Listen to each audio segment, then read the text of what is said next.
So we've got that situation. And we also have Cody, Jacob, and Sami. So Cody, Jacob, and Sami is a big match. Winner of that is going to go on to Elimination Chamber.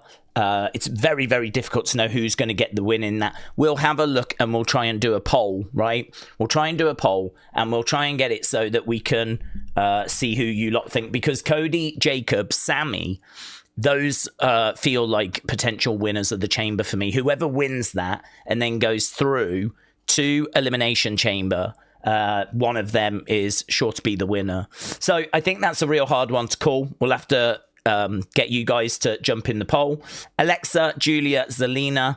I think that Giulia, for me, feels like the pick, but Alexa's got a chance. Jade Cargill is actually going to be defending the Women's Championship against Jordynne Grace. So we've actually got that as a match. We've actually got a Women's Championship being defended by Jade Cargill. I think someone mentioned that she has been champ for like 100-odd days and had not been defending the title. So it's been crazy how long she's had that belt for and not defended it. Well, it gets defended tonight. I personally don't expect a new champion there. I think that we're just going to build towards Jade Bianca. So I think Jade probably gets past Jordynne, but just the fact it's being defended is a massive win. Then we've got RHIYO. RHIYO is defending their tag titles against Nia and Lash. Again, I don't really envisage new champs. RHIYO against Nia and Lash. I really do feel like champs are going to retain. I don't know what we're building towards. I don't quite know where this is heading. It does feel like it needs a big blow-off match. And I know a lot of people are hoping, thinking, is that going to be a TLC? I'd love for it to be that way, but I don't know. I don't know if that's where we're going to get to be honest. So RHIYO against Nia and Lash. And then our last one, we got Rey Fenix taking on Trick Williams. So, yeah, we've got two qualifiers. As I said, I think that one is really interesting. We'll do a poll. It could be that Cody, Jacob take each other out, and that means Sami wins, but that's not in line with where we believe WrestleMania is heading. Obviously, the rumor is it's going to be Cody Drew. So that would mean that Cody surely has to win this. Surely Cody wins this, goes to the Chamber, wins the Chamber. But I don't know. It's going to be tough, isn't it? Getting past Jacob, getting past Sami. And you never know when Drew's going to attack. And then as well as that, we got Alexa, Giulia, Zelina. Hard to pick between those two, but I might just go Giulia. Jade Cargill, I think, retains. RHIYO, I think, retains. And then we got Rey Fenix against Trick Williams. So, as we were saying, it's a big card. It's a card that has got plenty on it. And I'm looking forward, honestly, to seeing how this show goes down. I don't think this show is going to be anything special, but I am looking forward to getting stuck into it. King Notorious, thank you, my friend. Said a tip for the tip jar. King Notorious, thank you, buds. I saw that you put a tip for the tip jar the other day, and I didn't get a chance to get to it. I didn't see it. I didn't see it until after we had finished. So I shouted you out in Unseen. So during Unseen the other day, I actually shouted you out. There was another person as well that I made sure to mention, because there was a couple that slipped past. But yeah, King Notorious, thank you, my friend. I really do appreciate all the support. You know that. And yeah, I hope everyone's doing well. So King Notorious, thank you, my friends. I keep telling King Notorious not to bother. King Notorious, like most people in my life, just ignores me. So continues to show their support. And as I said, I really do appreciate it, my friends. So shout out to you. Right, let's just jump into a couple of comments, see where we are. Hasib, hello, buds. King Notorious said, you were cool. You're cool as well, buds. Thank you, my friends. Hasib said, Daze, do we think nowadays people have got a mentality that they don't need to waste hours watching weekly shows due to nothing really happening? Maybe catch everything on YouTube and watch PLEs. Yeah, to be honest, I don't think, though, that that's a now thing. I think that's kind of largely always been the case, certainly since we've had social media, YouTube. I mean, the truth is that people obviously go to work, They come back. If they've got a family, they've got kids, they have to, look after the kids and, do dinner and all this kind of stuff. Like, to sit down and dedicate like 5.5, 6 hours, whatever, to wrestling each week, it just really is not possible for everybody. There might be some people that can sit down and watch something late at night. But to be honest, wrestling might have been and gone. So, of course, you can always sit down and do sort of catch up. But, how many people are going to do that when you can just watch some highlights and just read about a few things? I mean, basically, you could watch our breakdown video and you could get everything out of the show that happened in 3 hours. You could get it in 20 to 25 minutes. This happened, this was this result, this match was pretty good, check it out if you want, blah, blah, blah. I mean, not just our breakdown videos, but I mean, there's loads of places that do those sort of recaps and reviews. And yeah, I mean, for a long time, I think people have used those. I don't think that's like a 2026 or a 2025 thing. And as we've said as well, we have gone through a period where WWE has not been very good in 2025. We've gone through this period where it struggled. We've had that, we've covered that, but it struggled in 2019. Like 2019 was a really bad year. 2018 was a bit better, but even that had its challenges. Like, it's interesting actually. If you was to go back and I don't know, if you could find the time and just watch nothing but the PLEs of every single year, I think it would be quite striking, actually, as to... I should do that. I should go on Cage Match and I should find all the scores for every PLE and then find out what the average score is. And then, also find out what the average for each year was. And then that would kind of give us an indication as to, just from a PLE point of view, what was the best year, what was the worst year. That's an interesting thought. I'm sure someone somewhere has done that, but I might look into that. Cage Match PLE. The point I'm trying to make is that we've had bad years before. And we've had periods where Raw and SmackDown have been, I don't need to watch this. And so the 2025 is nothing new. 2026, if you're struggling with it so far this year, is nothing new. I think this year feels a little better to me so far, though. I feel like I am seeing some green shoots this year compared to last year, but I don't think anyone can really defend the Royal Rumble and make out that was like an amazing show. I mean, it underwhelmed. The biggest show you've had so far this year, you underdelivered. You underwhelmed. People came away from it like really annoyed, frustrated. We didn't get any kind of big surprises. The people that were favourites to win ended up winning, which made it not predictable, but kind of predictable. I mean, it was either Roman or Braun. Roman won. It was either Liv or Bianca. Bianca's clearly not ready to come back, so Liv won. And that was it. So those were the Rumbles. There was no major surprises. The AJ Styles thing is obviously very interesting with him stepping away on that show. That definitely, I don't want to say saved the show, because the show still had a little bit about it, but it's not unfair to say that show underwhelmed, underdelivered. We saw that in your comments and we see that on scores and whatever. And yeah, but it's not alone. Like, this isn't like this year or last year is like the first time. So I think that's been happening for a long time. I think actually the way that people interact with wrestling is quite personal. I think like some of us watch every show, which is what we do. But then I know that when I was at work, I couldn't do that. So I had to, try and catch the shows or wake up and read results and then try and catch the shows later when I got back home, or different ways that I would do it. Sometimes I wouldn't be able to watch the shows at all because I just didn't have any time.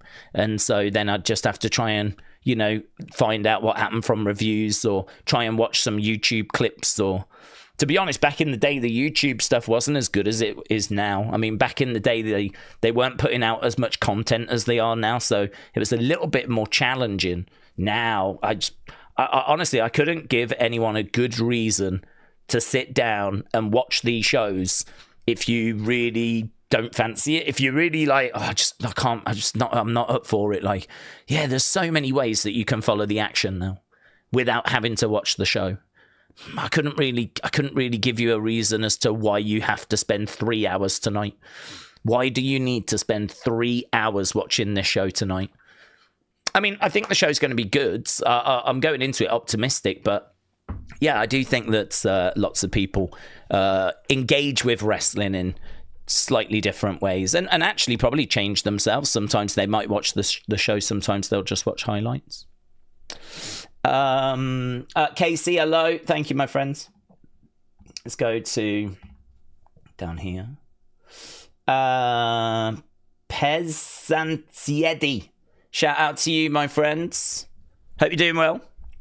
Right, Akeem said, how can we pay $20,000 for 2 days at Mania when we don't know the bill and there's no matches confirmed? Triple H has lost his mind. Give me $20,000, no complaints or else, says Akeem. Yeah, so, I mean, obviously there's been a lot of chatter about WrestleMania ticket prices and the fact that WrestleMania is struggling. There was an emergency meeting. There's been a lot, actually, that's gone down in the past few days where they have panicked about, like, where the ticket sales are. And so there's been a meeting. I just heard, actually, there's a 25% holiday sale, 25% off for WrestleMania tickets. And to be honest, I think what they're under the impression, and they're not wrong, I'm going to defend them a little bit here. They're under the impression that WrestleMania is like Glastonbury, or it is like Coachella, right? It is basically, as soon as tickets go on sale, people buy them and they don't even know the lineup. So people buy Glastonbury tickets, which is the big festival over here in the UK, one of them. 250,000 people go to that festival, and not a single band has to be announced, and tickets will sell. If it will sell out, actually, it will sell out in minutes, because it is the premium premiere festival, and you know that whoever's going to be announced, it's going to be fantastic, because there's like 7 stages, and it's on for like Friday, Saturday, Sunday. It's on for 3 days across all these different stages. There's a jazz stage, there's a new music stage, there's the main stage, there's the secondary stage, there's an acoustic tent, there's a dance thing. Like, every type of music is catered for, and they just consistently get the best of the best. I mean, that's it. I mean, whoever is hot right now, they're going to be at Glastonbury. And they'll have some of the biggest legends, and they've had Elton John in recent years, Rod Stewart. I mean, Glastonbury, it's one of the biggest well-known festivals in the world. And those tickets sell before a single band has been announced. And WWE, I think, have that mentality. I think they have that same mindset that we should be able to say WrestleMania tickets available now, and it just sells. And I do agree with them on that. I do agree that it should sell without any matches being announced, because it should be, and this is the problem, right? There's a couple of problems, but I think this is a big problem. It should be that as soon as WrestleMania tickets go on sale, there is no doubt in our minds this is going to be worth it. It doesn't matter what the matches are. You're going to see all the big stars. You're going to see the dream matches that you want to see. It's going to be a massive spectacle. It's WrestleMania, and the tickets should sell. And I think the fact that they're not is obviously a cause for concern. We know ticket sales are very high. I mean, if Glastonbury increased their prices by 200% whatever, I mean, they would also struggle to shift tickets. So I do think ticket prices are massively hurting. But the other thing as well, I don't think people have got confidence. I really don't believe people have got confidence that it's going to be an amazing WrestleMania. How can you, when we saw the WrestleMania last year and it was so underwhelming and people came away criticizing, it just did not deliver. And that main event of WrestleMania, Cody and Cena, I mean, a lot of people would regard that as their least favorite match of the year. and that was your main event of your biggest show, like, that has repercussions. And the repercussions are people are not going to have the same confidence to buy future tickets when you've given them something like that.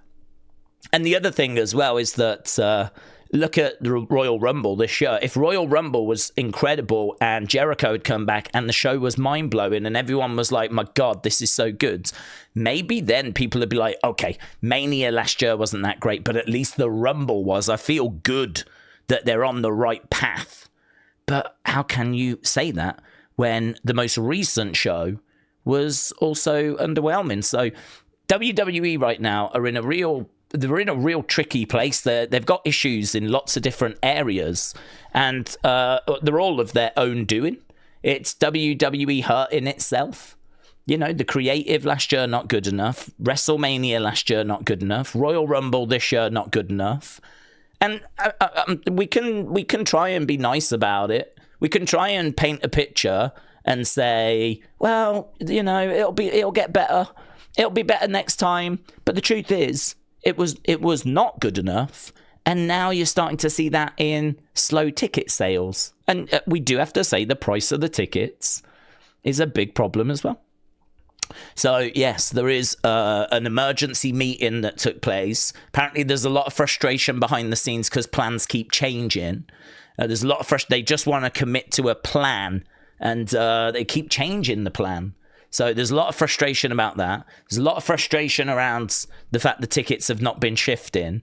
And so WWE just finds themselves where they find themselves. So yeah, it is doom and gloom. It is all a bit down. I mean, they've still shifted 30,000 tickets. Don't get me wrong. They're not like, it's not like they've only sold 5 or something like this. Like, they've sold a good amount of tickets, and we've still got time. But equally, you know, we've got, 2 months, 8 weeks. And traditionally, you would see that biggest wave of sales when you first announce them. That's when people buy them. And then really, you have to convince people after that point to go. So the fact that they've only done like 30,000 as that initial wave, and now they're struggling to convince people to buy it, like, you can see that there is concern and reason for concern. 30,000 is still good, but it is well behind where they've been historically, certainly in recent years. But they've only got themselves to blame, haven't they? King Gamer said, would the answer to be to fire Triple H, put in Shawn Michaels? I would feel bad if Hunter is a fall guy, says King Gamer. I don't think that is the answer, to be honest with you. The reason why I say that is because we've been here before. So for me, when we was watching the show in the 2010s, it also had its challenges. There was also times, plenty of times, where it wasn't very good. WWE has to put out a lot of content, and to be honest with you, a lot of that content is not always firing on full cylinders, you know? A lot of that content, it just gets you from A to B, or, you know, you're trying to do something with someone that we're not interested in, you know? Think of all the time that we spent working with, I don't know, Ryback, trying to get Ryback over, and, you know, all the stuff we were doing there. Like, think of all the wrestlers that we've invested time in and given segments to that ultimately didn't make it. And, you know, that's a lot of TV time of us trying to get people over. And I think the truth is there's always going to be a lot of that in wrestling. You're always going to have that. You're always going to have, like, these segments where we're trying to get someone over and the crowd aren't quite feeling it.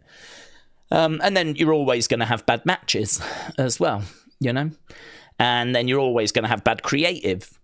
So, to be honest with you, it's not like WWE has these amazing, mind-blowing shows week after week after week, year after year after year. That would not be correct.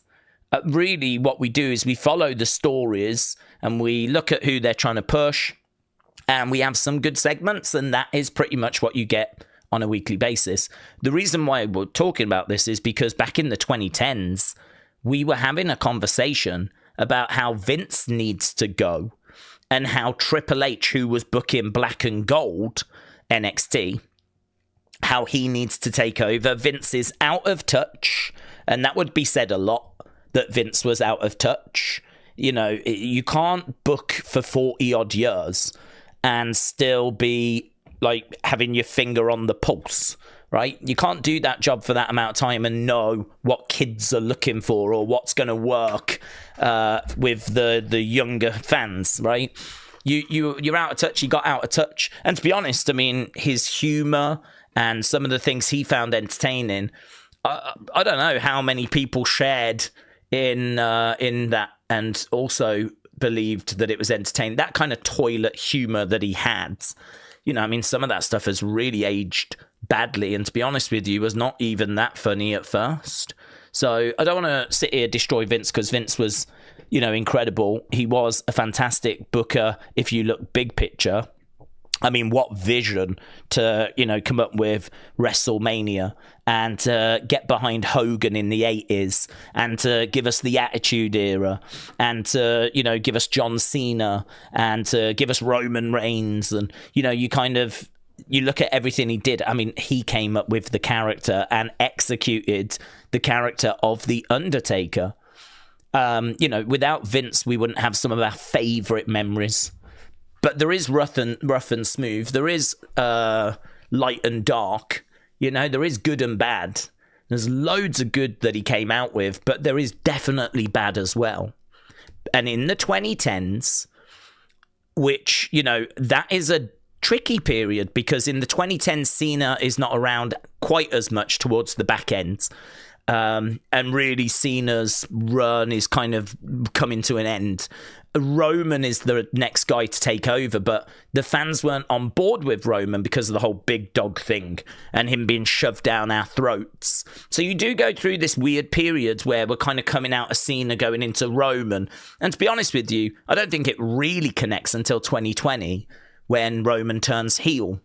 Before that, it was very divided. Very, very divided. It was very, you know, let's go Cena sucks type stuff. But I mean, yeah, Roman was just really struggling to win the fans over. And there was plenty of times where people are like, we need to get rid of Vince and we need to put Triple H up there. Triple H, what he's doing with Black and Gold is so good that if we can get that on the main roster, oh man, it's going to be so good. And I just feel like we've been here before. I just feel like this is the exact same place where we were back then, where we're looking at someone in that main job and we're saying they're not good enough, let's replace them with the NXT person. And my concern would be that you'll put Sean there, we'll then go, oh, he's just not good enough, and whoever's running NXT will be like, oh, we need Punk doing it instead. Is the truth not that Triple H isn't good enough or that Vince wasn't good enough? Is the truth that it's just too hard of a job for one person? There could be some truth to that.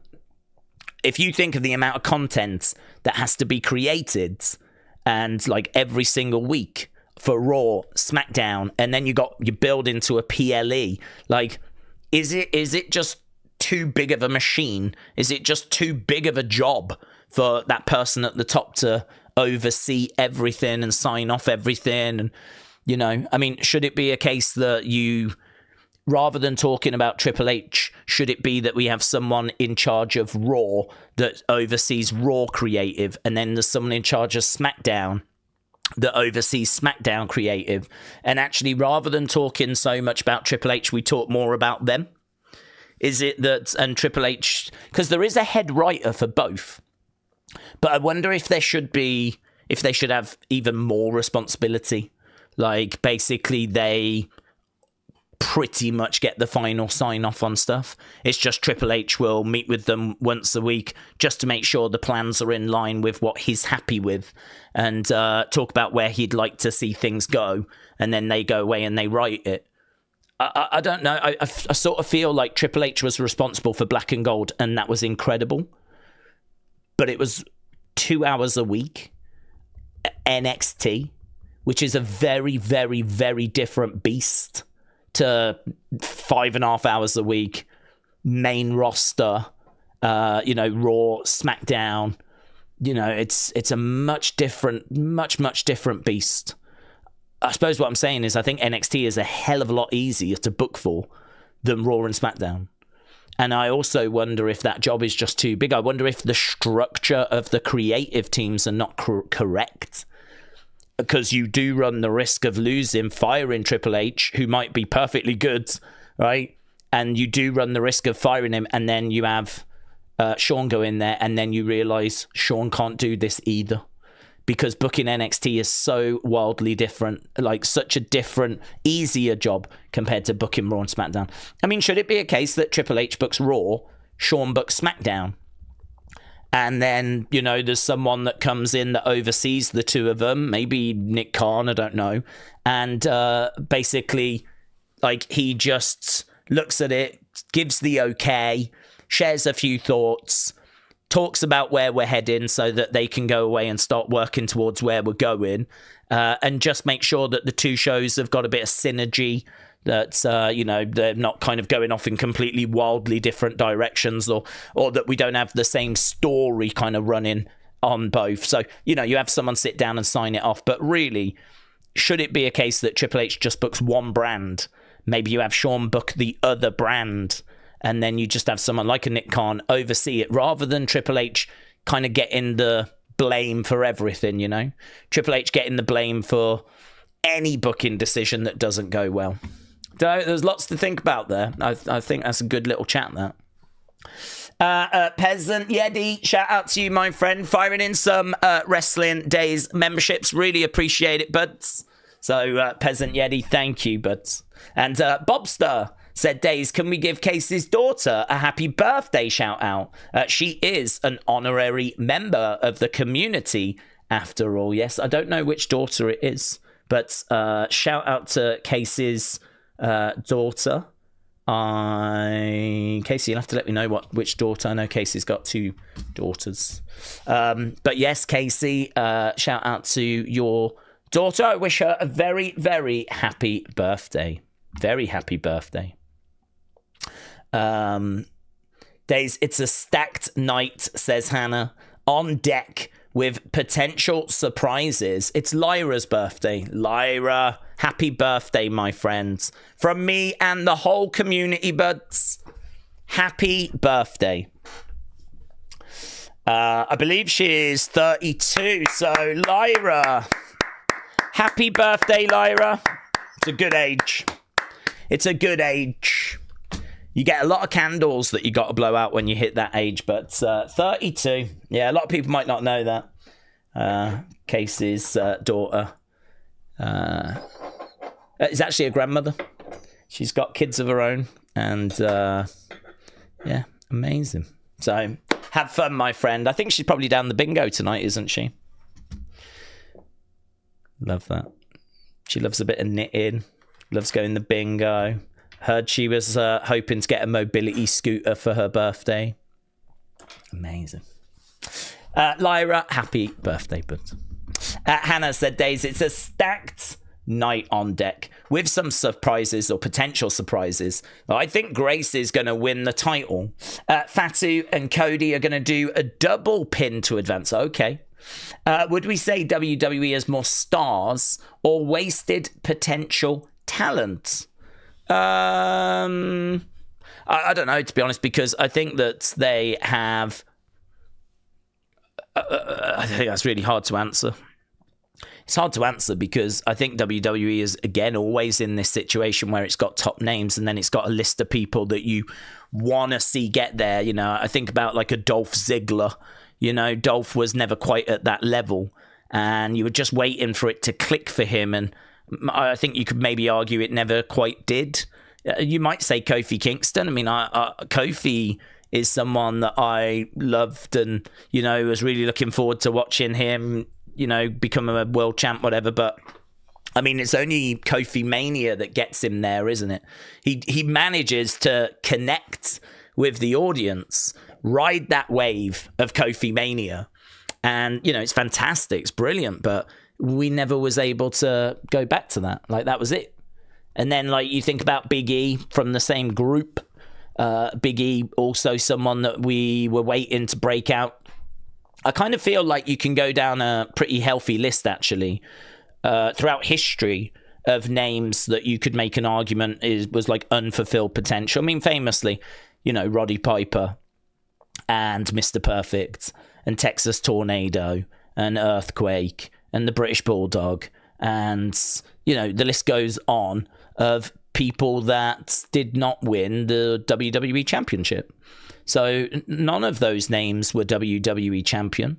Big Boss Man, you know, I mean, do they get classed as like wasted potential? I don't know. I mean, I think people would say they had great careers, but did they? I mean, like, they didn't make it to the very top. So, I mean, you could say that the Bulldog not becoming the WWE champion was like wasted potential. And actually, if he hadn't have had his demons that he had backstage, there's every chance that he would have won that WWE championship at some point. But, you know, his problems backstage were just too much. So I feel like every era, every generation has talent that never quite gets fulfilled. I suppose you have to focus more on that talent that does manage to fulfill its potential. And I would say that we're in a good place with what we've got. I mean, this is an era of Roman Reigns as the tribal chief, which is about as good as it gets. Obviously, Brock Lesnar still around, wrapping it up, though, we think later this year. We still got Randy Orton around. CM Punk came back after being away for 10 years. So, you know, he came back around. Seth Rollins will be regarded as a key name in the history of WWE. We're obviously building up Gunther. We're trying to build up Bron Breakker at the moment. We're trying to get some movement there. So I sort of look at that list and I'm like, that's not bad for a top end. I think what people would say is they're ready to get some new names in that mix. They're ready to get some new names up there. And WWE are trying to do that. So I don't know. I don't know quite how to better answer that than just to say, I think we've always been here. I don't think this is any different. I don't think I'm seeing anything that I've not seen before. The truth is that you need a roster of, let's say, 100 wrestlers, and only a very small percentage of those are ever going to get used for the main event, because you only need a small percentage for the main event. And so all the others are fighting to try and get into those spots, and many of them are not going to make it to that level. At what point do you say that they're wasted potential? Don't know. That's an individual thing, isn't it? I mean, you can look at Theory now and, like, you know, use him as an example of wasted potential. You could look at, I don't know, Penta. Should Penta be achieving more? Should we be doing more with LA Knight? But I promise you can go back to any era, any year, and you'd be able to say the exact same thing. Because of the way that wrestling works, you have a lot of wrestlers because you need to fill a lot of time, and only a small percentage of those can you invest enough time into and give opportunities to make them top main event talent. Where are we time-wise? Okay. Doc Holiday said, I often think what is a dangerous, but nevertheless, I often think, how did Mick Foley become world champion? And how can Sami channel that same energy? Well, okay, Mick Foley and Sami. Well, the thing with Mick Foley is that he gave everything, or every time he competed. But when we say everything, I mean the lengths that we could go with him, certainly during the Attitude Era, were a lot further than what we can do now. So, you know, with Mick Foley, you put him in a street fight, you know that there's going to be bloods, you know there's going to be weapons, you know that things are going to get extreme. He had that ECW sort of extreme wrestler vibe about him, and you knew that you was going to see a man, you know, go further than he should. I mean, in a way, the closest we've got to that now in wrestling is probably Darby Allin. I mean, Darby Allin doesn't seem to know any boundaries. Darby Allin will push himself to those lengths to do what he thinks is, you know, needs to be done. And doesn't matter if it's just on Dynamite, doesn't matter if it's on a PLE. Put him in a match and ask him to, you know, do something impressive, and he'll do it. He'll chuck himself through panes of glass. He'll chuck himself on blooming chairs and thumbtacks and, you know, all this kind of stuff. I mean, he really knows no bounds, no limits. There's obviously a big difference, though, between Darby and his size and Mick Foley and his size. I mean, the great thing about Foley was that, you know, he had a bit of a presence to him, right? And, you look at the Mankind character, and that had a bit of a mystique, a bit of mystery there. And then, you know, as time went by and we got to know more about him, you know, if he wanted to be edgy, he could bring out Cactus Jack, which was known as an edgier character. And if he wanted to be fun, he could be Dude Love. And Mick Foley, not only was he willing to push himself to those extremes, but he had a personality. He was fun. Right, and he was someone that, you put him in there with the "This Is Your Life" thing with The Rock, which was absolutely incredible. And there's, loads of occasions where we've kind of done fun segments, like some of the best TV segments in the Attitude Era featured Mick Foley. So, he was just everything, really. It's very hard to compare to Mick Foley.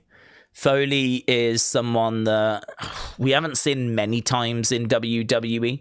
Someone that is willing to go as far, and he is paying the price of that now. His body is absolutely destroyed.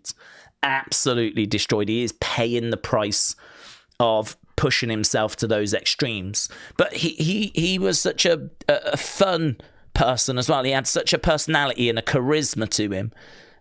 He's so likable as well. That connection was really strong with the fans. Well, the problem that Sami has got is that in this current climate, we don't do those types of matches. Maybe you could position Sami a little bit more as an extreme wrestler, but that's not really what he is. That's not what he's about. He's a great wrestler. He's someone that can get in there and put on great matches. But he's not someone that we associate with, like, extreme wrestling.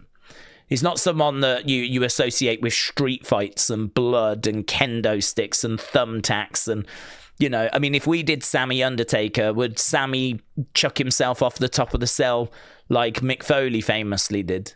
I mean, that one match alone did so much for Foley's career.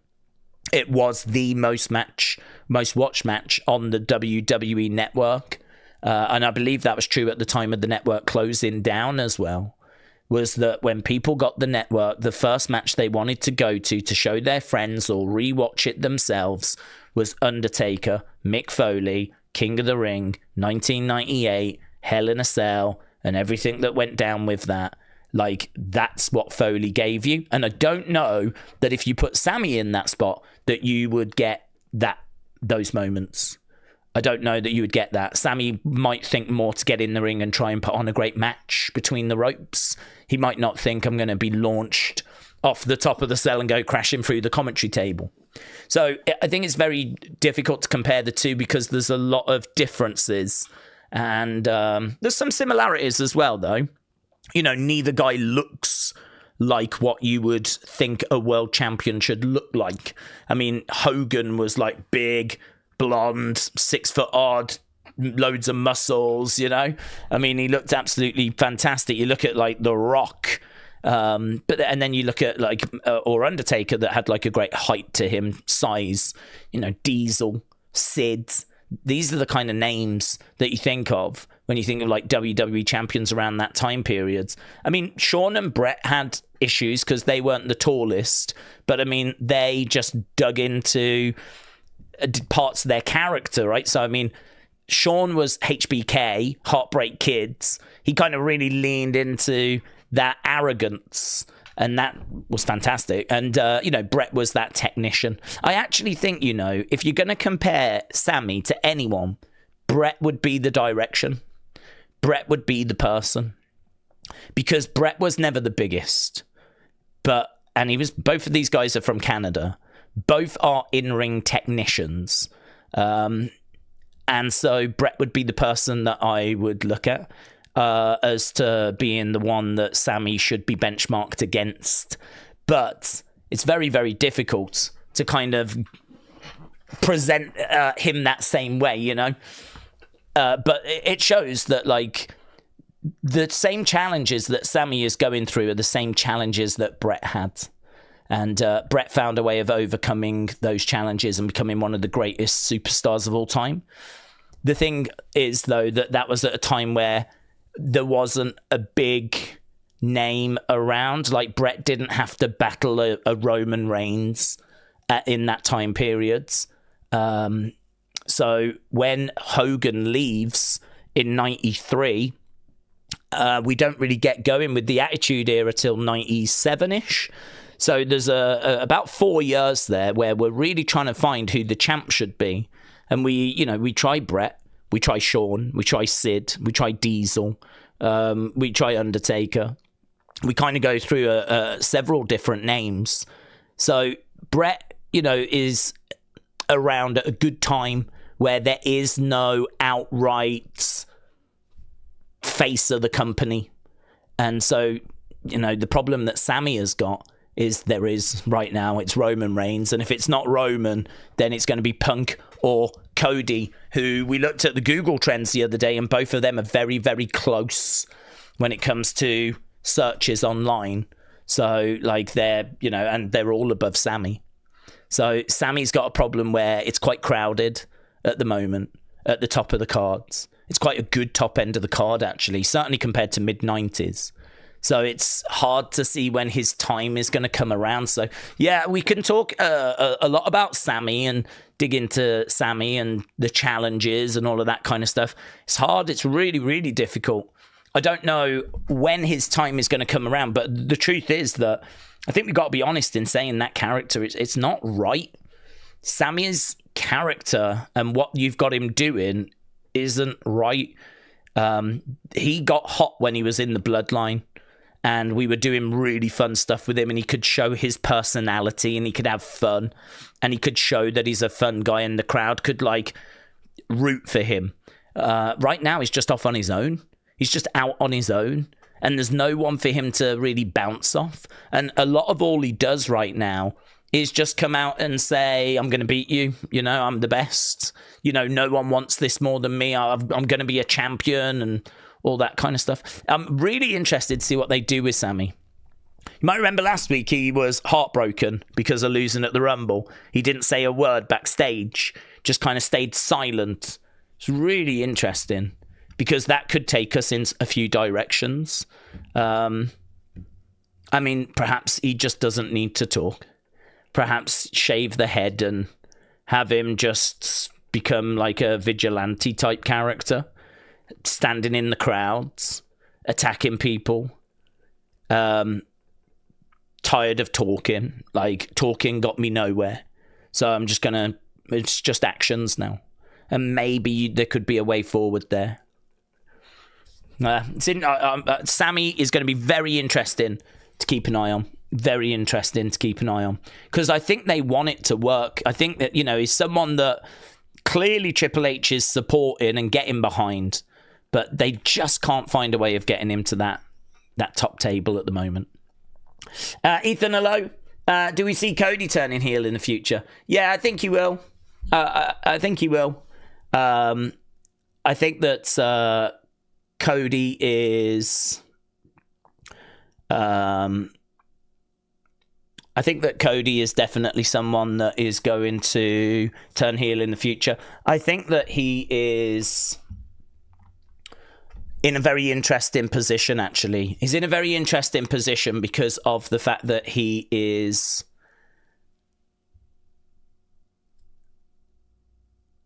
Well, how do I word it? Struggling to connect with, or stay connected is probably the best way of putting it.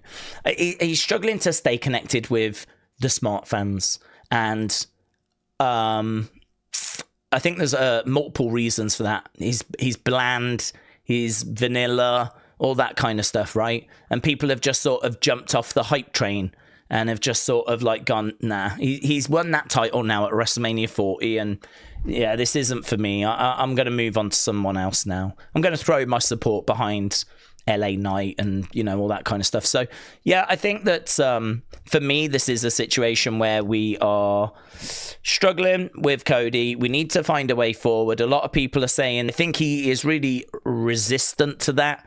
And so there's every chance that we don't do it yet, but they've got to do something. Otherwise, they're not going to have any other option. I still feel right now that they could save it. I think you have got to have him be edgier. You've got to make him less bland. You know, him coming out in a suit going, what do you want to talk about? And then waffling on about some stuff. It's not working. And the creative he's had has been boring. I think this feud with Drew was one of the best feuds, probably the best feuds he had since WrestleMania 40. The only other one I could compare it to would be Kevin Owens. I thought his feud with Kevin Owens was quite good. And this feud with Drew was very good. And it's just quite frustrating that this feud with Drew is like the one that where he's lost the belt. Because really, we should be having great feud after great feud, great story after great story. And unfortunately, that's just not been happening for Cody. So, you know, people are just sort of done with him. And they're kind of, bored. So I think he will turn heel because I don't have much confidence that WWE are going to make his character interesting. I don't have any confidence that they're going to find a way forward with this. So I think they will turn him heel. But I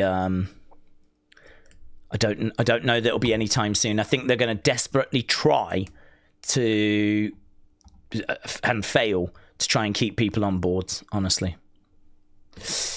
Chris, shout out to you. Yes, we'll get to Hall of Fame stuff in a bit. We'll keep an eye on that. And Aaron said, Daze, LA Knights plan for Mania, yeah or no? Oh yeah. So the plan for Mania for him is apparently Brock Lesnar. So word on the street is that Brock and LA Knight are going to be facing against each other at WrestleMania, and that is honestly mind-blowing to me. That is, I would say that's a big thumbs up if you're an LA Knight fan. Even if he loses, it doesn't matter. Brock Lesnar's match at Mania is very important because it's probably his last Mania. And you don't just put anyone in a match with Brock Lesnar. You know, Brock Lesnar is obviously a big attraction. Brock Lesnar is someone that's, is one of the greatest superstars in the history of WWE, probably the most dominant. So you don't just put anyone in there with Brock Lesnar. So I think if you're an LA Knight fan, you are absolutely going to be beside yourself. You know, you're going to be giddy with excitement. So like that news. So yeah, great news for him. It's not a match I personally care for because I don't personally care for LA Knight. I'm not interested in him.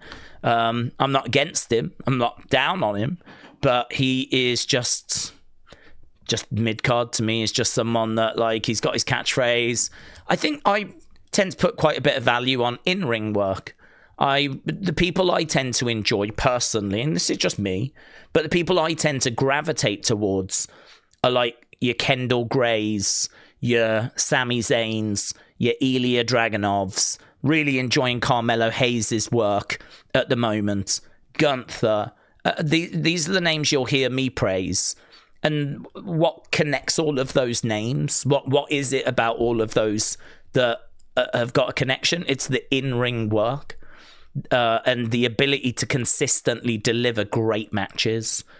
And I don't know that I can sit here and say that is true of LA Knight, that consistently in ring he delivers great matches. So for me, that's why he's not really on my radar. He's not someone that I particularly have an interest in, but he is a massive star and he's really over and people really enjoy, you know, the catchphrases and enjoy his character. And there's a lot of people feeling that he's being like held back and he deserves better and all of that stuff, right? And that's amazing. But I just can't quite get excited for that match. That's not like a dream match or anything. That's not a match that I would be buying a ticket to WrestleMania for. But I'm not down on it. I'm not against it. Because I can also recognize that many people feel different. And that's actually, that's okay. That's actually something that people can struggle with. I don't really struggle with that. I can recognize that, like, my thoughts are not what everyone else thinks, and that's fine. I'm just honest about why I feel the way I feel. And LA Knight has just never been someone that I've massively, gone to bat for. So yeah, him against Brock, fine. It's great if you're an LA Knight fan. Big spot for him. Even if he loses, doesn't really matter. As long as he's not, like, completely destroyed and squashed and he doesn't get anything out of it. I mean, as long as he gets something out of it, it's a big spot. I mean, first of all, it's a flipping singles match at WrestleMania, which is a big deal. And LA Knight being in that spot is a big deal for him as well. So, am I thumbs up or thumbs down? I'm thumbs up. I cannot give you any good reason as to why they shouldn't do it. It's just probably not the match I would do personally, but yeah, if you're an LA Knight fan, you're going to be seemingly eating good. Jitterman said, who benefits winning out of CM Punk Roman match? I'm guessing Roman to give him another title reign, but where would that leave Punk? Well, I think Punk would be okay because obviously AJ Lee's back and there's always potential to do some with those guys together as a mixed tag team. We've actually got a lot of couples in the company, so you could always put them back together. I'm sure AJ is going to want to go after some singles stuff and not just be around Punk, but you've always got that as an option, right? But as well as that, like, Punk can always get into some feuds. I mean, Punk's got the world title right now, and he's added this to his achievements. I feel like CM Punk could win King of the Ring, could win Money in the Bank. Probably won't, but could win Money in the Bank, could win King of the Ring, could just get into a feud with someone. I mean, actually, I don't know about you, but I think the best thing he's done since he's come back is that Hell in a Cell match with Drew, which was the culmination of that feud with Drew. And a lot of people said it was feud of the year. I mean, a lot of people said that was the best feud of the other year, and they really enjoyed it. And there was loads of social media stuff around it. And I think it won feud of the year of a lot of different awards and everything, right? So, yeah, I mean, I look at that and I'm like, that didn't have the belt involved. And I think that it's the best thing he's done since he's come back. So I don't think he needs the belt. I don't want to say he's bigger than the belt, but, he doesn't need it. He's had another championship run added to his number. I don't know what he's on now, if it's 8 or 6 or whatever, I don't know, world title runs. But, like, he's added another one, and he's at a point where, yeah, just go with the flow, really. Just see what else you can achieve. Just keep picking up, like, if you could win King of the Ring, or if you could get back to the title later in the year, or, as we said, another match with AJ in a mixed tag match, and maybe going up against Alistair and Zelina or something like that. Like, there's quite a few couples. I mean, I don't think Bianca Montez would be on the agenda, but there's definitely a few options that are out there. So yeah, I think that he is going to be absolutely fine. He's absolutely loving life at the moment. He says he doesn't have any plans to retire just yet, and he's just really enjoying himself. So I suppose that's the goal, really, isn't it? Just whatever comes next for him, keep giving him achievements of some description, keep investing in him. Obviously, don't have him sat in catering. You never would. He shifts tickets.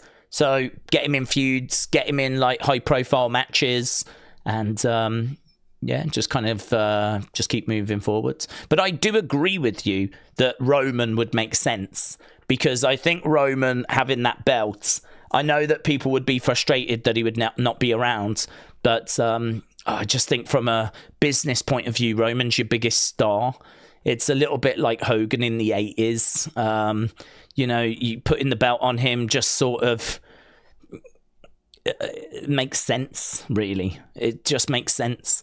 Even if he's not around all that much, at least you've got Roman defending the belt on the next PLE. And that's going to help ticket sales for those PLEs. From a business point of view, it does make sense. And actually, if we are building to Rock Roman, then it makes sense that way as well. Because if Rock Roman is going down at WrestleMania next year, then we need to build up Roman. And we need Roman to not only be back, but we need him to have some good momentum going into next year. And this could be a way of doing it. Right. Daze, do we think that Drew, Cody, Jacob for the title will be more likely the night one match at Mania 42? I don't know, but I don't know. We don't even know what the match is at the moment, so it's hard to say. I mean, what I would say is it feels like Roman, CM Punk probably feels most likely to go on night 2, but I don't know. I mean, it depends on what the match is. It's going to also depend on, if you're WWE, you're going to see numbers, aren't you, heading into Mania, like video views and all that kind of stuff as to what people are really like resonating with. And you're going to have an idea as to, because to be honest, the WWE title main event in night 2 is never in doubt. The past few years, it's always been that. So really, it should be that we go into Mania with little doubt that Drew Cody is going to main event night 2. And it should be that we're going into Mania like that, because that's how it's been. But yeah, because this is a match we've done before, and because Roman CM Punk is a big match, yeah, there is doubt out there as to which one's going to main event. I think if you ask most people, they'll tell you Roman Punk will main event night 2. But there's no word from WWE on that yet. Steve said, if there was one match for this Mania, other than Roman Rock, that we could do as a dream match for you to buy a ticket, what would that match be? I don't think I have one. I got asked this the other day about what is your dream match. And I gave it a lot of thought, and I could not find one. I think WWE have got a real problem where they've not built up like massive heels, massive baby faces, and then, you know, colliding them against each other. It's very muddy at the moment. It's very muddy at the moment. So, I mean, Becky AJ Lee is a match that I would love to see as a singles match, and we're getting that at Elimination Chamber, and that's a match we knew we were getting anyway. So, I mean, yeah, who's your biggest heel right now? It's probably Drew. Or it's probably Gunther, right? Those are your biggest heels right now, Drew or Gunther. Who's your biggest face right now? Roman, Cody, Punk, right? So, in my mind, the biggest match you can do is going to involve your biggest heel and your biggest face. So your biggest heels are Gunther and Drew. Your biggest faces, Roman, Cody, Punk. So you look at that and go, what have we not done for a while or at all? I mean, Roman, Gunther would be very interesting to me. I can't say it's a dream match because I've never really dreamt about it or thought about it, but that would be very interesting to me. I mean, if Gunther arguably is the biggest heel you've got because of him retiring Cena and retiring AJ, and Roman is undeniably the biggest babyface you've got, then Roman, Gunther is probably about as good as you can get. Cody Gunther we've done. We did it at Crown Jewel. And Punk Gunther we did it at SummerSlam. If we go out and look at Drew, I mean, I think we've done Drew, Cody, Drew, Punk, Drew, Roman. We did Drew Roman WrestleMania 35. So we've done all of those, but we haven't done Roman Drew. Well, we did Roman Drew Clash at the Castle as well, more recently. So yeah, I think we've kind of done all of those. Honestly, out of those combinations, I'd probably have to go with Gunther, Roman. But I would be lying if I was to tell you that's a dream match of mine. I'd be lying if I was to tell you that that's something that I'm like desperate to see and I'd buy a ticket to go and see it. I I think we need to do a lot more work with Gunther. I think Gunther still needs. He had a bad year last year with losing at Mania and losing at SummerSlam. And granted, you know, he got a bit back right at the end when he retired John, but we knew that he was retiring. So it does take a little bit away, actually. The fact that John announced that was always going to be where he was calling it quits. It was just who was the last match going to be against? And it was against Gunther. So if we're going to be brutally honest, Gunther beating Cena at Saturday night's main event, it definitely generated heat. And, you know, people didn't like the tapping out and everything. But is any of that Gunther's fault? Like, we knew that's where John was going to retire. It was John that decided to tap. I mean, what did Gunther do wrong? He just tried to win the match. He tried to win the match, and it was John's decision to tap. That's not on Gunther, is it? That's not Gunther's fault. So I think that even though he retired John, he definitely got heat because of it.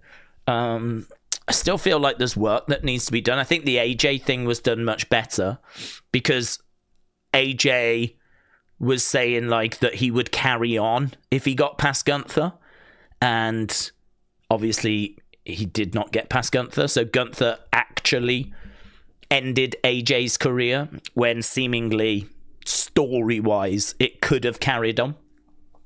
So that's kind of interesting. That's better in my mind. The Cena one's bigger, but from a story point of view, from a heat point of view, I think the AJ one generates more heat because AJ was ready to continue. Cena was never getting past that match. That was always where Cena was going to end his career. So bottom line, we need to just keep doing more with Gunther. Keep building him. I mean, if Gunther went on a tear this year, was berating fans, mocking kids, being a horrible, awful heel, just really horrific, like going off, and we needed someone to stand up for us, right? We needed someone to push back against Gunther, and Roman was that person. Like, you could get it to a really good place. I don't feel like we're there though for this WrestleMania. I feel like we've left it all a bit late. I mean, really, apart from him tapping out John in the middle of December, that was kind of the start of the revival, really, for Gunther. Taps out John, then of course we do AJ, and here we are now, with a couple of months to go till WrestleMania. So yeah, definitely for me seems and feels like Gunther is the biggest heel we've got, and he definitely is someone that needs a key match at Mania, but he's not rumored to be in any of those big title matches yet, which I'm okay with because, as I said, I still think he needs to be built more. I mean, honestly, having him murk LA Knight would upset a load of people. It's a fine line though, isn't it? Because you'd upset people so much where they'd be like, oh my god, what's this clown doing? How can you do that to LA Knight? I hate Triple H. You know, I mean, Triple H would get all the heat. We live in a world now where a booking decision like that, the heat doesn't go to the wrestler. It goes to the booker. And that's a problem. Because really, it should be that Gunther destroys LA Knight at WrestleMania, and people hate Gunther for it, and they hate Gunther for doing it. And that's how it used to be back in the day. Whereas now, you book something like that, and it's like, what's Triple H doing? What a clown. How can he treat LA Knight this way? He doesn't know what he's doing. He doesn't know how good he's got it. Like, he should be investing in LA Knight. But the truth is that you're investing in Gunther, and you're using that to build Gunther, get heat on Gunther. But it's hard in this day and age to do that when everyone is just so aware of everything, you know? So, I don't know. I don't think I've even heard what they're doing with Gunther at Mania, honestly. Matty said, I've got a bad feeling Sami will win the chamber. Cody, Jacob, Sami, Drew. Can we get someone good with the Wyatts tonight, please, says Matty. Matty, shout out to you. There's no word on Drew, Sami. I mean, we did it at the Rumble, and I don't think it was regarded as a great match or anything. It was, I thought it was better than it scored, actually. I think they were in a really difficult spot to try and follow AJ Styles' retirement. I'm not making excuses. I genuinely thought that match was 3-7-5, something like that. But it seems like a lot of people felt it was more like 3-2-5 out of 5. I just think it was in a real tricky spot. So I feel like we got that match.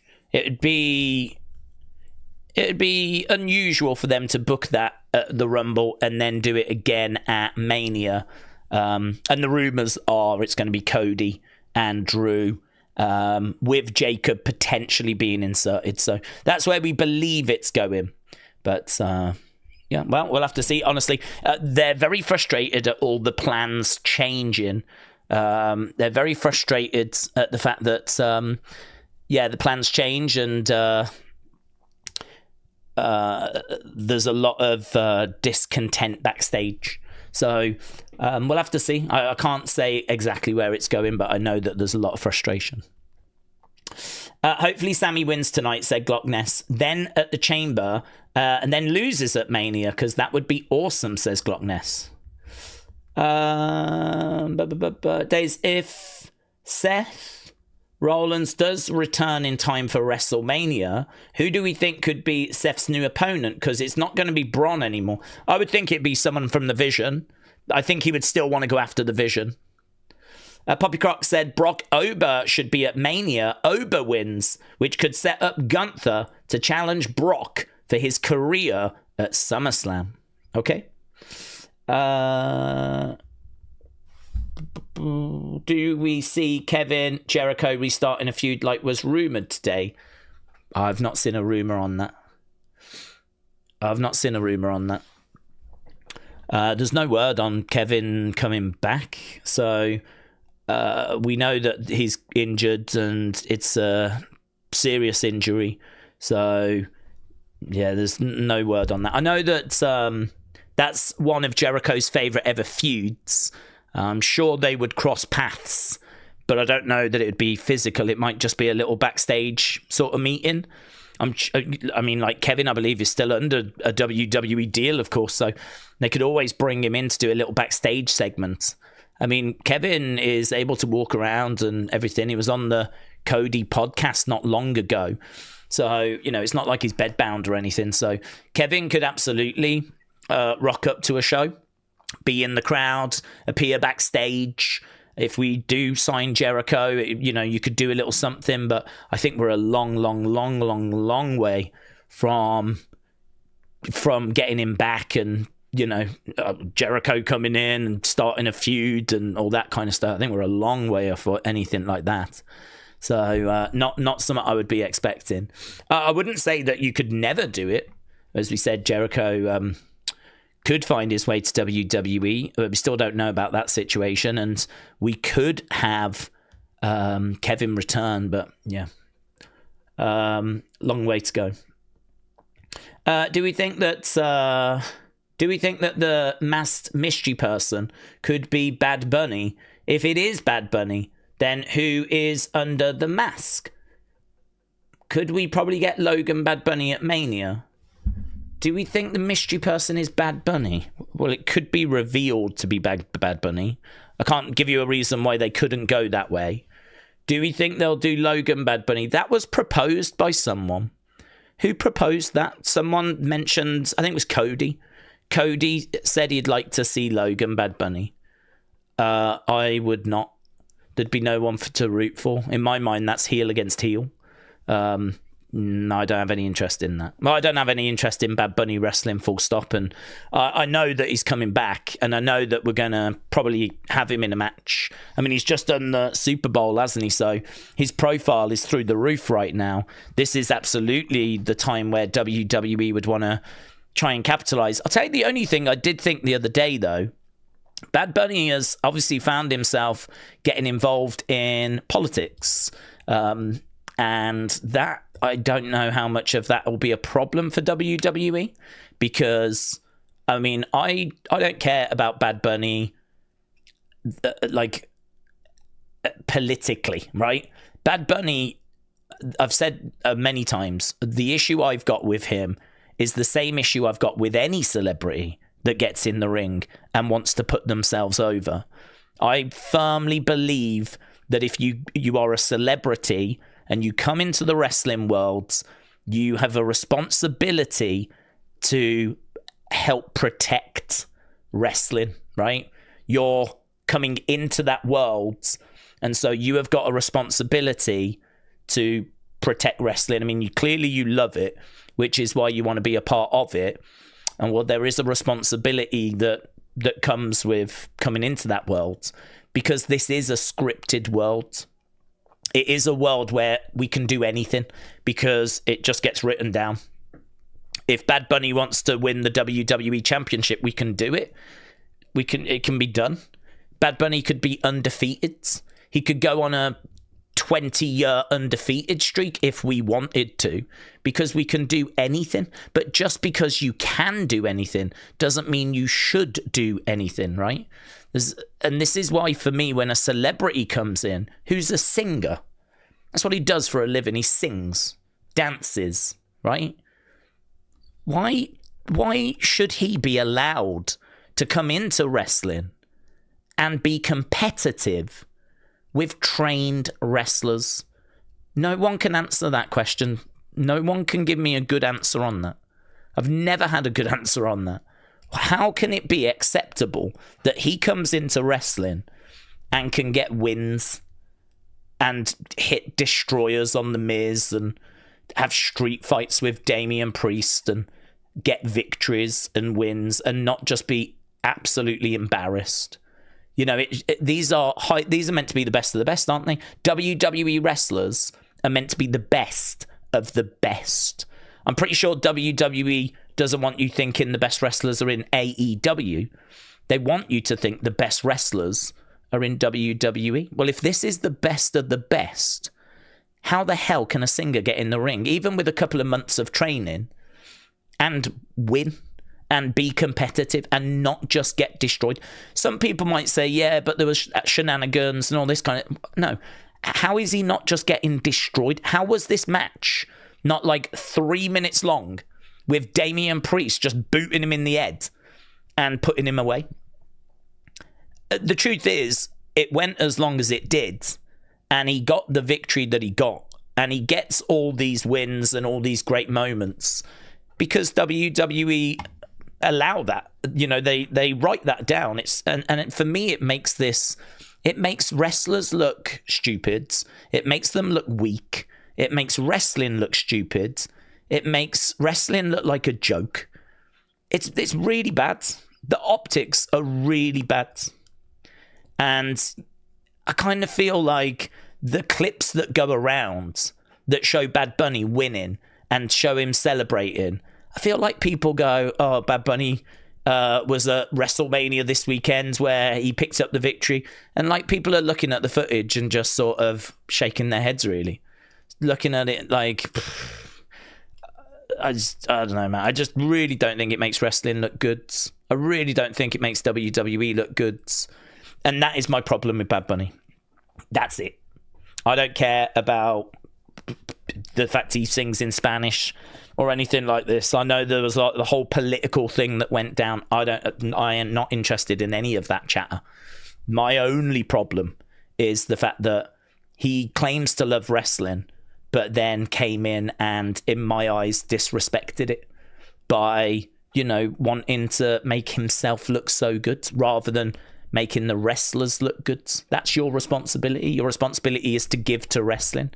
You're a big star, so come in and contribute to wrestling by putting people over and making them look good, right? But instead, he didn't want to do that, or he didn't do that. And I find it deeply frustrating. So that's just my opinion, right? It's an opinion I've shared many, many times before. But this is why I just really struggle when it comes to celebrities in wrestling and in wrestling matches. And I think that in regards to him coming in and competing at WrestleMania, I expect it. I expect him to come in and have a match. I would expect him to be competitive. Whether he wins that match or not, I don't know. It depends who he's facing. But no way do I think he's going to come in and be looking foolish. He's going to want to make himself look good. And we have to sit here and pretend like that is fine. We have to sit here and go, this is great. I love the fact that Singer's coming in and making these wrestlers look stupid. This is awesome. So I do wonder, though, if the reasons I've got an issue with him are different to why others have a reason to have an issue with him. He made it political. And obviously there's a lot of Republicans now that are very anti-Bad Bunny. And, you know, this is a whole separate thing now, right?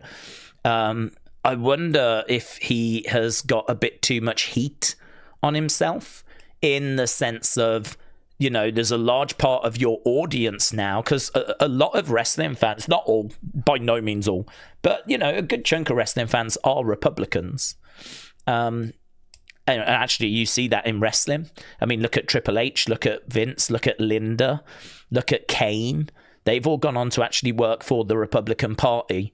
And so, or, you know, I mean, like Vince is obviously very close friends to Donald Trump. And I think that this is, I don't know, it's interesting. Is it that he's kind of got himself in a bit of hot water? Is WWE going to want this to just settle down a little bit? Is it a good look for them to bring him in right now? Has he upset a load of people? I don't know the answer to that, to be honest. The one thing I do want to stress, though, is I don't care for politics. I mean, I keep an eye on it, but I'm not. Any feelings I've got about Bad Bunny are nothing to do with the Super Bowl or anything like that. It's if you've watched this channel a while, you'll know that's true anyway. You'll know that I've been very down on him well before the Super Bowl, right? I just know that there's like a whole separate conversation that started up around him now, and about how the Super Bowl halftime show should have been like in English, and it should have been someone from mainland America. And, you know, I saw all of the conversation. I saw the dialogue. I saw what was being said. I don't care about that. But I wonder if that will have any sort of repercussion with his time coming into WWE. Probably not. Probably still going to see him come in, to be honest. Liam, shout out to you, my friend. Liam said, Daze, much love from a neighbour from Telford. Thank you, buds. Shout out to you. Appreciate it, my friends. Could we possibly get Grayson Waller Theory feud? Yeah, we could definitely get that. There is a big belief that it is Grayson that's under that mask and that hood.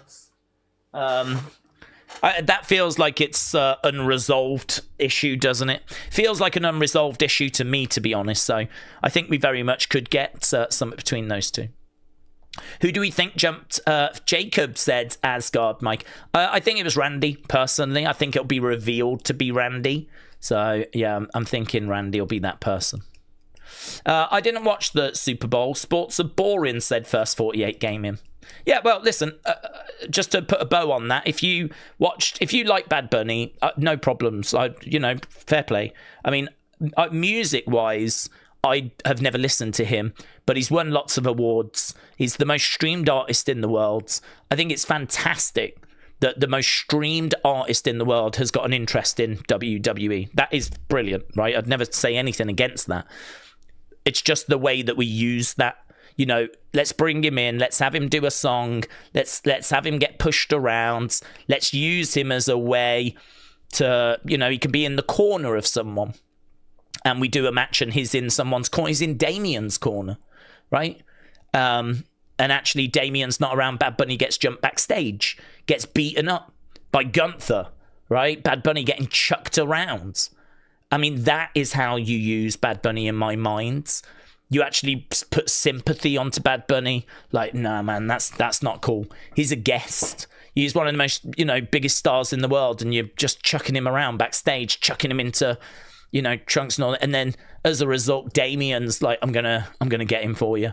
And we do Damien Gunther with Bad Bunny kind of being in Damien's corner, singing Damien down to the ring, Bad Bunny on the outside. I ain't against him even trying to trip over Gunther during the match or something, right? I'm not even against that kind of involvement, but yeah, for me, him wanting to get in there and show how macho he is, thinking that, you know, we're all just going to believe that he can go toe-to-toe with the wrestlers, like, it's just mental, absolutely mental. So, but I think if we could use him better, I'd be really on board with it. I'd have no issue with it. It's very frustrating the way that he gets used. But he's not alone. There's lots of wrestlers, celebrities that have become wrestlers that I share that same frustration about. And I will always have that frustration. So I know many of you have heard this many times before. I apologise, but it is one that pops up normally around WrestleMania season because normally there's another celebrity rumoured to be getting in the ring. Daze, 3 weeks of Nelson change for Dynamite. It looks to be stabilising. Okay, they did 604, so that's 3 drops with the new system. The early stages produced misleading results. Oh my god. Oh my god. That's another frustration. I've said before, right?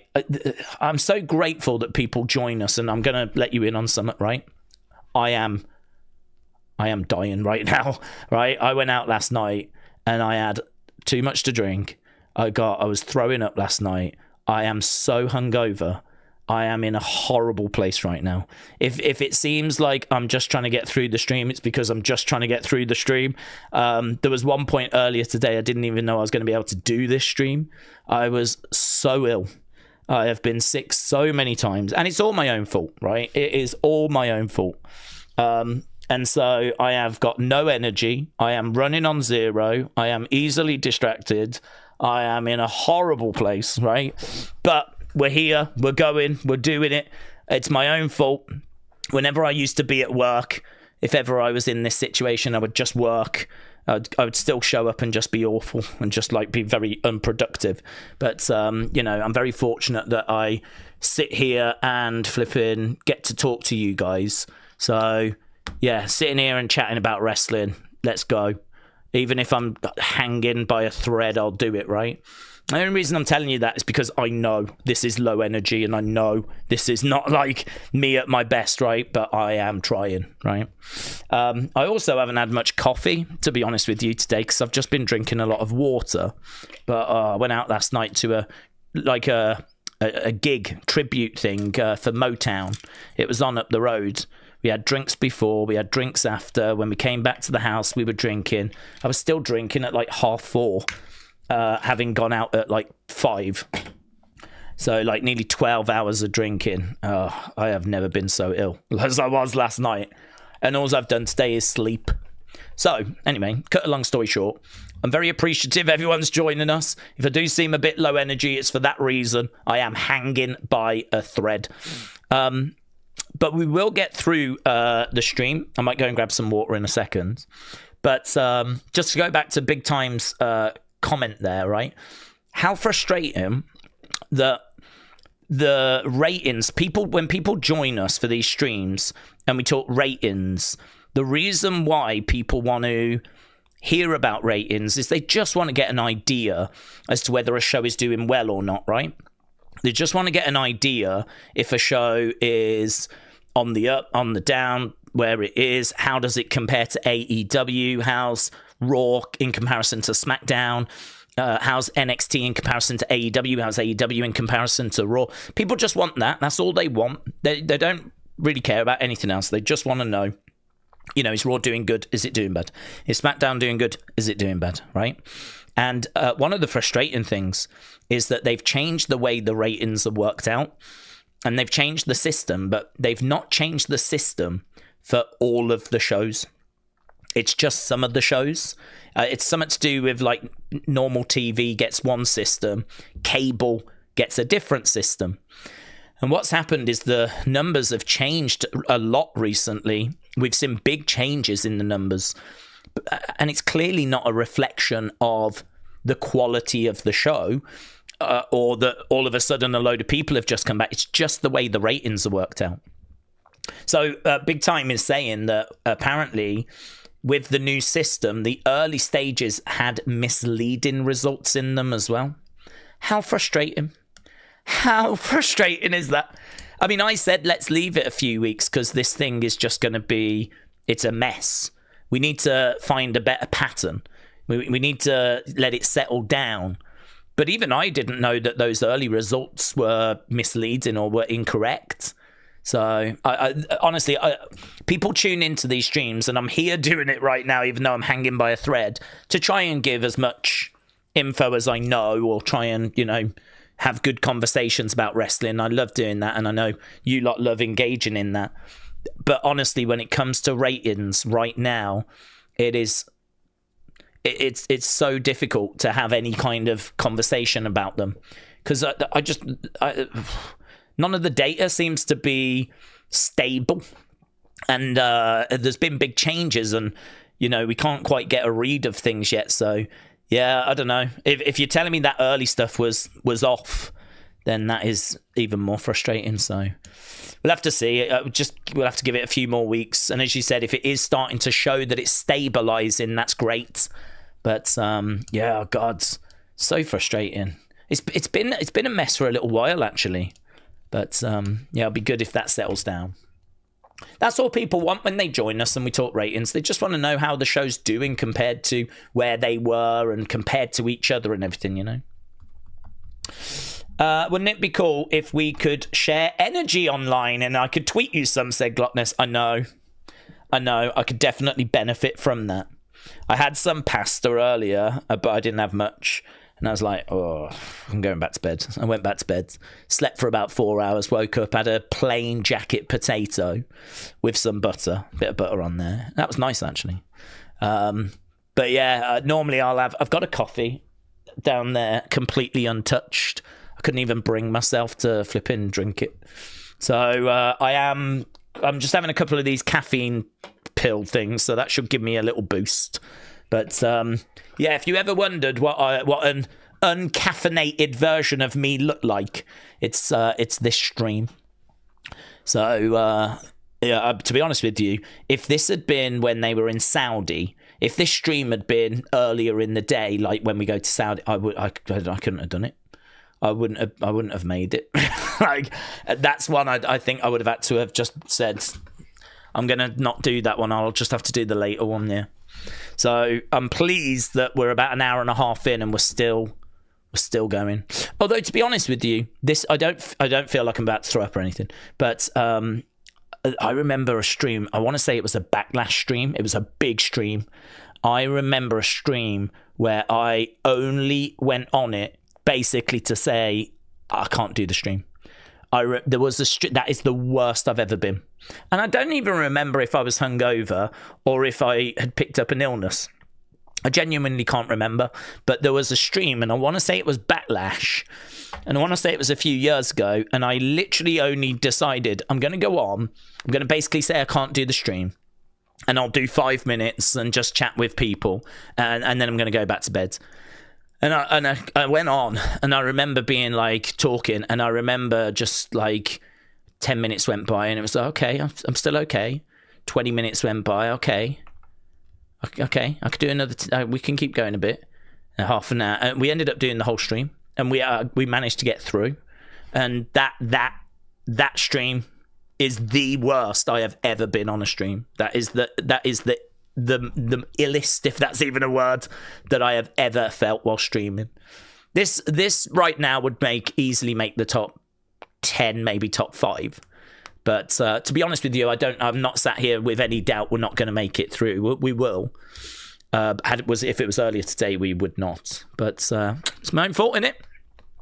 It's my own fault. To be honest, I'm not a big drinker anyway. I mean, I don't drink that much. So last night I went out. I had beers. I was having double whiskey and Coke. We were having these chocolate vodka things. I mean, I'm not sure there was a drink I didn't tick off. I'm not sure there was a drink I didn't have. So it's my own fault. We've all been there, I'm sure. I don't have any desire to be back there ever again, though. I've never been one for drinking, but I am... Oh, I never had one. I've been drinking since I was young, but I'm not drinking now. I am in an adult family home. I'm not a big drinker. I've actually got so where I am now is like in a basement, and just opposite there's a bit of a bar, and it's just fully stocked. It's got like bottles of beer, it's got all spirits, whiskey, vodka. I mean, it's just like a bit of a bar in front of me over there, right? And it's always been there, and it's never bothered me. Never do I sit here and think, oh, I could just have a drink now. I'm normally just working or something like that. I'm not a big drinker. So I think it hits me now extra hard when I go out. I'm quite happy to admit that I think I do have a lightweight card now. I think I am a lightweight. I think I am now officially a lightweight. I used to be okay because I used to drink when I'd finish work. I'd go back and have a couple of cans, one with dinner and then one just before bed or whatever. And I'd do that every day. But to be honest, since I moved back here, I don't do that. I just drink water and coffee and whatnot. So I think I am a lightweight now. Certainly feel like it after last night. King Yeti said you need to drink more so you can get used to it. Well, that would be one approach, wouldn't it? That would be one approach. Get the. I mean, listen, they say, don't they? If you want to be good at anything, you got to put the hours in. If you want to be good at anything, you got to train. So if you want to be a good drinker, you need to put the hours in. Yeah, you need to be drinking every day on a regular basis. Build up that tolerance. And, if I was to really commit myself, if I was to go into a full drinking training camp, I'm sure I could build up that tolerance and actually get back to, where I was probably about 15 or so years ago. But I'm not there now, clearly. I'm not there now. So, yeah. Anyway, if I do seem distracted, a little flat, struggling, lost, it's because I am. Mayor Pete said, I don't drink much since the pandemic. I never drink at home. I would drink a lot out of bars. So I don't go out as much anymore, but maybe a cocktail with dinner a cocktail. Oh God, I had that as well. I had a picture of something called Blue Lagoon, which had curacao, lime. Did it have vodka in it? I can't remember. It was blue. It was a picture like this and it was blue. It was in Weatherspoons. I had that. Because I went out with my folks and we've been talking about like this for a little while because we never go out. I mean, I'm always working. But there was just... I mean, you'll know how much I don't go out. I mean, we didn't do the Wrestling Escape Pods, right? We didn't do the member stream yesterday. How often is it where I miss streams? Like, I just don't. So, I mean, I don't really go out that much. So this was like booked last year. And it's like, when we go out, let's have this picture and let's do this, let's do that kind of a thing. And so we went out and that's what we did. And I mean, like, I felt fine when I came back home. But the problem is we kept drinking. We got back about midnight and we were still going at like 4:30. So, and we're not a big drinking family. We just lost our minds. I don't know. We just absolutely lost our minds. And then I've paid today, so. Daze, your chair fund money is about to become drinking money.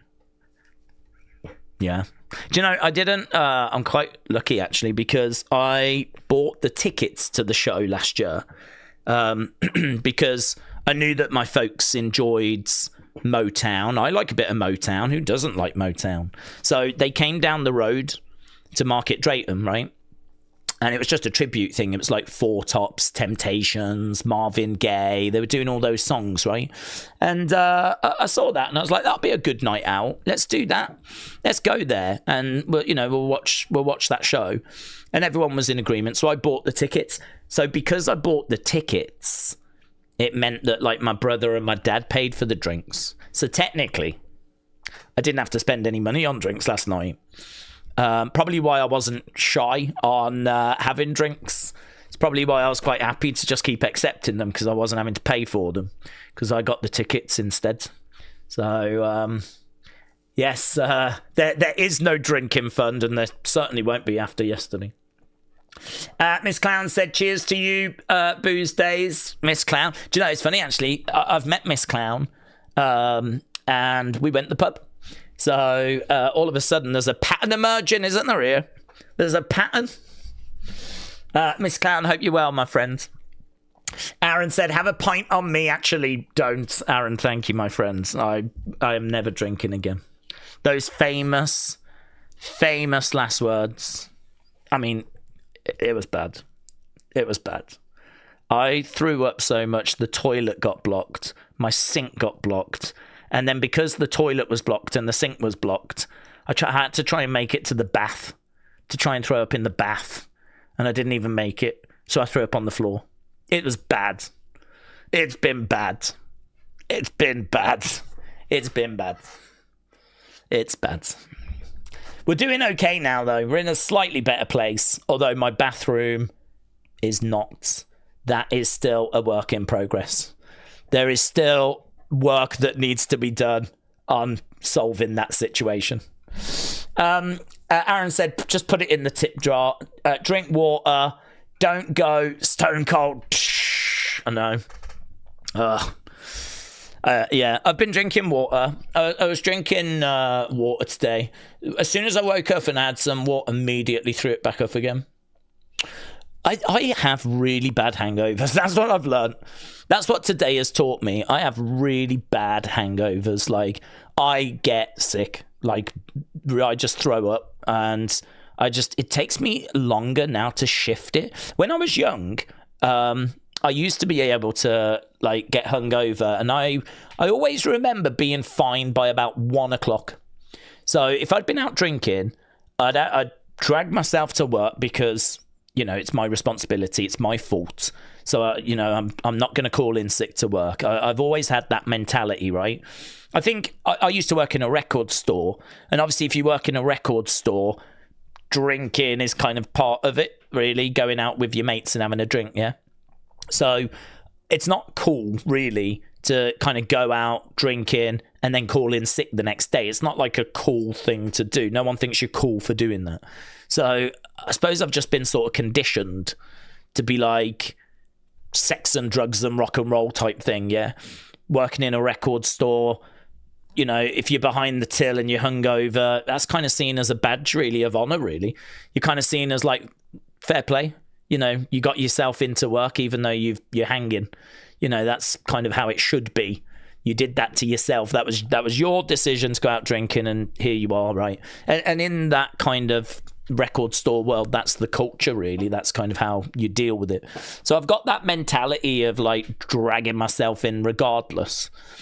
But I'm telling you, when I used to do that, I distinctly remember desperately trying to make it to lunchtime, and which would be like 12 or whatever. And by the time lunchtime was done at like 1, because you tended to get an hour's lunch, I'd be feeling like, okay, I think I'm out of it now. I've had a bit of foods. I think I've burnt it off. I'm feeling pretty good now. And so I'd be out of it. So honestly, I mean, by the time you getting to go home, obviously that's great, like about 5, half 5. But by that point, you're like, should we go drinking again? You're kind of like, you're fully recovered and you're back. But no, not now. I mean, I stopped at 4:30 in the morning drinking. Right now in the UK, it's coming up to 10 to 1 in the morning.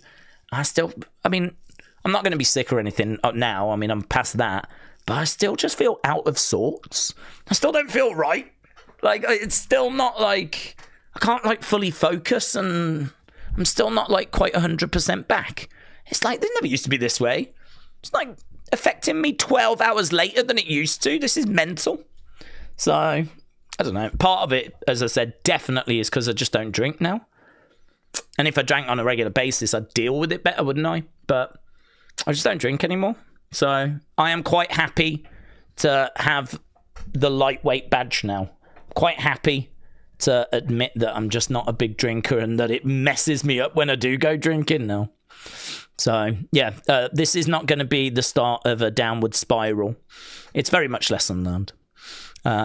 So, yeah, not having a great time at the moment. So, if you are new to the streams and you are joining us for the first time, I'd say forget this stream.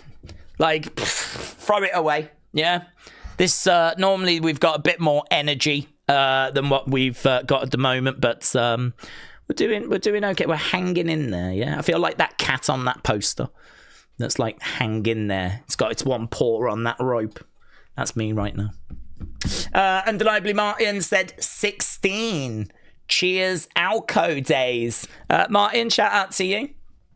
16, what's 16? I've missed something there. What does 16 mean? What would 16 mean? It's probably the number of drinks I had last night, actually. Blow me now.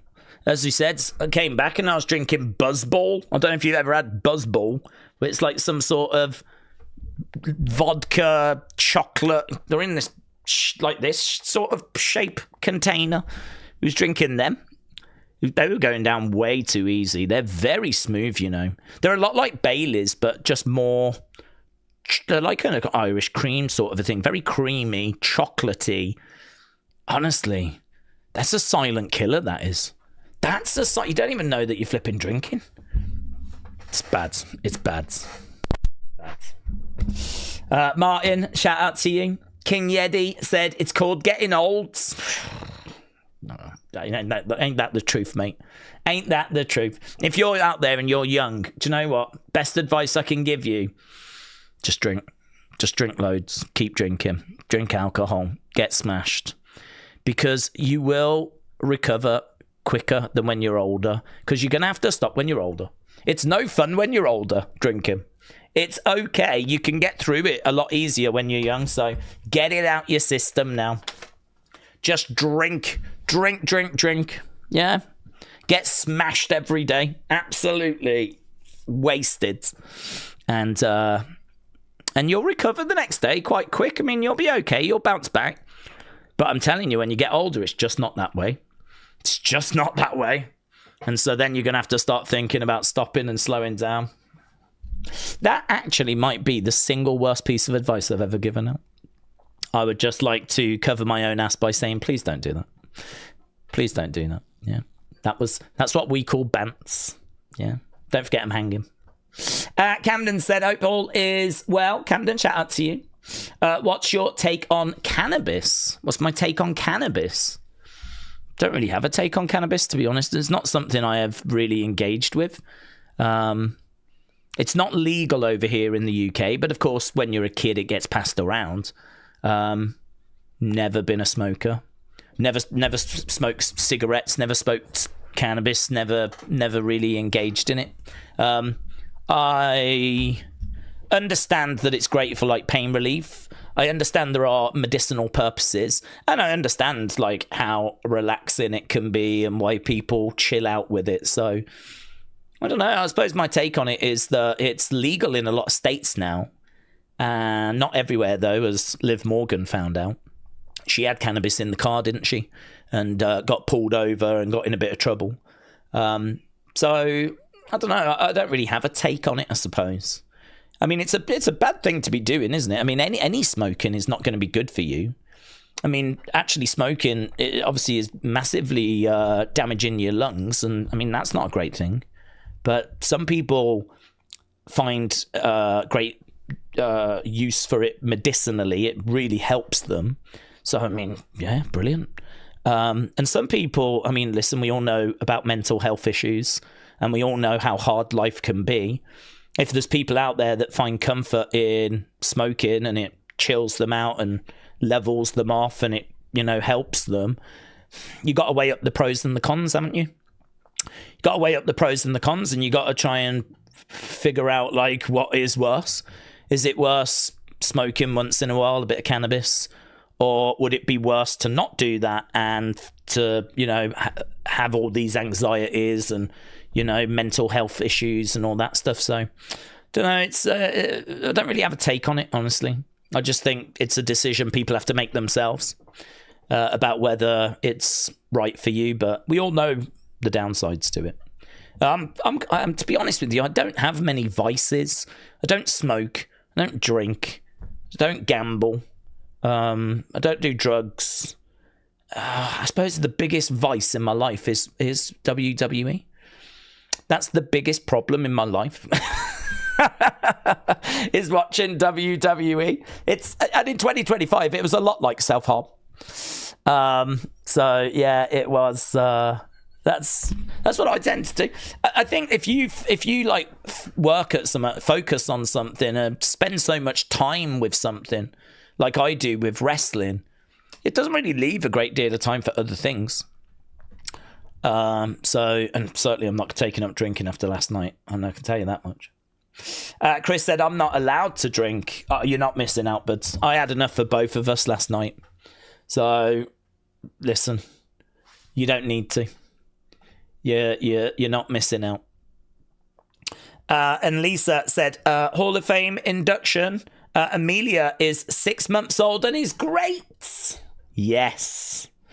Lisa, shout out to you, my friends. Yeah, let's do the Hall of Fame induction, shall we? Because we've got 5 minutes, and then we're going to go over to the show. So, let's flip over. So, quite unorthodox, quite unusual, but we did a poll, and we said that the winner and the runner-up again would go in for January. So we're looking to put 2 more in. We will take it back down to 1 for next month. But for this one, we said, let's get 2 in. And we had, obviously, these nominees. And we have been getting people to vote. We've had nearly 400 votes. We're at 379. So a good amount of votes, actually. A fair amount of people voting away. As we said, we will take it down just to the 1 for next month. But we did say we would put in the winner and the runner-up. There's lots of very deserving people that deserve to go into the Hall of Fame. There's a lot of names that keep getting mentioned. There's a lot of names that keep kind of coming up. There's just a lot of people that deserve to go in. And honestly, there's still... I mean, we could do 2 every month this year and we wouldn't even touch the sides, to be honest with you. I mean, we're so blessed with a community that is so engaged and so many familiar names join us on a regular basis. And, you know, when I look at the members side, we've got loads of great members and it's just great. It's great. I think this is why the Hall of Fame works so well. I think it works so well because there is so many deserving people. And so for this one, we'll put 2 in. We will go back down to 1. I don't want to run the risk, to be honest with you, of oversaturating. It is a balance. We do need to find a way of putting people in that deserve it, but also not just, you know, flooding the Hall of Fame. So we will take it back down. But for this, we said winner, runner-up. We'll go in for January. We're going to start the year off hot. And good luck to everyone involved. We had an absolute runaway winner. So Bobster goes in. So many congratulations to Bobster. 56%. And we said we'd put the runner-up in as well. And so Chris, congratulations, Chris. You have made it. You have done it. 19%. Unlucky to It's Kaz. And It's Kaz, your time will come. Again, it just brings me back to what I've said. Like, so many people deserve to go in. It's Kaz deserves to go in. Tyler's been mentioned a few times. There's people that have been on previous polls that didn't make it this time. It's just hard, isn't it? It's hard. The only thing I can keep saying is your time will come. But it's amazing, actually. We've been doing this now for, I want to say, over 2 years, maybe. It's around that. I mean, this is the list of everyone that's in there. All these people are in. We've been doing it 2 years. We're absolutely nowhere near touching the sides with like all the people that deserve to go in. So, yeah, incredible. So, well done to Bobster. Well done to Chris.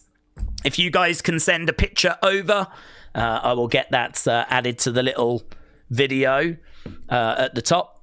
If you can send an image over, if you want to send a little acceptance speech thing in as well, and we'll get that read out, or we'll play it if you want to do it as a video, if you want me to read it, whatever. But again, another couple of very, very deserving people making their way into the Hall of Fame. Right, I'm going to go and grab some water. I'm going to grab some water just to help us get through the rest of this flipping stream. And of course, SmackDown now would be 3 hours rather than 2. course. I mean, of course. Do you know what I mean? Of course. I'm not going to make this easy. So 3 hours is what we've got coming up now. But, so yeah, I'm just going to quickly grab some water. We'll be underway with SmackDown in literally a few seconds.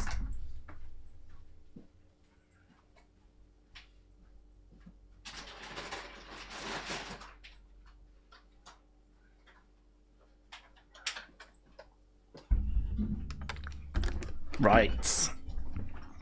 Let's go. Actually, haven't got this set up yet. Let's put this over here. Okay, if you are just joining us, we've got 3 qualifying matches on deck tonight. 3 qualifying matches. No, 2 qualifying matches, sorry. We've got men and women, triple threats.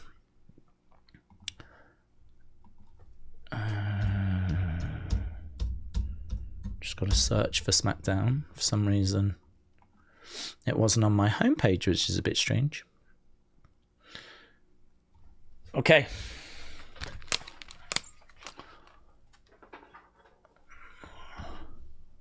Oh, that's great timing. Literally just as the Netflix logo just appeared. Then, now, forever together. That's great timing. Could not have timed that any better. Where's my pen gone? No. Right. Stay hydrated. Yeah. Have they said how long Chelsea's out for? No. I broke my ankle back in 2005. And I was out for, I think it was about 3 months, about 12 weeks. But, you know, I'm also not a highly trained professional wrestler. So she might make it back quicker than I did. But I had to have my leg in a cast and, you know, proper operation and everything. So I don't know. I mean, I suppose it depends how bad the break is and where it is and all that stuff. There's Sami. There's Cody. There's Jacob.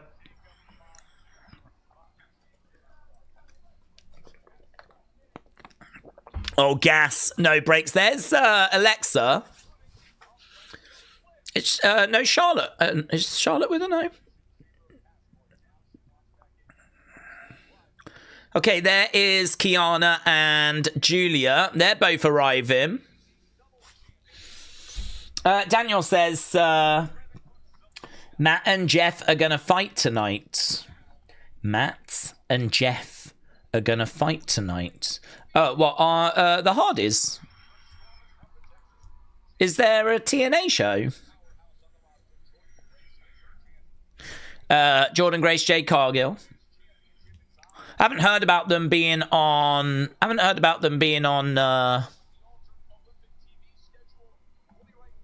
SmackDown tonight. Okay, we're just seeing the crowds. Jared, shout out to you, bud. Firing in Wrestling Daze membership. Appreciate it.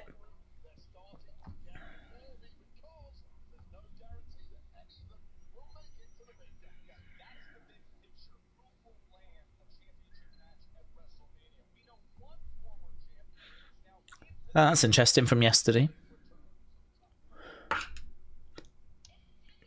Tiffany's opening the show.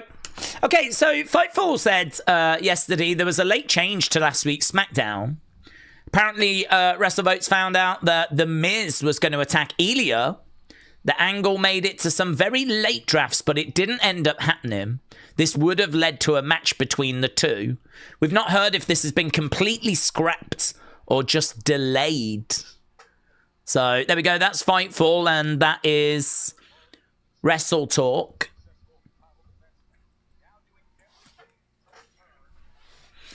Okay, Tiffany making her way down. It's not a big deal, but interesting to know that that was going to happen and we didn't get it.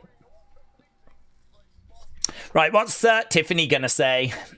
This is going to be interesting because Tiffany is someone that I like Tiffany, but it's not right.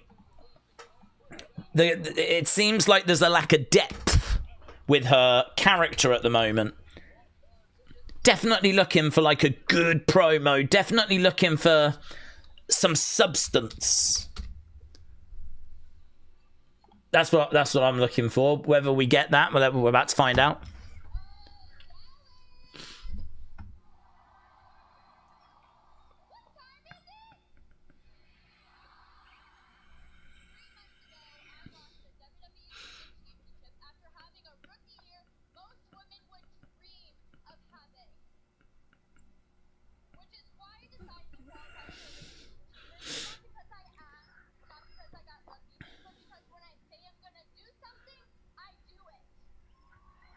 When I say I'm going to do something, I do it.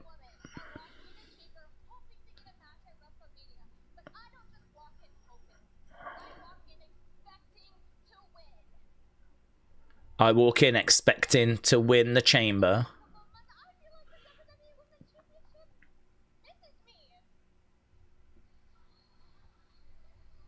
I feel like the Women's Championship misses me. Nia Jax is going to interrupt. Okay, here's Nia and Lash. They're going to be in action tonight.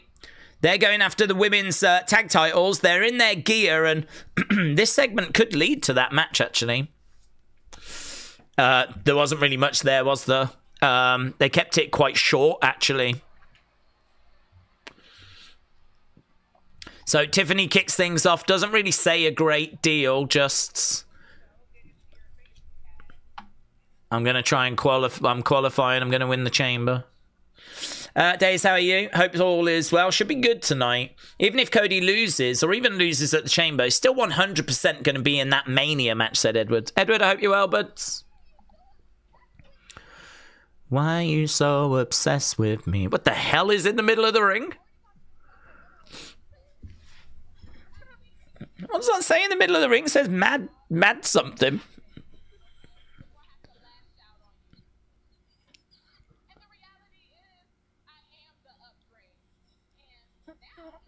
Lash calls herself the upgrade.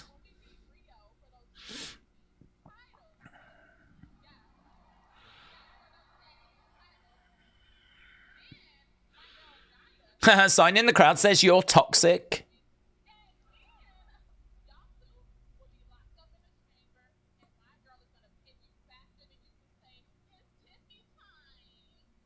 Okay, so Lash is getting a chance to say a few words.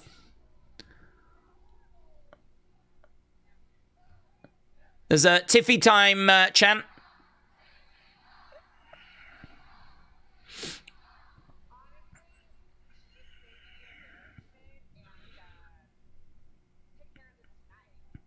Yeah, look at that. It's a drink, is it? Oh my God, I don't need a drink.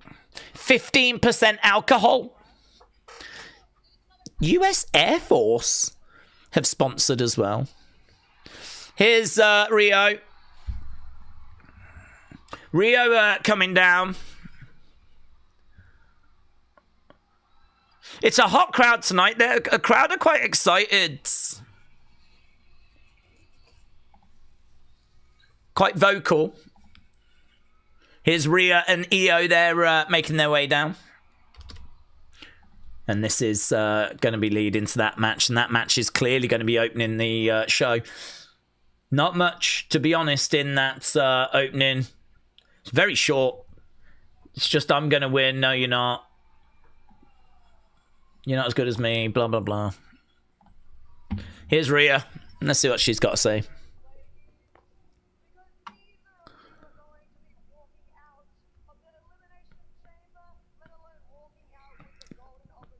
Neither of you are going to walk out of Elimination Chamber, let alone go on to get gold.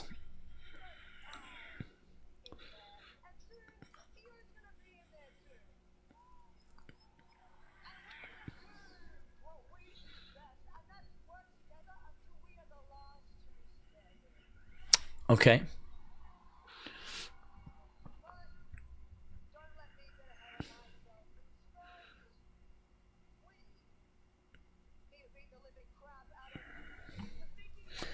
Tiffany really slimmed down. What is up with the women's roster losing so much weight, says WrestleRants.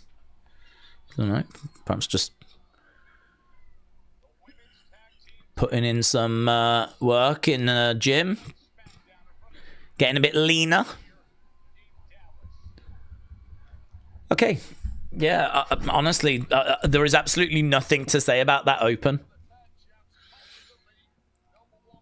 Rhea, you will get your world championship back. Please sign my poster. Mad Dog is what it says in the middle of the ring. 15% alcohol content. No thanks. Rio versus Lash and Nia. David said, I've lost my stiffy during the Tiffy promo. Wow, that's a harsh review, isn't it? That's how unexciting that was. Right now we've got elbow drop by Nia, and we are underway with match number 1. Rhea is obsessed with the Terrifier, just like my ex-girlfriend, said Navaldo. Is there any update on Bron Breakker, said Stuart. No. Only that it's looking doubtful for WrestleMania. That's been a hell of a journey, actually. I mean, at first, reports were that they were confident he was going to make it. Then it turned out it's more serious than people thought.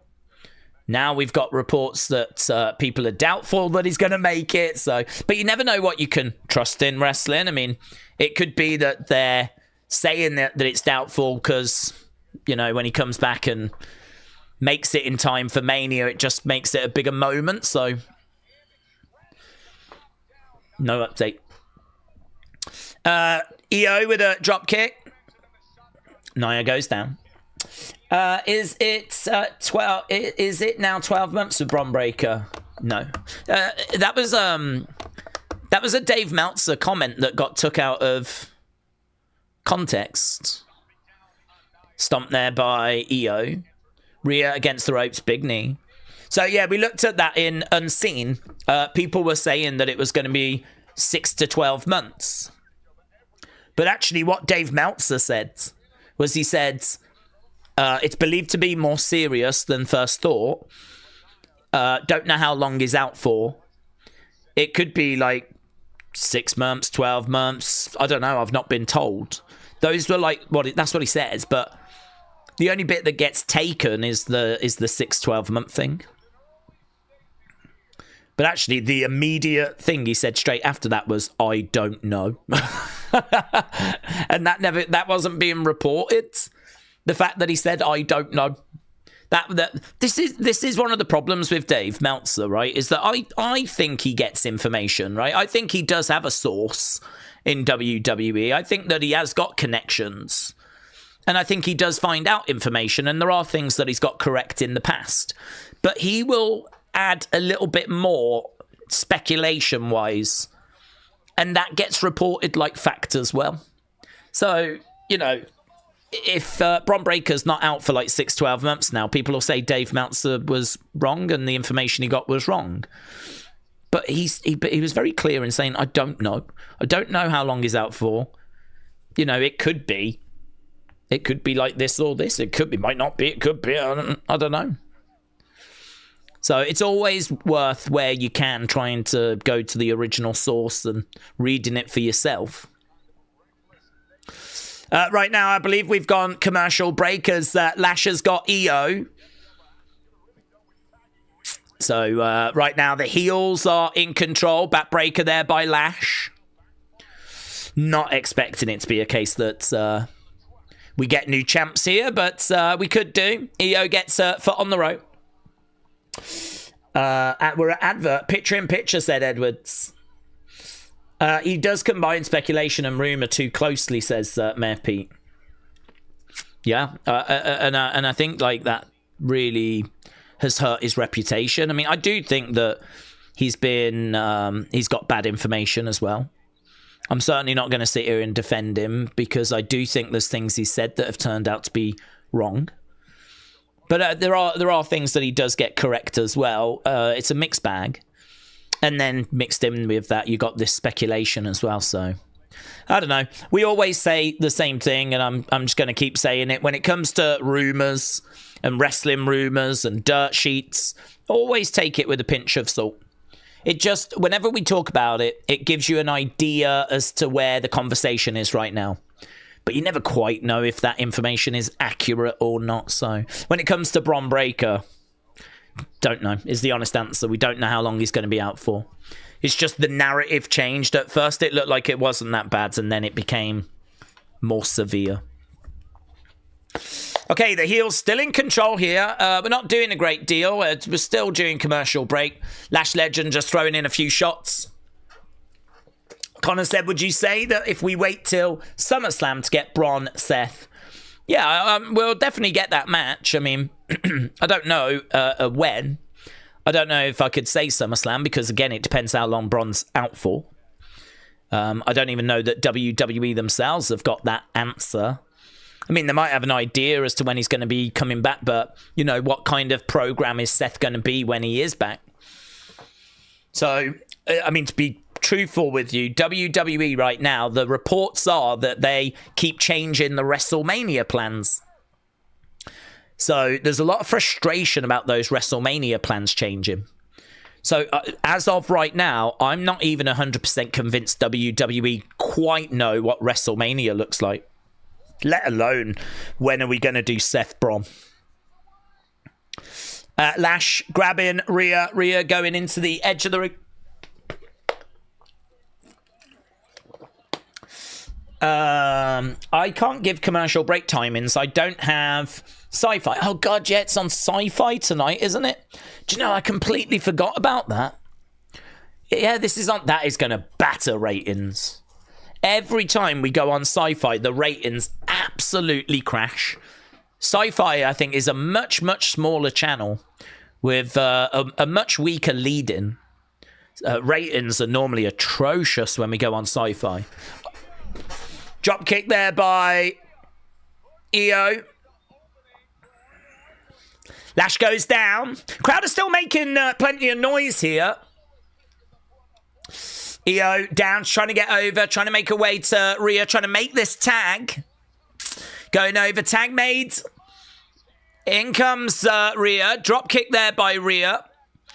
Shot coming in by Rhea. And again. Coming back, Lash picking up Rhea. Oh, Rhea goes. That was nice. So I got a nice pace to it. You can tell when we're back from commercial break, there's a real energy. Oh, she's trying to take Lash over. No joy. Rhea is up. Rhea throwing in some shots. Actually, Lash Legend against Rhea in a singles match. I would be down for that. I would expect Rhea to get the win, but oof. Tell you what, she's doing all this tilt-a-whirl stuff, isn't she, Rhea? She's really looking to add to her moveset. Perhaps she's been training with Io and like doing some stuff with Io. Right now we've got a pump handle, riptides. No. She was going for the riptides on Nia. And I think she was going to riptide as Io was going to do over the moonsault. But she has not managed to do it. Instead, she's going for a powerbomb. Powerbomb by Rhea. Here's over the moonsault. Rhea in position. Io. Bah! 1, 2. Oh my god. Do you know what? Io just did over the moonsault. Landed kind of very high on Nia. I was looking at that then and I was like, what must it be like for Nia to lie there knowing that Io is about to moonsault onto you? And just as I was thinking that, Io did over the moonsault, but landed really quite high on Nia. You could see Nia having a little word there. That didn't quite go to plan, but it wasn't a problem. It wasn't like a major botch or anything. It was just a little bit higher than I think Io would have wanted to. Normally you want to go on the stomach, don't you? That kind of area. So she was just a little bit higher, but this match is continuing, but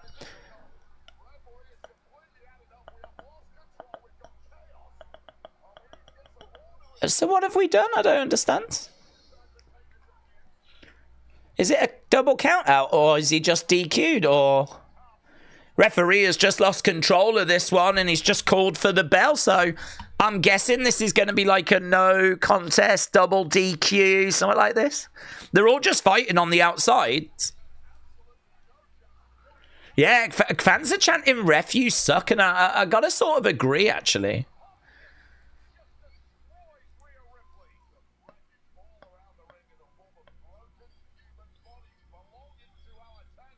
I don't think that was enough to actually throw this match out. Well, either way, it has been thrown out. We are not going to get new champs. We can do the poll. Right now, we've got a table being set up. We've got Lash, we got Nia. And I feel like Nia's going to end up going through that table. Yeah, she's up right now. I think that we might be seeing Rhea moving out the way. She's battling. Kick coming in. Yeah, that table. Here's Io going against the ropes. Goes crossbody. She does go through the table. She goes through the barricades. Wow. This match has turned into this massive, like, street fight. We got Nia and Io going through tables. We got Lash and Rhea going through the barricades. We got the fans chanting, holy shiz. We got everyone down. This match has been thrown out. So we're not going to get new champs, but this certainly feels like it's far from over. Rhea down, Lash down, Io down. Referees have come down, and for some reason they're only checking on Nia. Okay. Looked like they'd come down just to check on Nia. I was like, what about everyone else? Well, there we go. Carnage! Absolute carnage. We are going backstage with Cody. Get your scores in for that match. Apparently, Royce Keys was in action just before this show started on main event, so don't know that we're going to see Royce Keys tonight, but he is in attendance.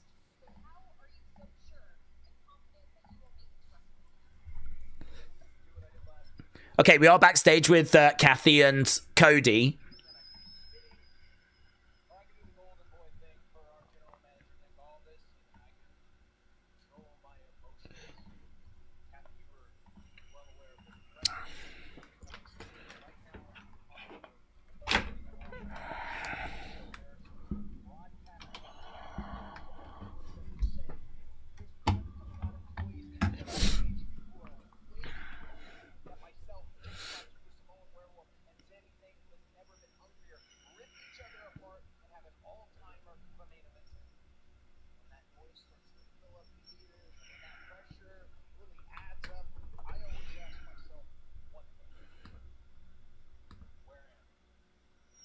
I like this promo from Cody.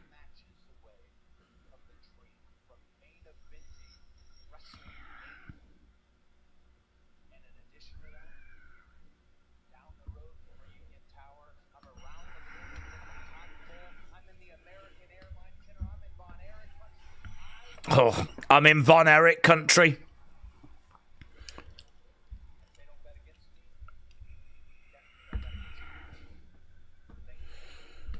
I'd say don't bet against me, and definitely don't bet against me here. I quite like that promo from Cody. Talking about the pressures that are on him, and he's taking stock as to where he is. We're backstage with Carmelo and Apollo. Matt Cardona.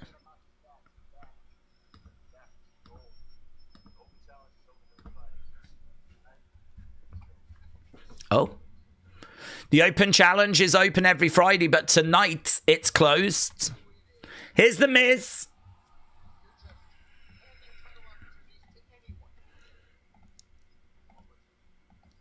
Anyone but you, Miz, can have an opportunity. It's an open challenge, but the Miz is not included.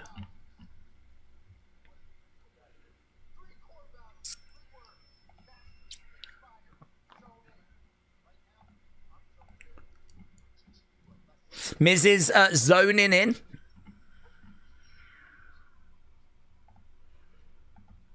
I hope you can teach better than you can wrestle.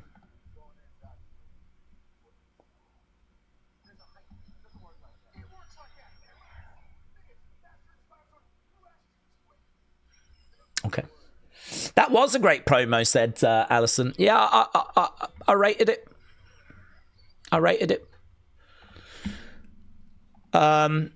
He was talking about how there's people talking online and, you know, there's the pressure that's building. And he says, I always think to myself in that situation, I always think to myself, like, where am I? And he says, right now, I'm 2 matches away from the dream. And that dream is to main event WrestleMania. I did wonder, actually, if people, you might have heard some people booing when he said that, because that is not what everyone's looking for. I think it might have been wise for Cody to have just made a comment about, I know I've main evented WrestleMania a lot in recent times, but it is never lost on me how important that is, or how big this is, or how hard I've had to work to get to that. It's never lost on me. Every time it feels like the first time. And maybe if he'd have, like, perhaps we need to get across that kind of a thing.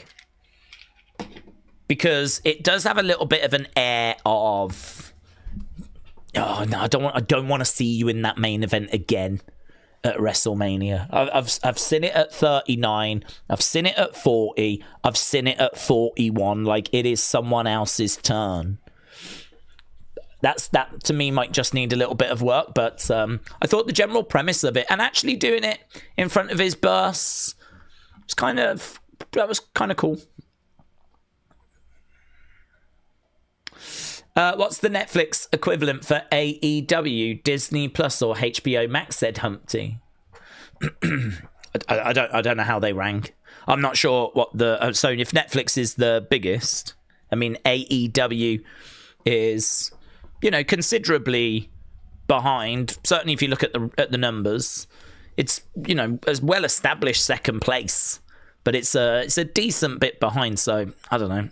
Streaming service wise, I don't know what the second biggest is, and I don't know how close it is to Netflix. I'd imagine it's probably a fair bit behind. I'd imagine Netflix is out at front, isn't it? Quite a substantial lead.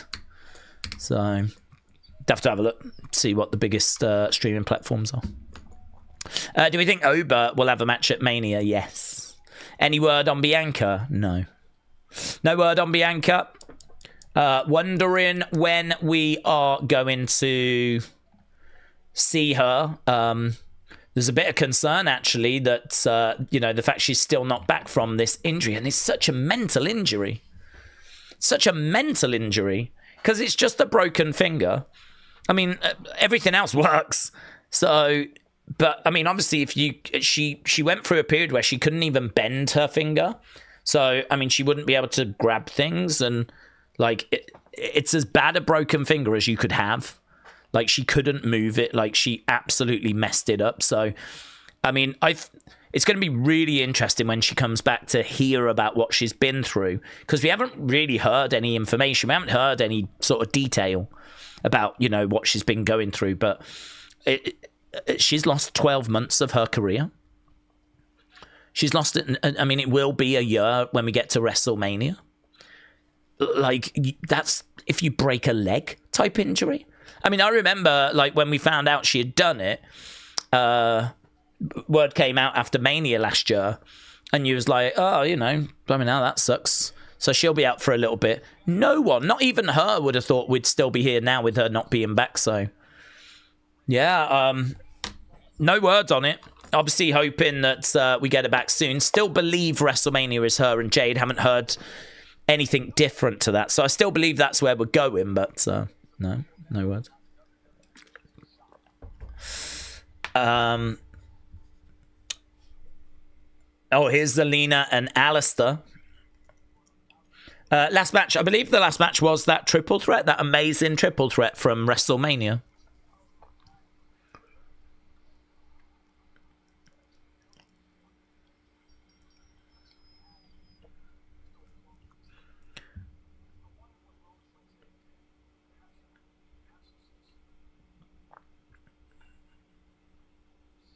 Perhaps we'll see you soon, Randy.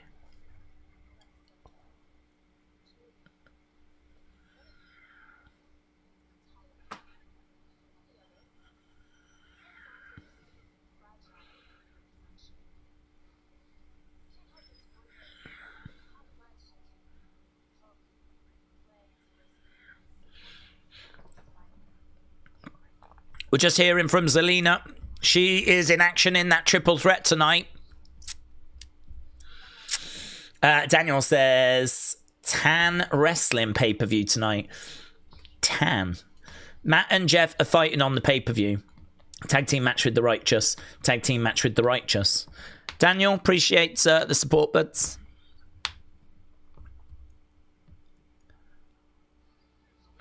Okay. Here we go. Open challenge time, but apparently the open challenge is not open. Do we even know who he's going to face? I mean, is it still that he wants to face Giulia? Tracy said, I've got TNA Plus. I can't wait for it to come on. Bianca broke 2 fingers, and I think she caught some sort of infection in the bone. Oh, not heard that. Not heard that she got an infection. I could believe that, though, as I said. I mean, it was all as bad as it could have possibly been. Okay, first match then. First match, RHIYO versus Lash and Nia. Good pace, pretty fun, not down on it. Quite frustrating finish where we didn't get a winner, but clearly setting up something in the future. You lot were a bit down on it. I think the finish probably frustrated you guys. So it came out as goods.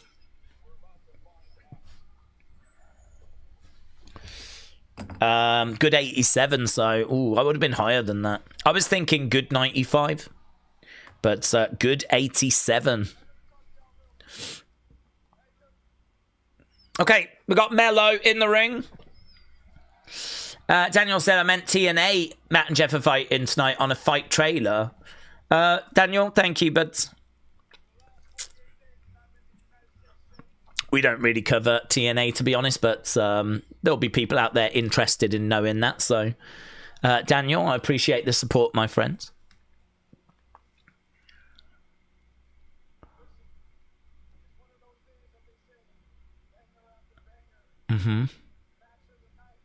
It's a hell of a jacket that he's wearing, isn't it?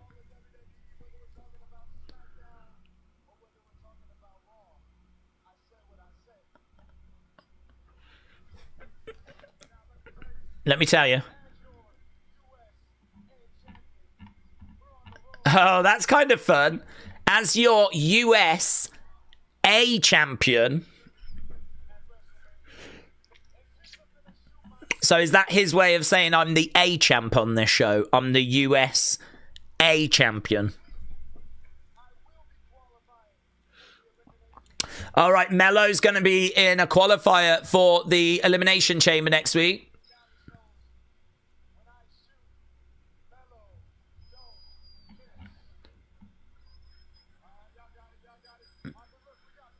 We got business.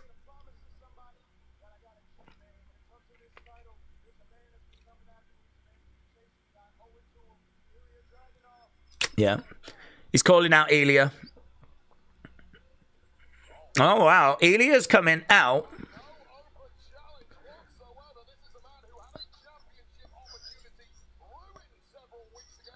So are we going to do this? Is Miz going to attack?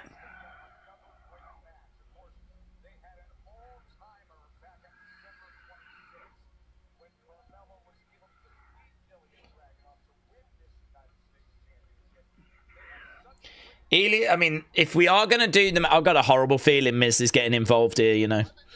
I've got a horrible feeling Miz is getting involved.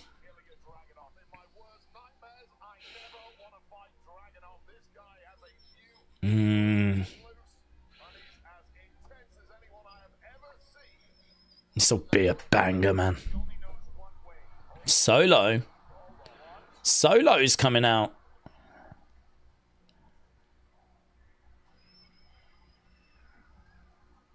Here's the MFTs. Where's this going? Immediately my brain goes, tag match.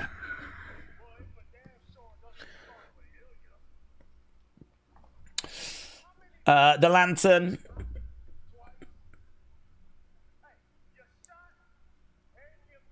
You shot and you missed.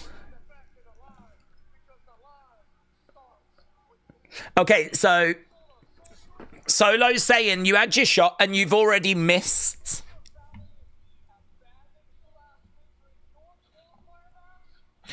Didn't your family abandon you last week?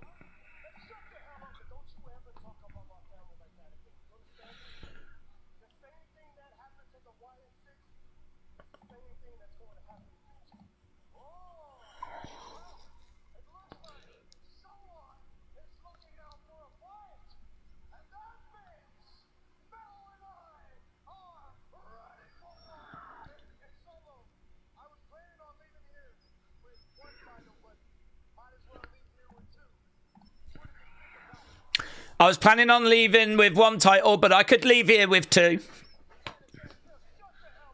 That was good from Solo.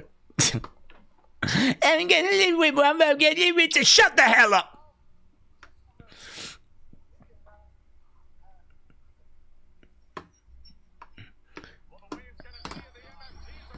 MFTs are going after Ilya and Carmelo. Numbers obviously against... I mean, are we going to get the Wyatts?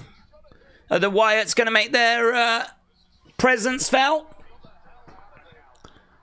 No, instead we got Apollo and we got Matt Cardona coming down. That certainly strengthens the tag match potential. 4-on-4 maybe.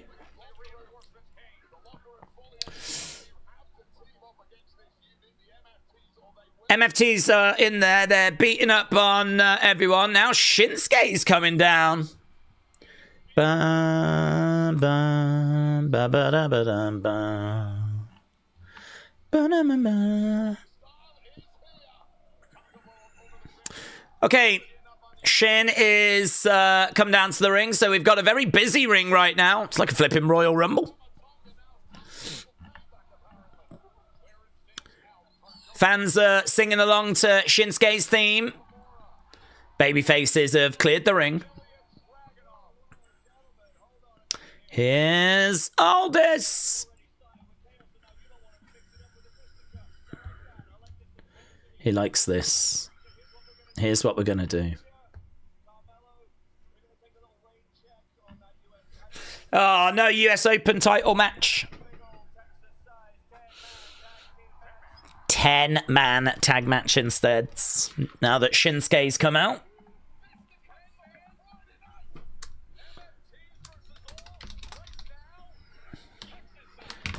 Texas-sized 10-man. There we go. Okay. Commercial break. David said, will Braun and Seth come back and fight the Vision? I don't think Braun will come back and fight the Vision. But Seth will come back and go after the Vision. If Seth comes back and we don't have the Vision then, or we don't have Braun, then I'm sure he'll go after Bronson or he'll go after Theory or something like that. Wouldn't really make sense for him to come back and not go after the Vision, not go after Heyman. I know it was Braun that attacked him, but really the Vision is a problem that he's created, so anyone in that group he'll look to go after, I would imagine. But we just don't know how long Braun's going to be out for, which is frustrating, obviously. Not just for us, but for him and WWE as well. JJ in the shadow. Appreciate the support, my friends. Firing in some gifted memberships. Appreciate it. And David said the Samoan Purge has arrived. It's not over at all. The Samoan Purge. I wonder if that would be a good name. The Samoan Purge. David, shout out to you, buds. So we are at commercial break. And right now we are just clothesline there by Tama.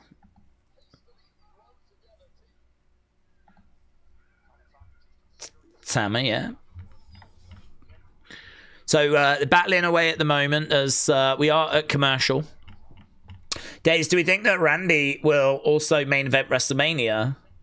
No, there's no word about him main event in WrestleMania.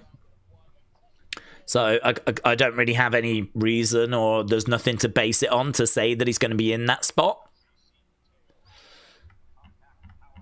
I mean, he could absolutely main event WrestleMania again one day, but his name has never been mentioned in any of the rumors that he's going to main event this year. Over in the corner, big boots. Shinsuke making the tag. In comes Apollo. It's good. Apollo on TV, man. Apollo Crews is in the ring right now. Is this during commercial break? Mate, what the hell? Apollo actually competing on SmackDown. This should be the flipping main event. Against the ropes. Nice leapfrog. Down he goes. Back up. Nice drop kick. Good work there by Apollo. He's looking great, actually. Mate, I could be so here for an Apollo run. Another chop coming in there by Apollo. He's just never found that connection, but another chop coming in. Tag being made. Matt Cardona comes in. He's working on the arm. I think we should have Nikki Cross come out and steal the lantern back, said Suzanne. Yeah, to be honest, I'd be surprised if we didn't get any Wyatt 6 involvement here. It feels like they should get involved. Over the other side, Matt Cardona hard in the corner. No, knee coming in. Cardona is up. He's beckoning Tongaloa over. Missile drop kick. Did you unlock everything in 2K24 or 25? I didn't play them, but I didn't play them. I used to buy the games and then just like spend a couple of hours playing them, but I've never found a way of spending a lot of time on the game recently. To be honest, I think the last time I put serious time into a wrestling game, like really gave it a lot of time, it's probably 2008. I remember SmackDown versus Raw 2008, and I don't know what it was about that game. I don't know. I just remember it coming out, and I remember thinking, do you know what? This is the year I am really going to give some time to this game. So I bought the game guide, and I was reading through the game guide, and I sat down, and I put time into the game, and I really enjoyed it. They had a GM thing where you could book your own shows and everything, and I think you can do that now. That was a feature that sort of got removed from the games and then ended up coming back, and it had it for 2008, and it had a great roster as well because you had Raw, SmackDown, ECW. It was before NXT, so the third brand was ECW at that time, and I really enjoyed playing that game. But then I just couldn't find the time to do it the next year or the year after. I kept buying the games because I had every intention, but I couldn't find the time. And actually, since the pandemic, I've just sort of gone to no, there's no point.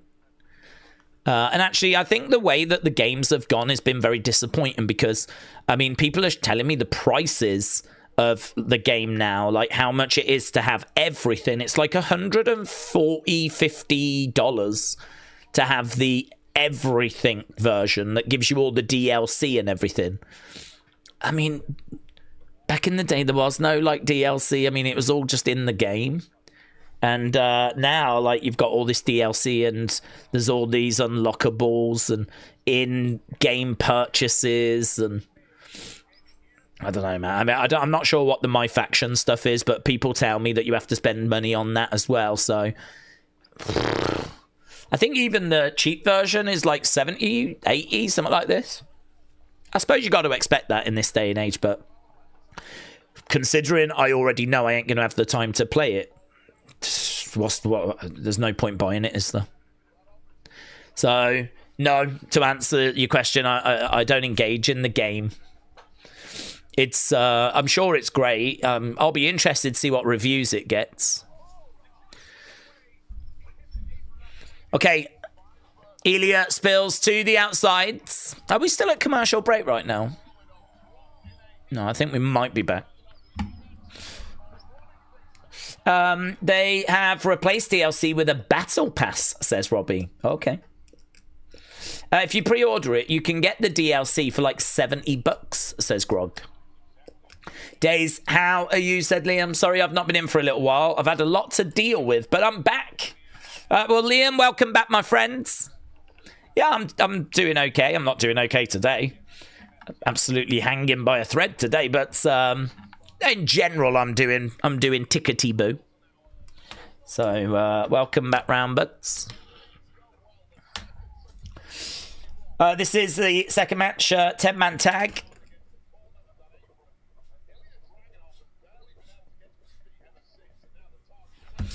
Video game prices just make my head hurt nowadays, said Poppy Crocs. I know, it's crazy.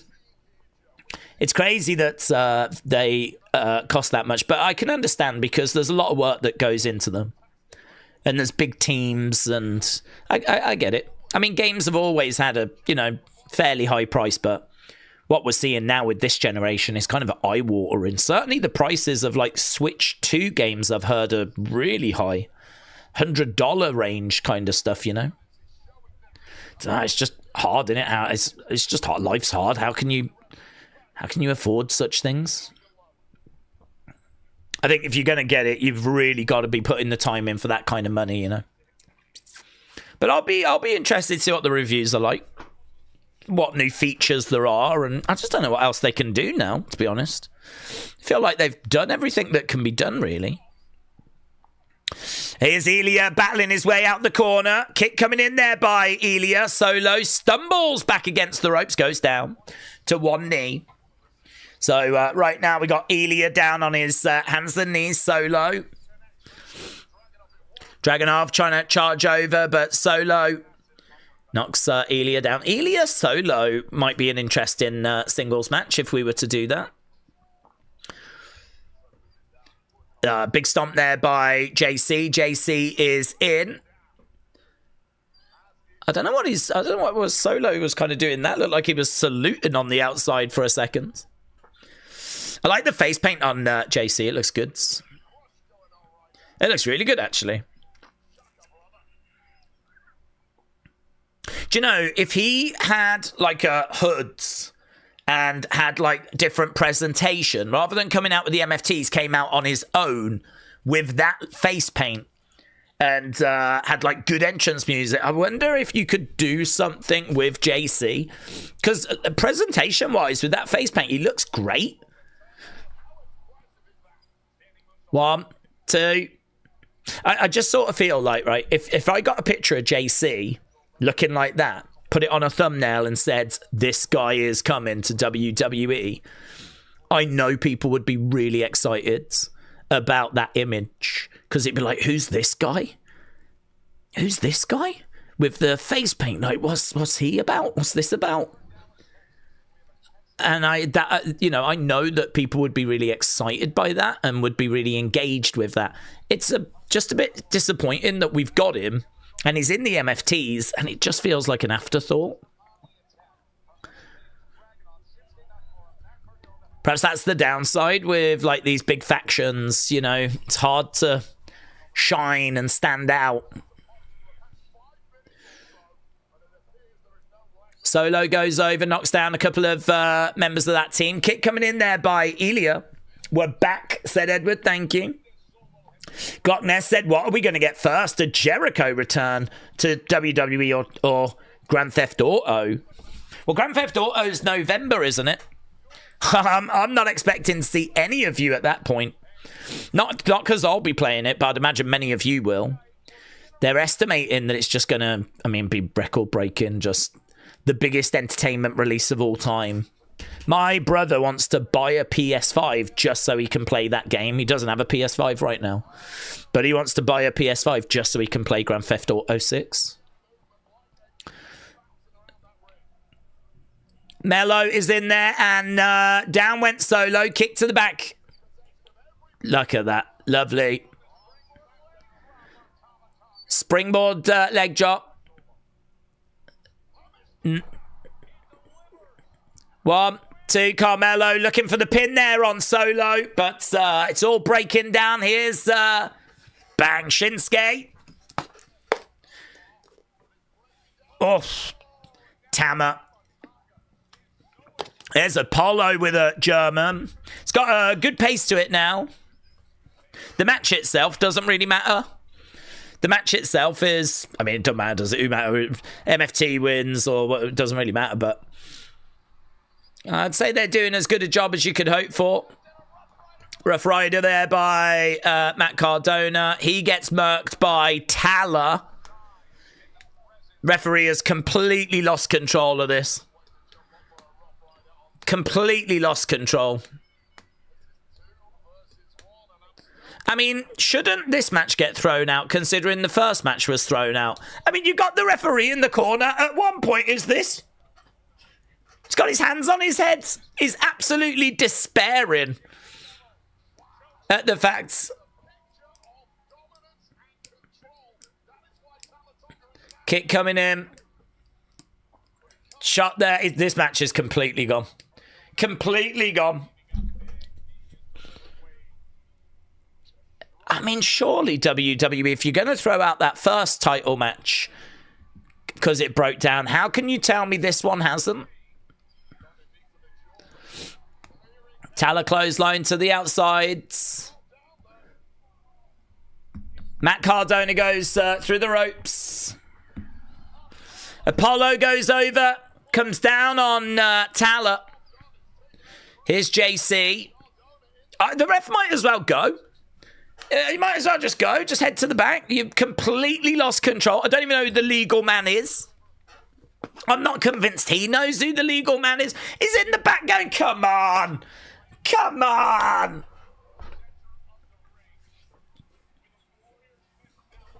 You're the ref. Do something.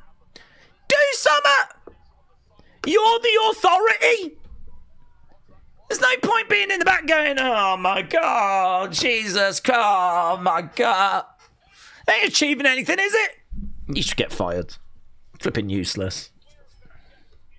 When he goes to the back, whoever the head referee is should grab him and go, what the hell was that? What the hell was that? Imagine in any other sport. Imagine in the Super Bowl if things start going awry. The referee on the field starts going, oh, Jesus. Oh, my God. What am I going to do? Oh.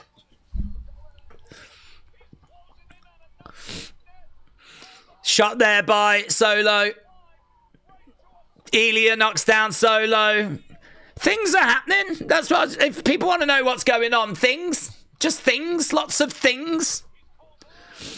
This is happening now. That's happening now. Is that even the legal person? How would you even know that's the legal person? Someone's pinned someone and the match has ended. Bloody hell.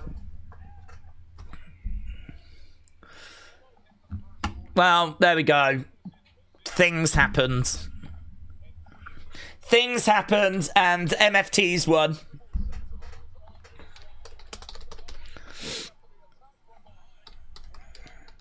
That referee's going to need a bloody drink after that, isn't he? He's going to need to sit down in the... He's going to head to the back. They're going to be like, everything okay? He's going to be like...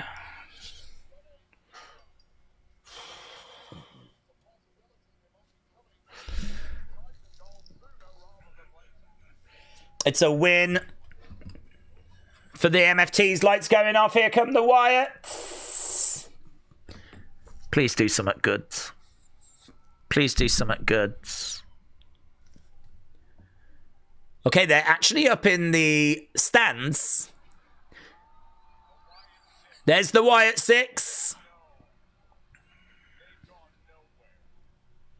So they're just watching from the stands. MFTs.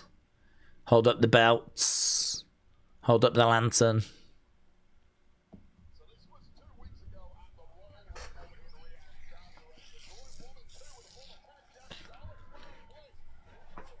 Okay. I mean, if that's the only thing they do tonight, they would be well within their right to go, sorry, you want me to travel all the way to Texas so that I just stand in the crowds, do that a few times, and that's it? That might be it. That might be everything you get for the Wyatts tonight. Here's Alexa. Here's Charlotte. I'm sorry about the Rumble.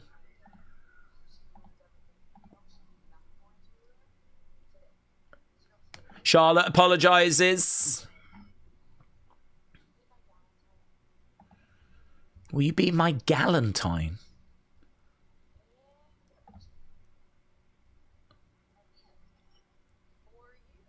A signed Charlotte picture. To be fair, that's probably worth like $50 or so online. I mean, it's not a bad gift. Probably sell that and get like a voucher.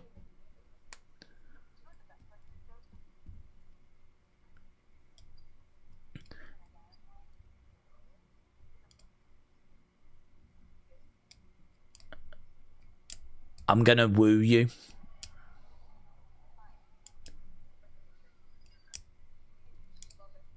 Bring the picture. Okay, well, there we go. They are galantines. And she got some flowers. And she got a signed picture. I don't think that's bad. Honestly, if Charlotte gave me a signed picture, I'd be thrilled. To be honest, if any woman gave me attention, I'd be thrilled. So, David said, Danny Davis and Ronnie Garvin were better refs. Agreed. Agreed. He just absolutely lost control of that thing. And I am not convinced for 1 second they were even the legal people. I just think he wanted it to be over. I think he was just like, let's just flip it and end it. Let's just flip it and end it. I don't know who the legal person is, but what I do know is we've got a show that we need to carry on with, and so I'm just going to count. Okay, we've gone to commercial break.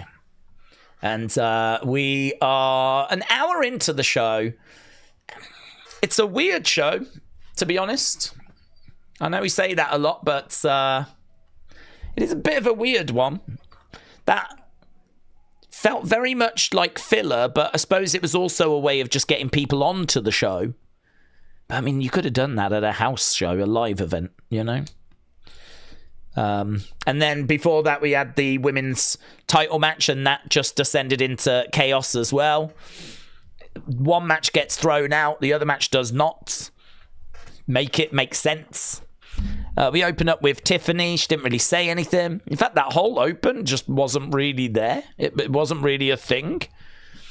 Just, you know, a couple of words being said, and we very quickly got to our first match. So, don't know. I mean, I don't want to say, is that an hour of filler? I don't want to be like that cruel, but because obviously we did get a women's tag title match, but obviously, I mean, it ends up getting thrown out. So we didn't really make. It was not a bad match though.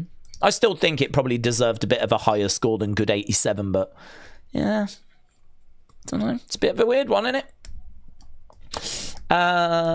It's okay, Daze. Raheem is going to save the show, said Elijah. Yes.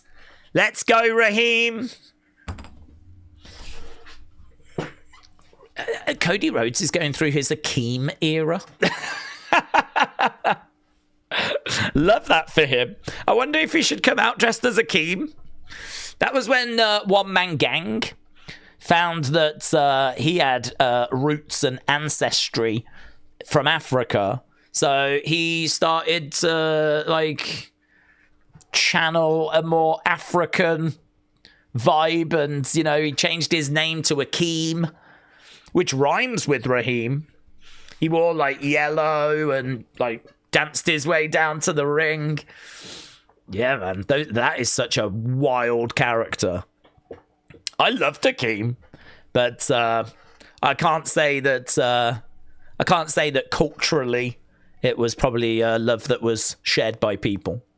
I found it fun, but yeah, that's one of the more controversial characters. Well, it's good to see that Cody's going through that era, his Hakeem era. That was certainly not on my bingo cards. David said maybe it was evil twin ref of the real one. Oh, you think the real one's maybe locked up in a cupboard somewhere and that was like the evil twin version? Maybe. He's probably just incompetent, to be honest. That's probably the correct answer. He's just an incompetent referee that just lost all control. Okay, we're just seeing some of the legends that are going to be at WWE World. X-Pac, Road Dogg, RVD. I tell you what, Road Dogg would be worth meeting. Imagine that. You get to meet Road Dogg and you just get to have a go at him for creative. Why did you do this? Why did you think this was a good idea? Was you responsible for this? 2025. What was that about?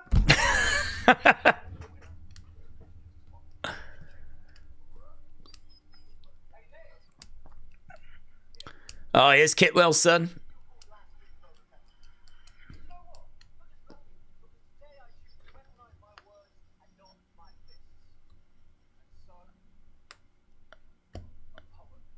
A poem? Here we go, a Kit Wilson poem?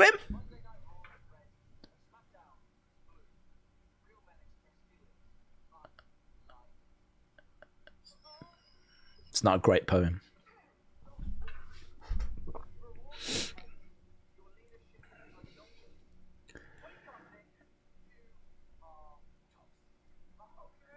Okay, he calls him toxic. Well, if Cody Rhodes is this generation's Hakeem, Kit Wilson is this generation's genius.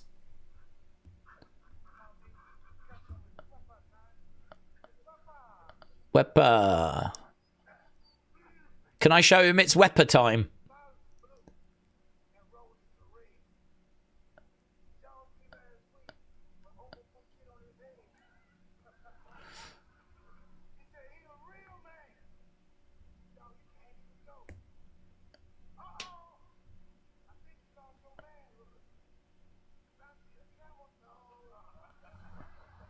R-Truth said he sees a camel toe?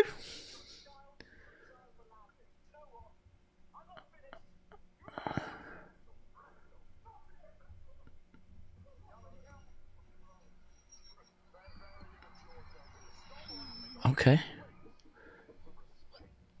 I feel like those were bad poems, and it just ended with him saying, I can see a camel toe, which is really random. Okay.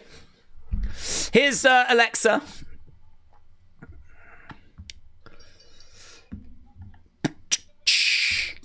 SmackDown Final Men's Elimination Chamber takes place next week. Carmelo, Trick, Damian Priest.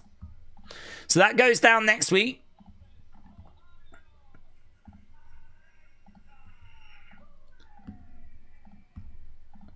It's funny because, like, you look online and people are like laughing face emoji at that segment, and I'm like, was it really funny, or did I just not quite see it? I don't know.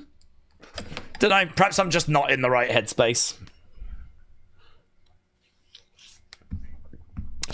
Charlotte making her way down, just signing a few things for the fans.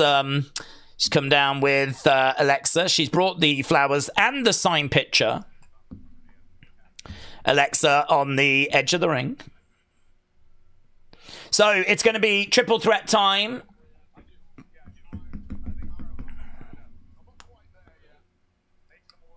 We are into hour number 2. Daniel said, who do we think's going to win, Finn or Punk? I think it'll be Punk. I think it's good that we've got Finn in that match because I like Finn and I want to see him get opportunity. So, you know, it's great that we can give him a title match at like a show like that. And I'm thinking it's going to be really close and dramatic, but we're in Chicago. We've already made the Punk Roman match announcement. Of course, that can change. But, no, I mean, we did a triple threat last year. We did Punk, Seth, Roman.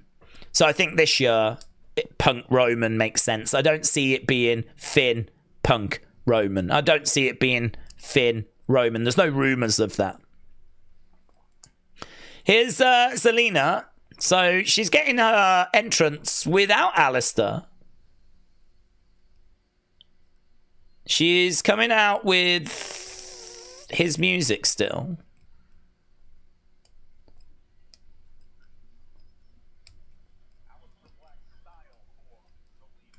Okay, and she's got new graphics.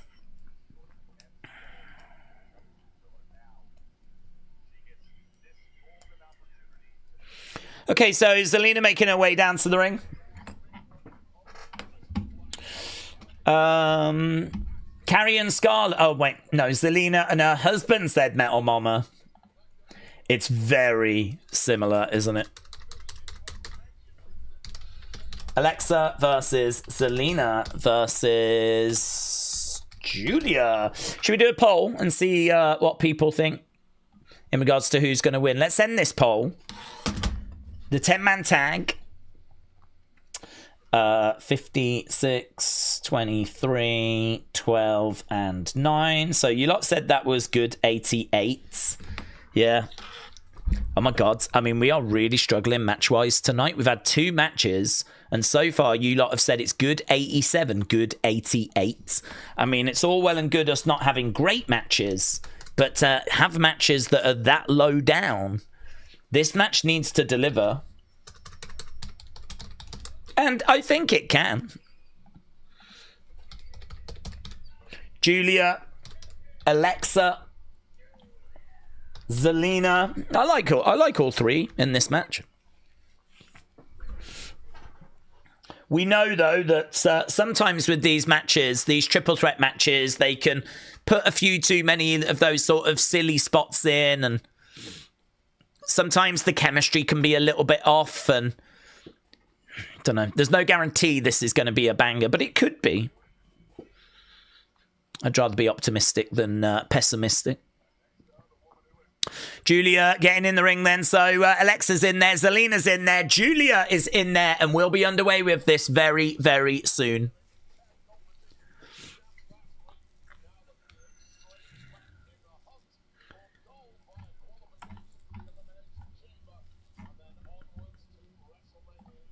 Yeah, unlike at the Rumble, said Slamex, Zelina now coming out to Alistair's theme. Okay, Bella sounded, and we are about to get underway. Get your votes in. Who do you think's going to win this? Winner goes through to the Elimination Chamber. Alexa's a big name in the history of women's wrestling. She absolutely has been in the chamber and could go there again. Giulia is our current United States champion, so it would make sense for her to qualify. And Zelina is enjoying like a push at the moment. She's enjoying some extra opportunities, extra exposure. I think she's probably the one I expect the least to qualify. It feels like it's Giulia or Alexa, but Zelina trying to jump on the back there of Alexa. Right now we got Giulia picking up Zelina. Kick coming in there by Alexa.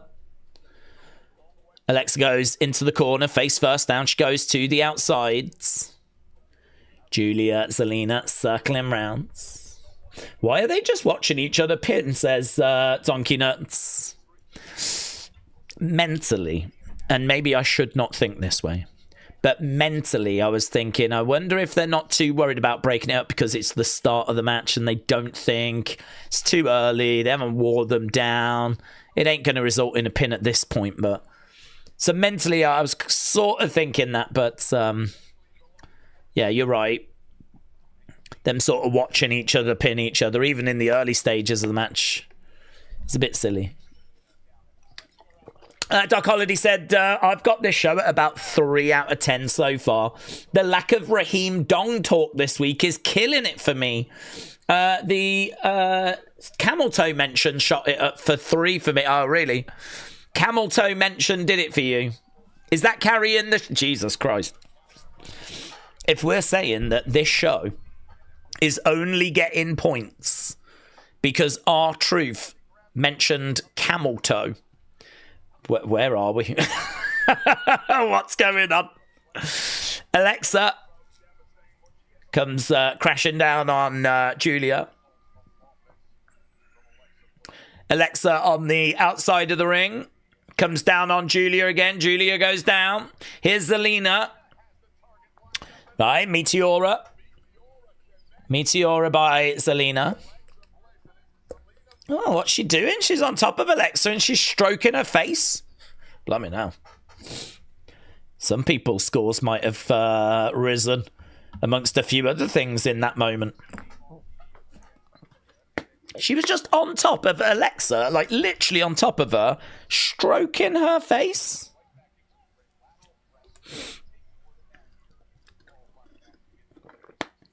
Kick coming in there by Zelina. Adverts.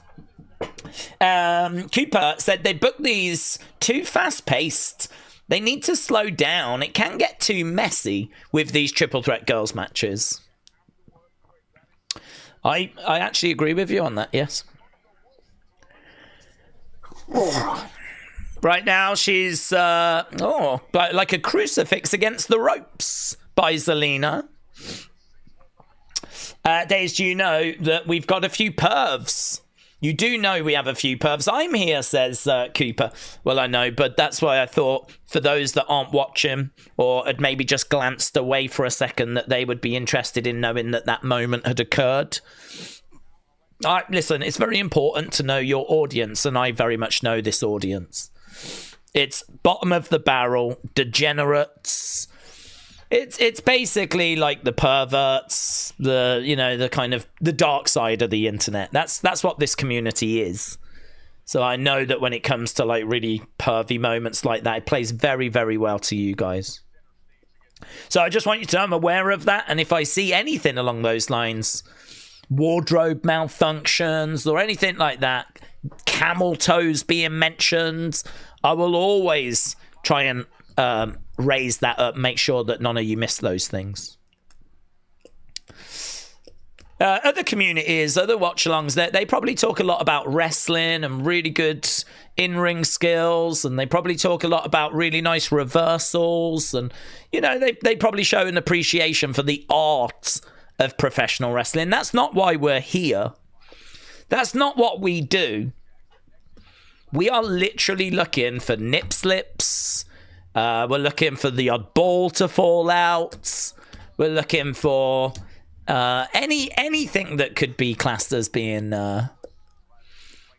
degenerate. Over the top goes Giulia. Did they drop the Vega name, said Bishop. That's a good shout, actually. On the graphic, they called Zelina. I think they have. Let's have a look on the Superstars page. I think it's probably going to be listed as Zelina there as well. She'll always be Vega in our heart, though. But I believe it has been dropped. Okay, Alexa is currently getting beaten up by Zelina. Yeah, online it just lists her as Zelina, so Vega has been dropped. I feel like it's probably been out the equation for a little bit now, but right now, Giulia. Okay, we're back from commercial break. Big boot there by Giulia. She's sticking a boot right in the throat of Alexa. Liam said, do we think they've made Charlotte a bit of a joke? Before she left, she was the main woman, and now she's doing silly segments. She's never done that before, said Liam. Well, there's two ways to look at it, actually. One way is to say, yes, they've made her, you know, a bit more comedic and everything. But there was a real backlash to Charlotte. I mean, there was when she was a heel, it wasn't like a massive problem, but she had a real issue with Tiffany, and I think she found herself in a really bad place. So around WrestleMania, her feud with Tiffany like fell apart in real life. They were taking actual shots at each other in promos, and it was all getting really, really personal and getting very unprofessional. And actually, Charlotte was not in a good place. I think she was struggling to find her place. You know, clearly we want to focus on Rhea and Io, and, you know, there's all these other women that have come in now, and Charlotte is still one of the top women. She's no longer the absolute top woman. She's one of. And I think she was really struggling with where she was in the company and on the card, and that seemed to show itself in that feud with Tiffany. So it feels like they wanted to kind of soften the character a little bit, make it a bit more fun, find something different to do with Charlotte. One of the criticisms of Charlotte is her character's never really evolved. She's always been that queen and arrogant and I'm better than you, and I think that's kind of run its course. Probably time for the character to evolve. Whether this was the right way to go, that's very debatable. But obviously what we're expecting is for her to do this friendship with Alexa and for this friendship to fall apart. So we expect to see that Dark Queen character. We expect to see that in the near future. She'll probably be the heel and go into a feud with Alexa. But yeah, with the spotlight not on Charlotte, not needed to be on Charlotte, they've kind of gone this direction with her. Shoulder up there by Giulia. Zelina screams out. Let's get rid of the poll. We'll get rid of the poll. King Yeti, shout out to you, my friend, firing in some memberships. Appreciate it, my friends. We got 1 hour 45. Dennis said, is Alexa ever going to join the Wyatts? I think she will, but I don't think there's a rush. To be honest, I think because of everything that's happened with the Wyatts, we have really struggled to get them up and running. I mean, really, this feuds with the MFTs is their first proper feuds since Final Testament, which was at the end of 2024. 2025 was a bad year for the Wyatts. We didn't even see them until after WrestleMania. And then we just focused them in the tag division. And we just sort of focused on them going after the tag titles. So this feud with the MFTs, this is the first proper like faction feud we've had in a while. The bottom line is there's not really a place for Alexa to come in at the moment. None of that Wyatt 6 story has gone the way that was intended. Alexa makes the save. So we've just kind of had to go with the flow.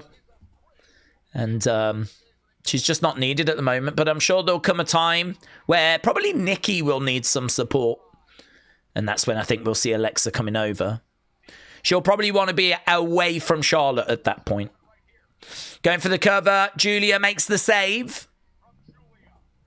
Giulia coming over, grabbing Alexa. So we've just been at commercial. We're back from commercial. Giulia picking up Alexa. She's going to look to drive her down. Going for the cover. 1, 2. And Zelina makes the save. Zelina makes the save. Alexa rolls to the outsides. Zelina grabbing Giulia. Giulia getting back up to her feet. Right now, we got Kiana on the outside. She's providing a distraction.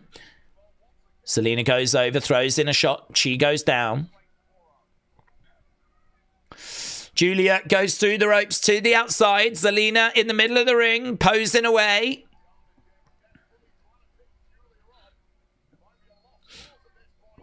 Zelina is going to go against the ropes. And she just ended up walking into her sister Abigail there. She gets planted. 1, 2. That was such a weird finish. Alexa wins, but that's a really strange finish. I mean, Zelina does a pose, goes against the ropes, ends up just getting grabbed by Alexa. Sister Abigail, done.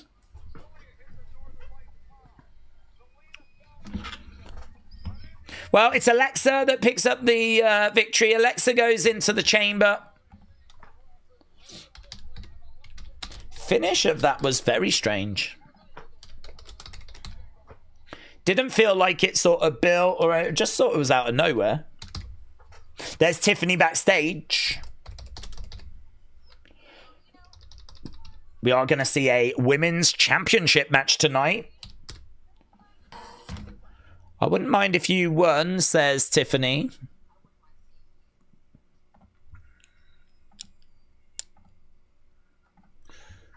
Ah, there's Chelsea.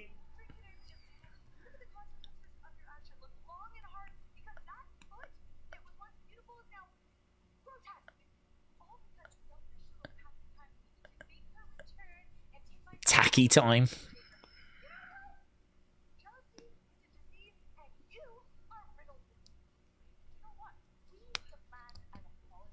We demand an apology.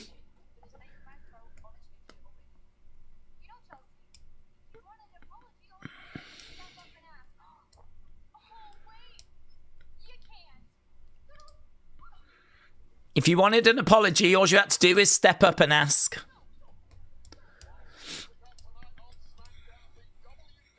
Okay, Jade, Jordynne coming up. Chelsea should have won. I can't wait till she gets the title win, said Brooklyn. Choco Latte, shout out to you. James said it was an okay match. I feel like the pacing was a bit off. This is the first time that those three have faced, so it was okay for being the first time, but it was quite weird.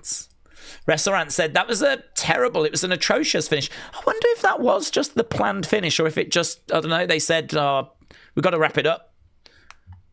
It was very strange. It really made Zelina look stupid. I mean, she's in the ring, posing away and all this stuff, gets up, slowly goes against the ropes as well. Doesn't hit any speeds, just slowly against the ropes, comes out, just gets grabbed. Is in the Sister Abigail thing. I never understand why people that have still got plenty about them can't get out of that. I mean, I feel like if you're sort of selling and you're struggling and you do you know what I mean? You're dead. And like, you know, you ain't got no fight in you, then you can get Sister Abigail. But someone like Zelina that's seemingly absolutely fine goes against the ropes, gets caught. And, you know, Alexa doesn't hit it straight away, does it? She always does a little pose, whatever. I mean, how is Zelina not battling to get out of that? That's one of those threads that you can't really afford to pick. Because if you start pulling on that thread, to be honest, pro wrestling unravels. There's plenty of times where you'd be like, well, what about when people are in riptides? What about when The Undertaker was hitting tombstones? And do you know what I mean? It's a thread that's not worth pulling. I'm not going to lie. I'm going to bed, said Asgard Mike. This hour has been pretty boring. Show has been mid tonight, said Tribal List. Okay. Seems like people are struggling a bit with tonight's episodes. Yeah. I can understand. I suppose I'm just living in hope that, yeah, I mean, that match was okay. It wasn't like a bad match. It was okay. But I don't know that it's kind of turned the show around. You know, I feel like we're nearly halfway through this show, and it does feel like we need some big segments coming up. I mean, hopefully Jade, Jordynne is going to be really good, but I don't have much confidence in that because, I mean, Jade is not known for amazing in-ring action. So, I'm not sure. There's a lot of pressure on Cody, Jacob, Sami. That match should bang, actually. That match should bang.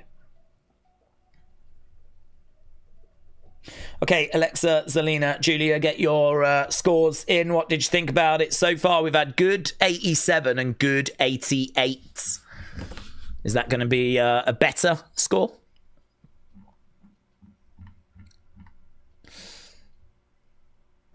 Let's not put our hope in that match. Yeah, true. I don't want to be down. I don't want to be, you know, moody. I do want to be optimistic. But even I don't think I can spin. Oh my God, guys, let's get excited. We've got a Jade Cargill match coming up. Again, no offense to Jade, but just historically not known for great in-ring matches. She's got a great look. But it feels like there's more work to be done for her to, you know, really be putting together a match that people go, wow, that was a banger, you know. We're at commercial break. Radiated Zombie said, I'm pretty tired, man. I had a 12-hour shift. And after that, we've got 3 hours of SmackDown. It's not good, says Radiated Zombie. If you are struggling, for whatever reason, I want you to know I am so with you. I am struggling as well. And it has nothing to do with the quality of the show, although that is not helping. What I'm saying is we are going to get through this, and we are going to get through this together. And we will look back on this and we'll be like, do you remember when we got through that 13th of February 2026 stream? Do you remember when we collectively got together, supported each other, and we got through it? And that will be something that we speak about for many years to come. Just like how there's a sign in the crowd that says Paul Heyman is hot. That is also something that's going to live in my head for a very long time. Just behind the commentators, Paul Heyman is hot. I've still never had a smash burger, you know. I would love to try one. We don't have Sonics, but I would definitely try that burger. Right now, we've got a little look back on what's gone down with Jacob and Cody. And there's Drew when he won the championship.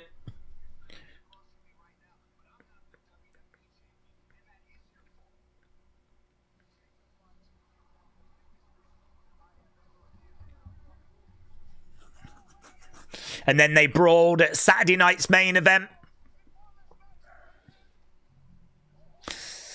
I mean, can Sami find a way of benefiting tonight with those two brawling at each other? Is Drew going to get involved again?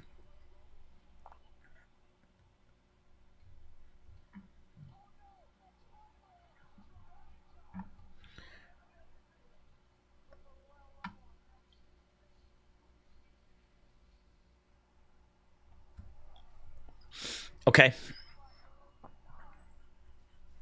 I miss Cena very much, said Jesse. Poor guy's body is just beat up.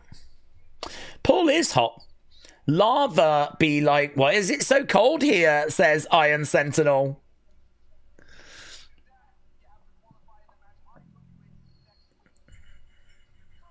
Okay, so this is just how we got to this. Doc Holiday said we are chasing quality creative like Sami is chasing golds. He's never quite got there, and we've never quite got there either.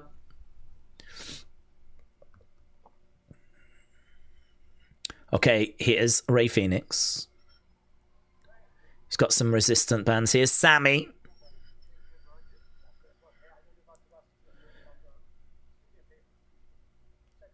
Teach that guy a lesson. I know you're about to wrestle Trick Williams. I've seen guys like this before.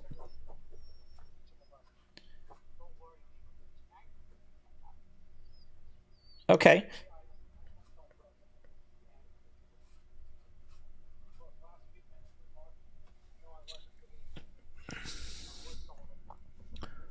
It's been a tough couple of weeks.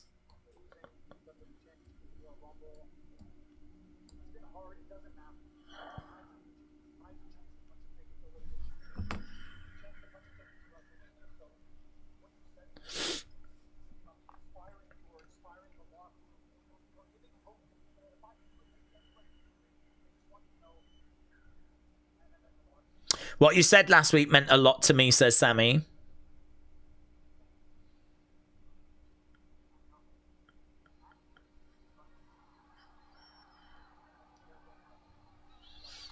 Well, Trick's music interrupted before we got the big payoff, but louds, blummin' ow, louds, mate.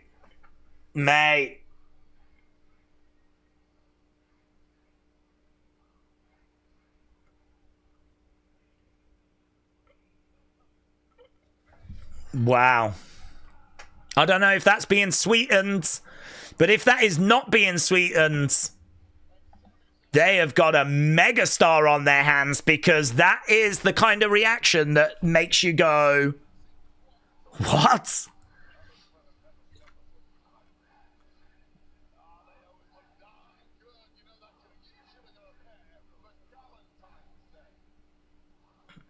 It doesn't look like it's being sweetened.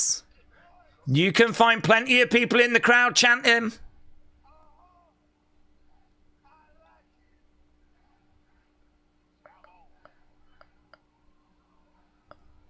Wow. Wow. That is impressive.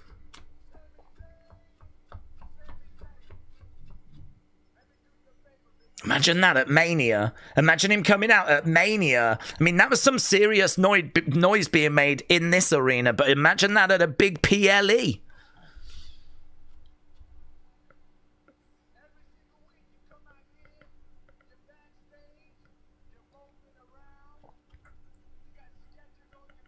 You got sketches on your feet? You haven't combed your hair? Your breath smelling like 10 pounds of bounce that ass? What's that? You make me sick. Oh my God.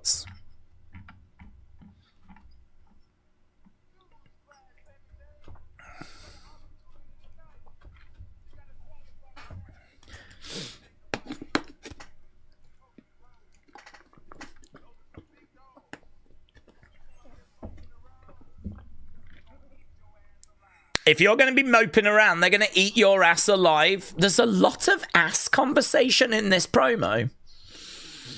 I don't think there's any doubt whatsoever that Trick Williams is an ass man. This is this generation's Billy Gunn.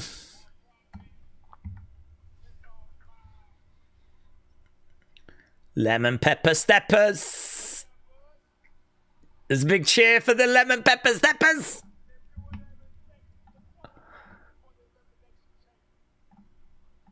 He's not even wearing lemon pepper steppers. Is this during commercial break? Because if you're missing this, it's good. No.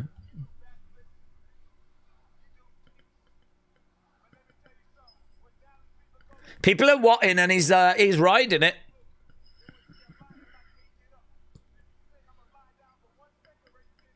Jesus Christ. WWE have just found two megastars. I don't, not out of nowhere. We've known about them for a few years, but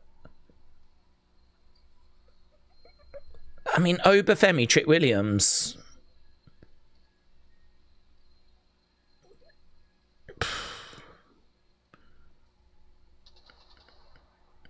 I have no doubt that they are future main eventers of WrestleMania, multiple time champions. I'm not sure anyone would have that doubt.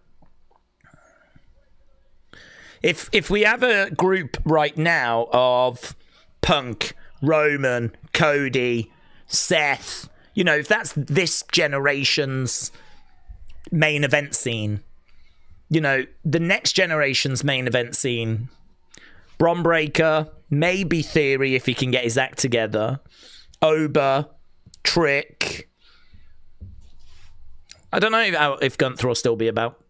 I mean, Gunther's a bit older than a lot of those that I just mentioned. But I can't get over how loud the Trick was.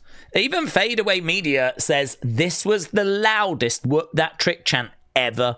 This man is insanely over. And I think what's so exciting is that he got in the ring and he didn't just waffle or say it. Like, he had some good lines. You can do your backflips.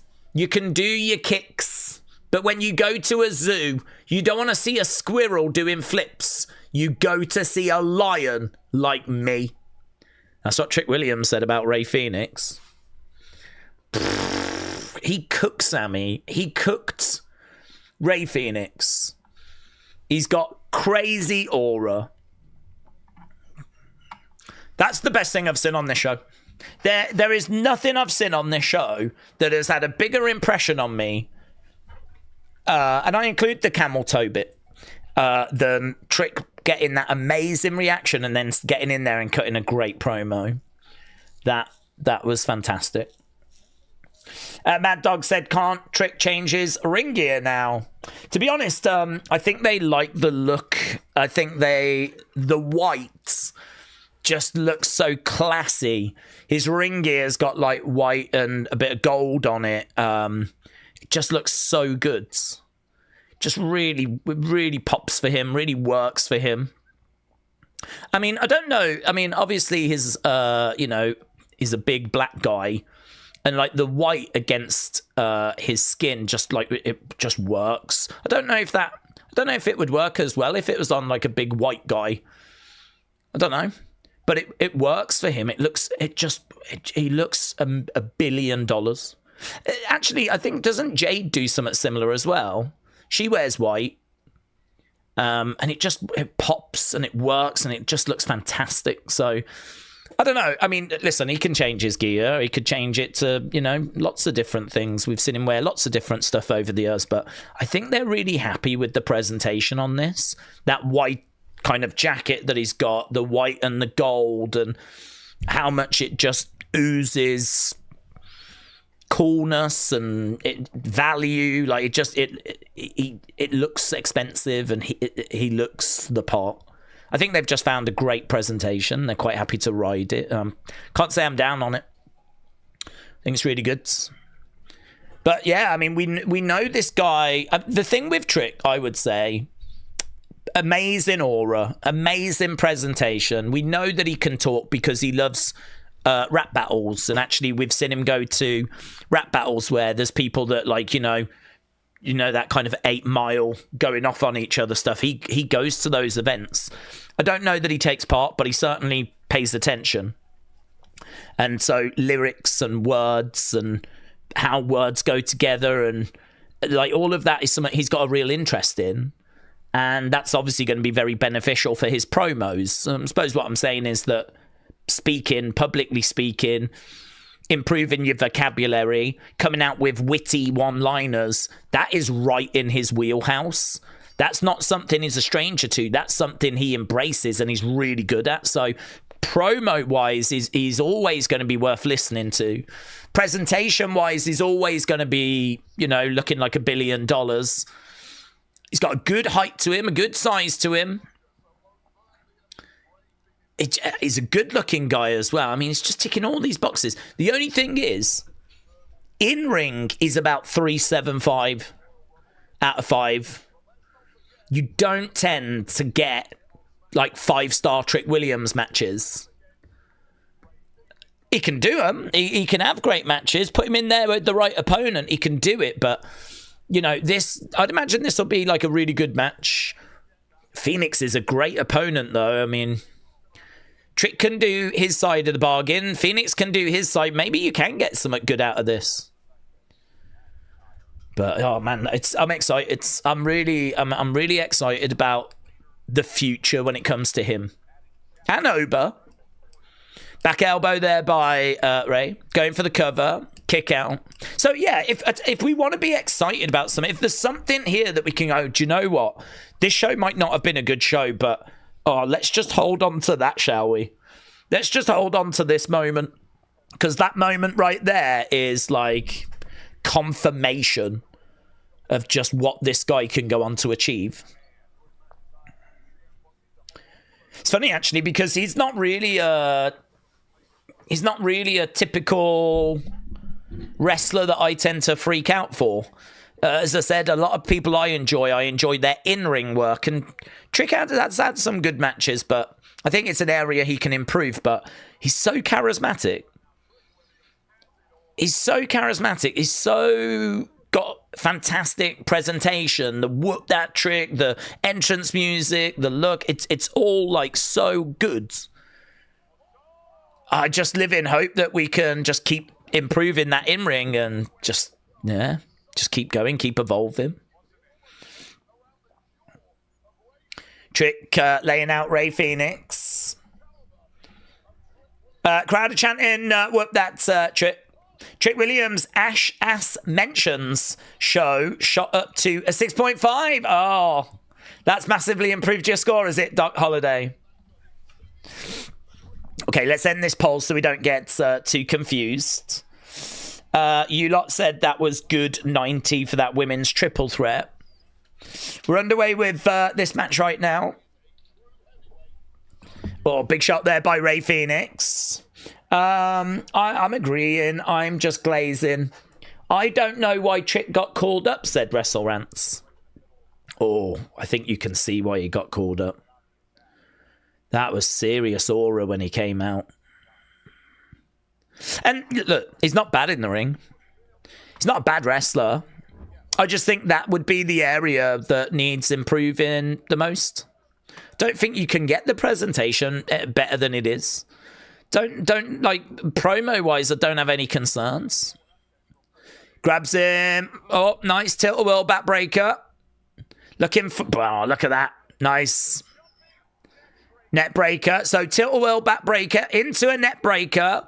Trick looks out at the crowds. Trick Williams telling Rey Fenix to get up. I don't know why they didn't call him up sooner, says Iron Sentinel.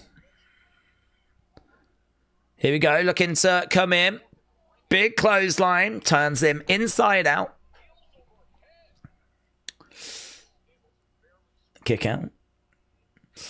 Daze, do we think that the 14-time world champion might main events night 1 or 2 at WrestleMania? No. We answered that earlier, actually. Royce Keys should be with Trick, says Wyatt661. Radiated said, what's the point in WWE getting Rey Fenix? He's one of the best luchas in the world, but now he's a jobber. Just haven't got going with him, have we? I mean, the truth is that he's not really connected with the crowds the same way Penta did. I think it's kind of hard because Penta's obviously got the face paint, he's got the walk, you know, he's got the Zero Miedo, he's got the catchphrase, he came in first as well. Like, Rey Fenix doesn't have any of those. It's kind of hard to differentiate him with Dragon Lee. I mean, Dragon Lee's a great lucha wrestler. So is Rey Fenix. How are you going to make Rey Fenix stand out? Why should we care about Rey Fenix? What makes him special? What makes him different? What makes him stand out? What does he represent?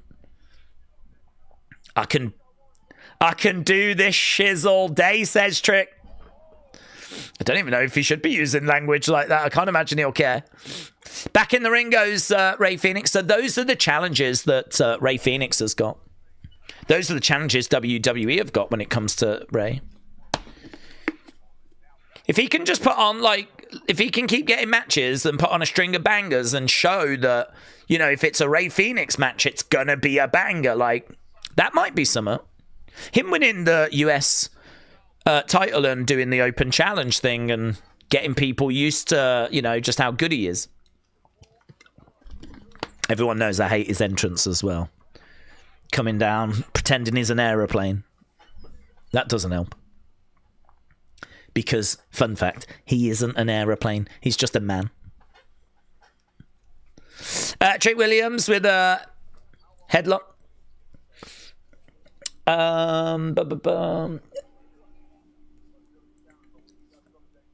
Again, he's looking to choke him out. Guillotine. Guillotine is in by Trick. Poppy said, I'm not a fan of the Trick shot as a finisher. I think it should be like a Superman punch. I can agree with that. I wouldn't be down on him changing his finisher. Kick out by Rey Fenix. Trick looking out at the crowds. We are at commercial break at the moment. Match has slowed. We've got an hour and 15 minutes to go.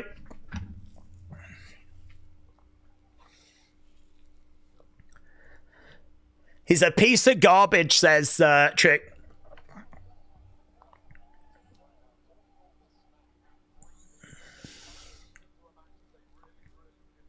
Wade Barrett says talking all this smack and trying to wrestle at the same time is really difficult. But Trick is finding a way. He's got the upper hand at the moment against Rey Fenix. Hello, Austin. I hope you're well. Chops coming in there by Rey Fenix. He's chopping away.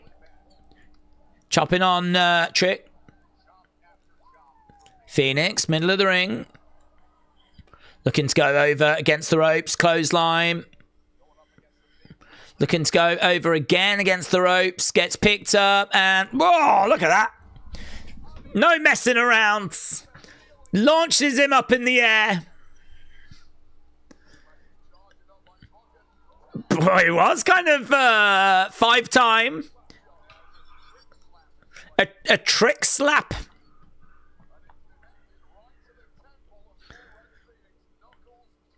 I think they've got to be really careful with making him like too much like Booker. Kick there by Fenix. That was great. Fenix going over against the ropes. Kind of 619 coming back in the ring. Delivering a big kick.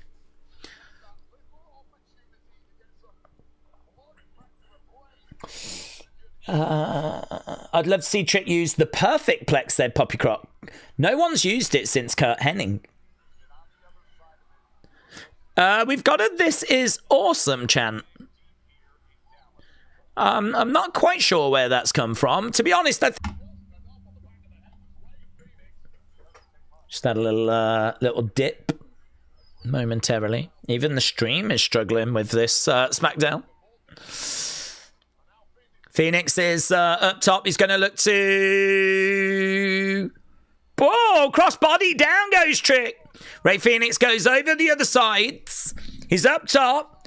Big splash there by Fenix. 1, 2. Shoulder up. Shoulder up. Radiated said, I know what Velveteen did in his personal life and it's bad. But doesn't Trick remind you a little bit of him? Remind me of Velveteen. I suppose there's a few similarities. I wouldn't say that they're... I don't know, there's probably a few similarities. I'd have to explore that one. Fenix is up, cross... oh, lovely height there by Rey Fenix. Great height. Comes crashing down on Trick. Trick goes back in the ring.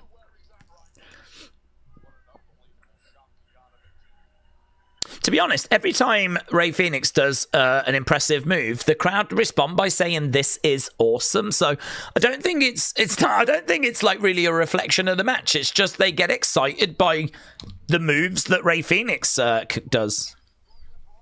Massive crossbody to the outside from the corner, and that prompted not everyone, but a few "This is awesome" chants.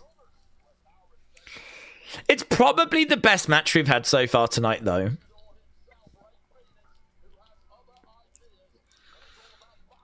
Right now, the opening match was not bad, though. The women's tag match was okay.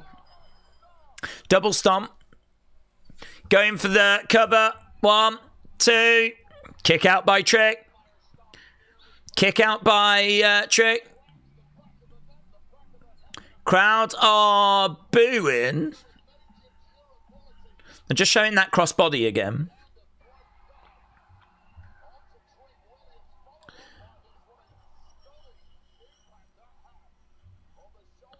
Okay, there's Fenix. Goes over. Trick. We've picked up the pace of it now. Trick just can't... oh, I was just about to say, cannot catch Rey Fenix. He finally does. And Trick gets the win as a result. The match had built to a really nice point. I think I would have liked a few more minutes of it being at that kind of level. I feel like it built, and, you know, they were, you know, Trick was struggling to catch Rey Fenix, and it was kind of engaging and quite interesting, and then it just ended. So I would have liked a little bit more once we got to that kind of fast-paced... But listen, it's a win for Trick Williams.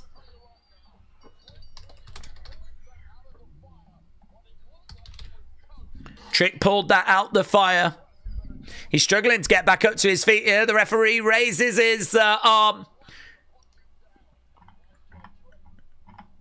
And the fans are chanting, whoop that, Trick. Whoop that. This is a great showing for him. Great reaction. Decent match. Few this is awesome chants. Picks up the win. Cut a good promo. That's a great night at the office. Okay, we're backstage with Rhea and Io.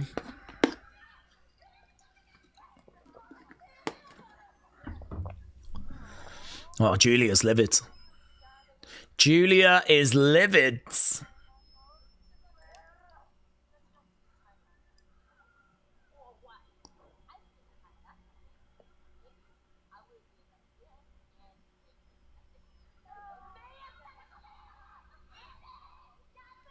Io just having a word about maybe taking that United States title. Here's Jade's.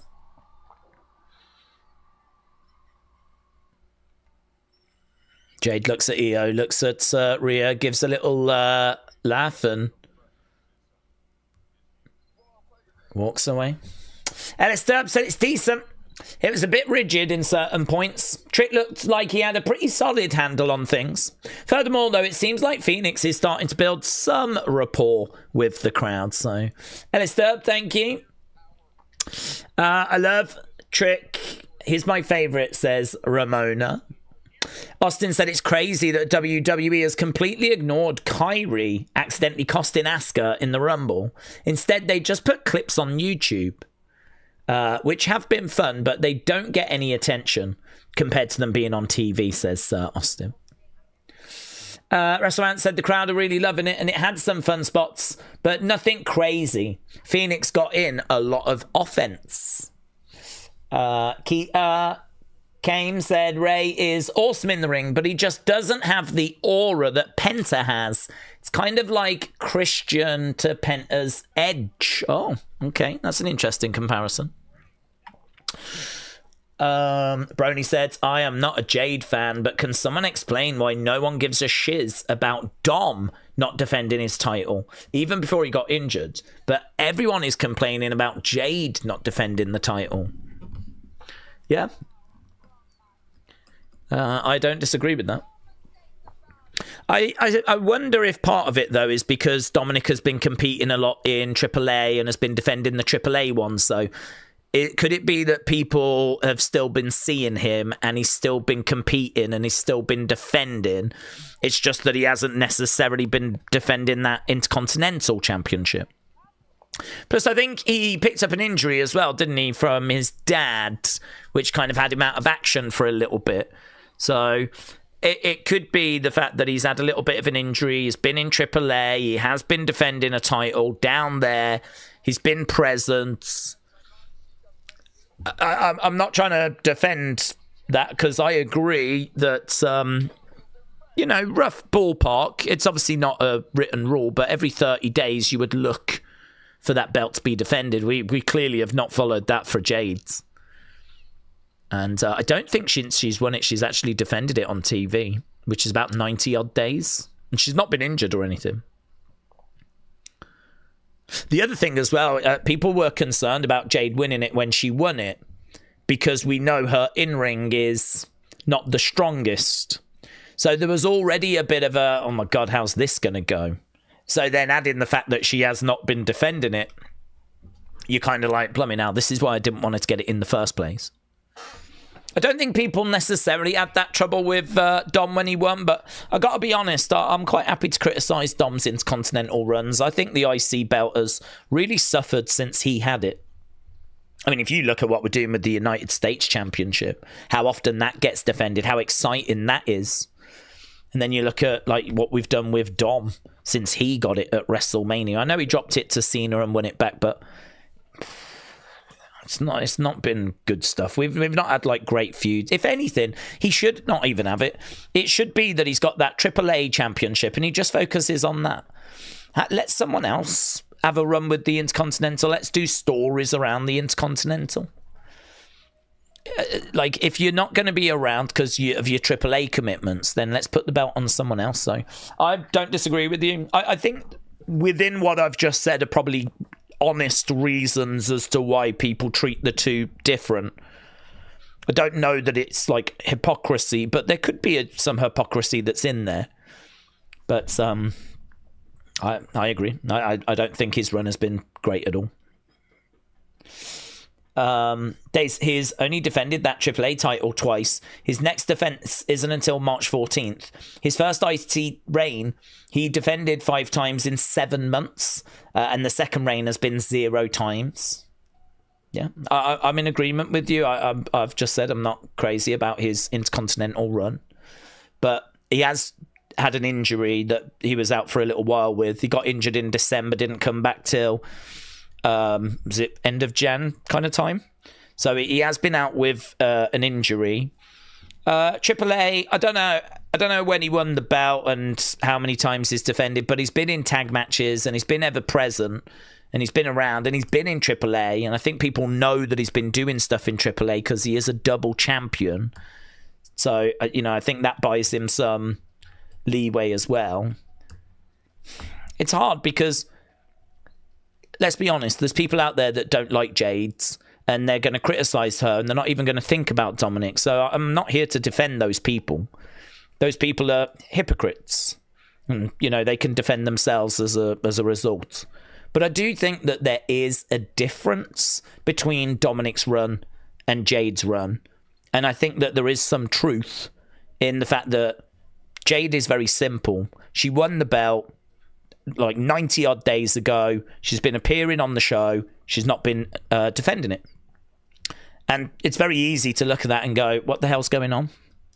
How can you have that belt so long, like 90 odd days, and have not defended it? I remember people were very critical of Judgment Day for the exact same reason. So again, this is not just an exclusive Jade thing. Judgment Day, when they won the tag titles, also had criticism that they'd had those belts.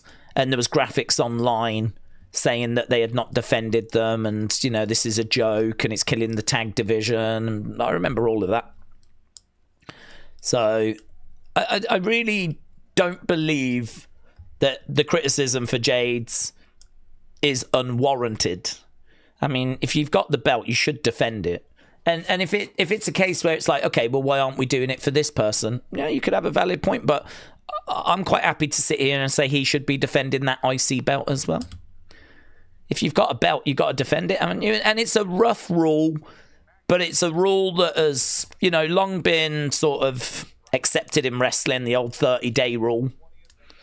And unfortunately, there's a few champions that are not ticking that box.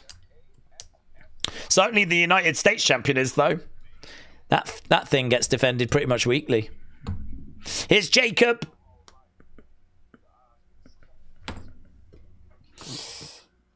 At least they give Asuka a good build during the War Games stuff. I think they build for her final boss for heel women's team. It's good to see Jade with a challenge, said Beware the Storm, Jades. I am ready to see how this night goes. Let's go, Jades. Well, it's a big opportunity for her tonight. It's a big opportunity for her to show what she's learned, everything she's done. She needs to put it together. Obviously, I mean, look, she reached out to Booker the other day, and it's not unfair to say there's criticism of her in-ring, right? She's got a good look. She looks fantastic. But her match quality is a little bit lower than you'd like it to be, and I think she knows that. And like Booker spoke the other day on his podcast about how he would love to get Jade and really like work with her. And she reached out and was like, listen, where, when, just tell me. She was open to it. So but she's someone that wants to improve, wants to learn, wants to get better, and that's great, right? That's what you want. I think she is someone that has that mindset, right? She's not satisfied with just being here, and that's a big positive. But whatever she has learned, whatever she has managed to kind of gather from the experience that she's got being in AEW, being in WWE, being in a tag team, now being solo and being a women's champion, whatever you've got, I need to see it in this match. This is her defending the title against a very good challenge of Jordynne Grace. Jordynne Grace can more than hold her end of the bargain. I think we're all looking for this to be like a really solid performance. Are we going to get that? I don't know, but that's what I'm looking for. That's why we're looking for it. So, quite a bit of pressure on this match. Let's see how it goes. Jordynne is in the ring. I mean, you watch now. It'll probably be shenanigans. Probably be a bit of a nothing match. Do the rematch at Elimination Chamber or something. Jade versus Jordynne. Women's Championship. Bit of a shame that this thing's not the main event, actually, because, you know, this is for one of the top women's titles. There's only 2 women's world titles. This is for one of them, and it can't even main event this show.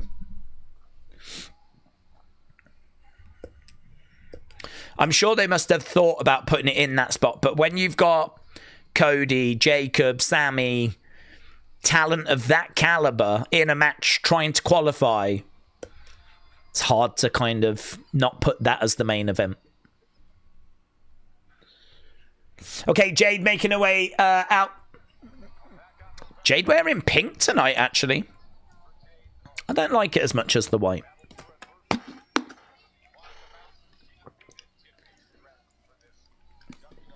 Let's see what she's got. Kits says, I think the difference, Jade was a big signing and a big deal.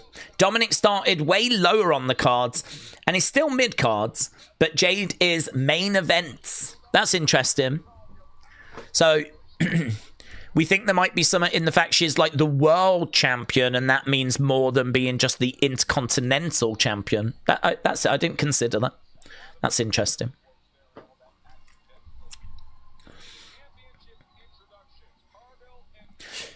Jacob was just saying that he knows what it's like to be locked up. He's been locked up. Being in the chamber for him is going to be no problem.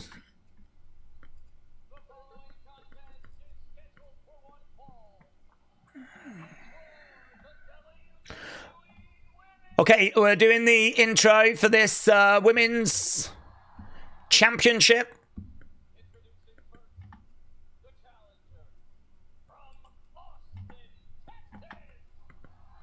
Okay, Jordynne Grace getting her intro. We're going to end the poll for that last match very soon. That last match being Rey Fenix and Trick Williams. See what you lot thought. I think probably the best match we've had so far tonight.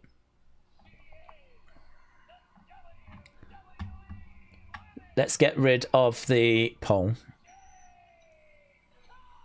Oh. Liv's coming out. Okay, Liv is here with Dom and with Raquel. I'm hoping they're not going to get involved, but... Okay, Liv has made her way out.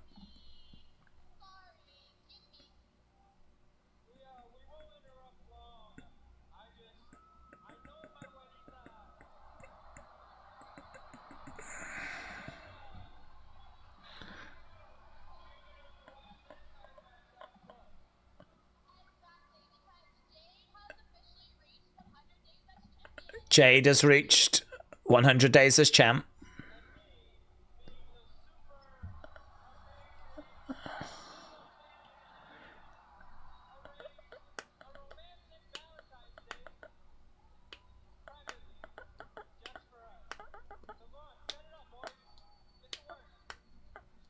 What is going on? Oh, okay. Dirty Dom has set up a romantic dinner for him and Liv. I mean, he's a bit cheap. He hasn't booked it to be in a restaurant. Instead, he's just got some food at ringside and they're going to watch the match and have a meal. Don't mind us. Well, I mean, it always goes very well whenever food is introduced. Oh, there's some nuggets. Look at that.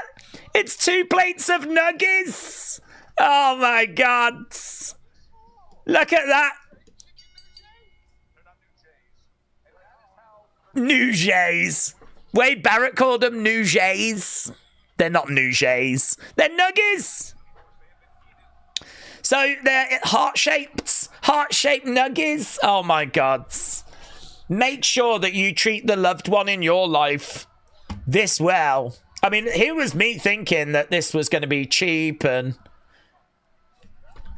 disappointing, but actually I had no idea that it was going to be a plate full of nougays. Okay, the fans are chanting Dirty Dom.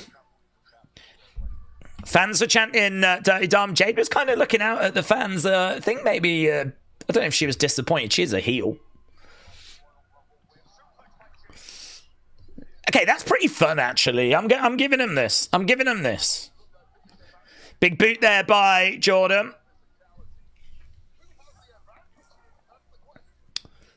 Are those nougays going to feature in this match? Okay, I can tell you that last match was good 96. That's our highest scoring match so far of the night. Good 96. We've had good 87, good 88, good 90, good 96. What's this match going to do? Right now we've got Jordynne getting slammed down.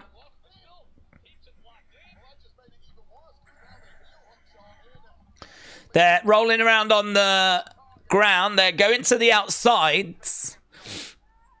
Jordynne has got this sleeper hold applied. Looks moody, actually. Looks good.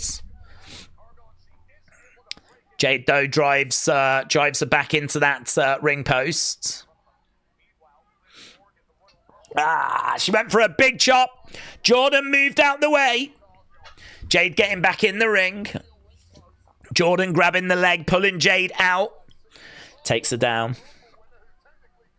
So, Liv... Dom, they're sat watching and enjoying, and the glass has fallen on the floor. That glass keeps falling off. I don't think there's a chair for Raquel. Raquel's a bit like the third wheel here, isn't she? This must be quite awkward for her. Unless she's into that kind of thing. I don't know. Perhaps she likes watching. But she's like the third wheel, isn't she? Look at this. She's having to... Look at them just chatting and having a meal. There's no nougays. There's no nougays for Raquel. Yeah, Jordynne just got dumped onto the top of that barricade. Jade's coming over. She wants a nougat. Oh, she grabs one. A nuggie for the champ. I like how Liv put up her heel there. Get back. Get back. There we go. Raquel is there as ordered by Dom's wife, said V85, yeah. Things can't get too frisky. Well, I wouldn't think so. But yeah, perhaps she has been told to be there.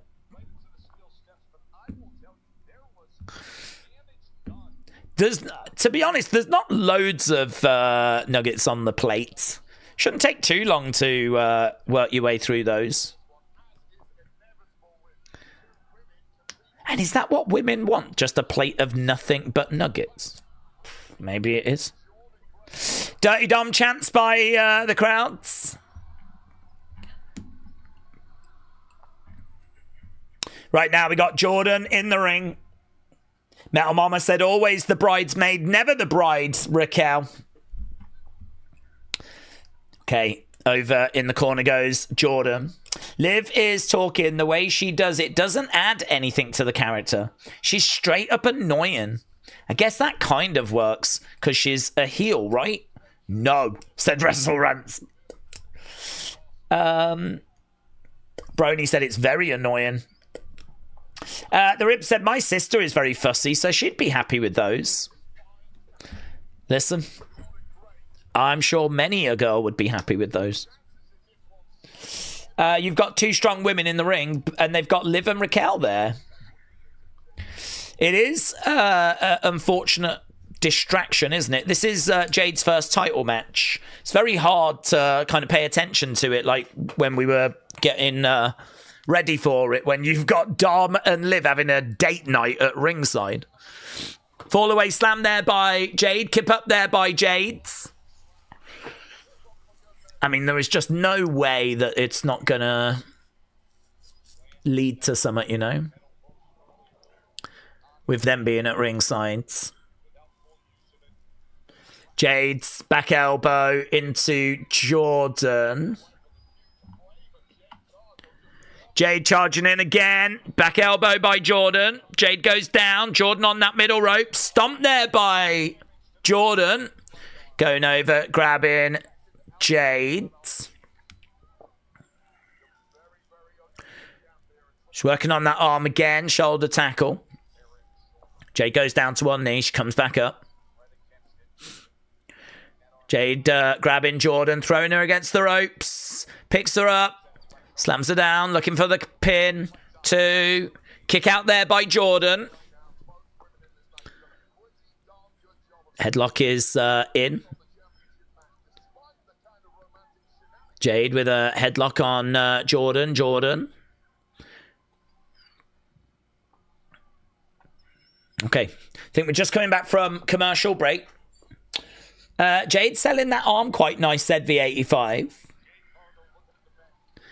Okay, here's John Conant. So we were at commercial break. We're going to get a good read of the match now. And we immediately go over. Oh, there's chocolates. Dirty Dom is on the champagne bottle. Dirty Dom is... His face is the label of the champagne bottle. Little bit of bubbly. Do you remember that? Big boot coming in there. I tell you what, that would sell. Dirty Dom champagne. Come on. That would absolutely sell. Get it on WWE Shop. I ain't buying it. Not after last night. You lot can have it. Jade charging him. Gets caught by Jordynne. Driven in the corner, looking for a bit of a backslide. Dom Perignon. Oh, that's brilliant. 107. That's great. Dom Perignon. That's wasted on this community, I'm telling you. Is that a jackhammer that she just did there, Jordynne? 2 count. Okay, there we are with Liv and Dom chatting away. There's not much eating going on.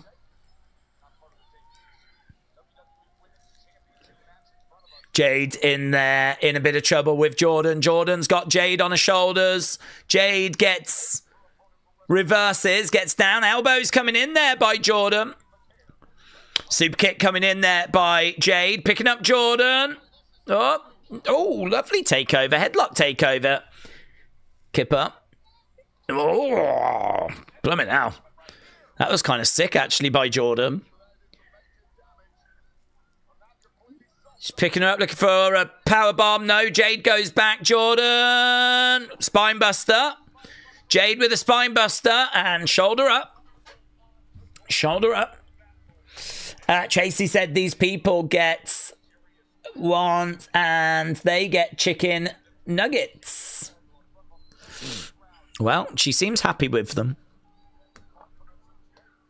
To be honest, if you get into a relationship with Dominic Mysterio, you've got to expect a lot of chicken nuggets in your life. And tendies. Yeah? You got to expect it's going to be one or the other.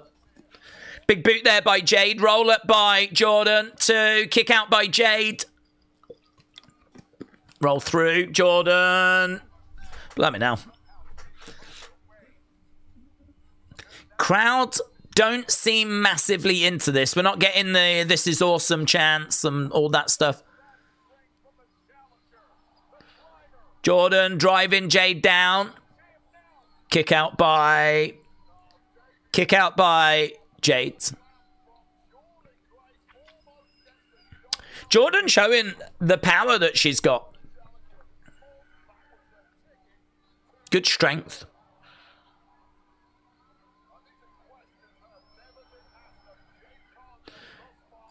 Yeah, it's true. Jade getting manhandled a little bit here.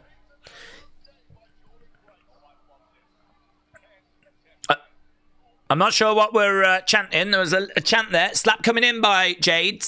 Shot coming back there by Jordynne. These two exchanging blows. I like that.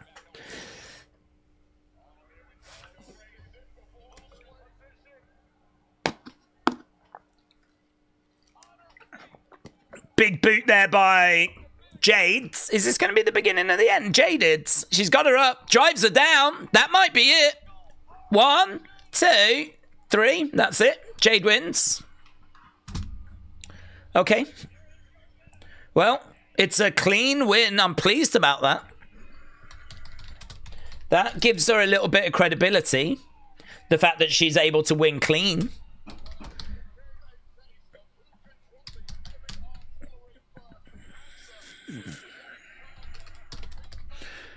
Okay, so Jaded gets it for Jade's. Well, there's that, says Brony. Predictable, said Duchess.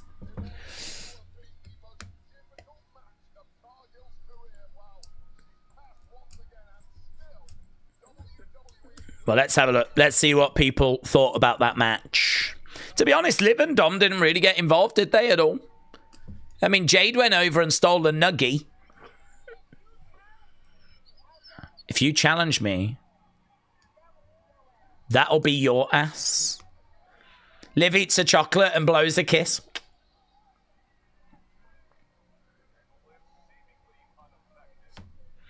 Jade walks away. They didn't actually do anything. I'm really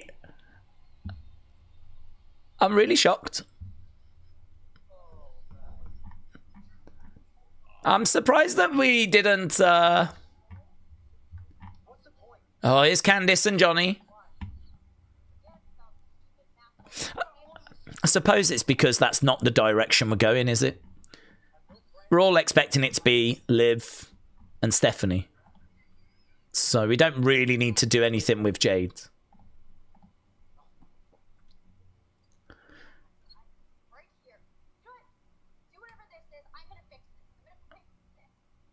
Okay, Candice is going to fix this. She's wheeling Johnny away. Okay, here's Motor City. Here's Fraxium. Here's the MFTs.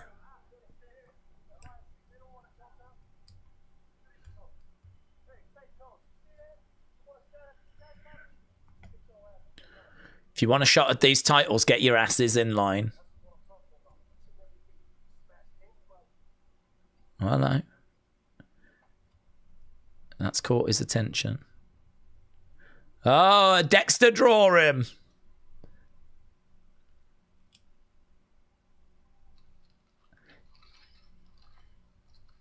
Was that a Dexter drawing of Solo as the Lantern? Oh, okay.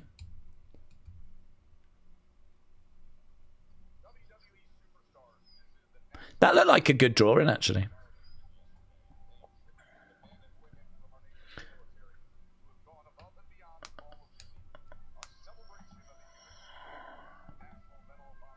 The National Medal of Honor Museum welcomed WWE. Oh, that's cool, isn't it? Look at that helicopter. I bet that's a very interesting place to go to.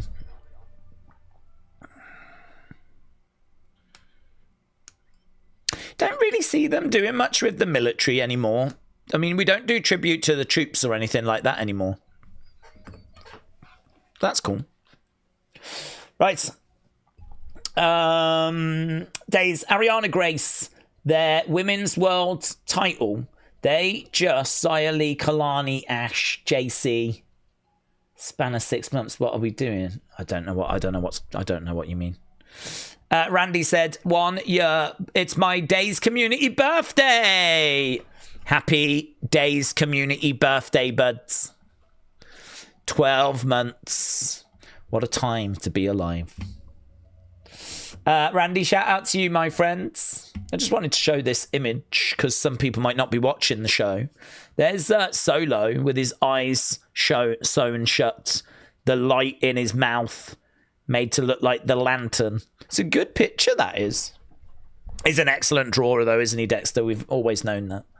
I wonder how long it takes him to do those.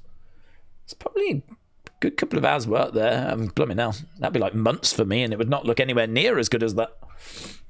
But, yeah, there we go. Solo getting a message. That's pretty good. That's one of the more interesting things we've done with the Wyatts.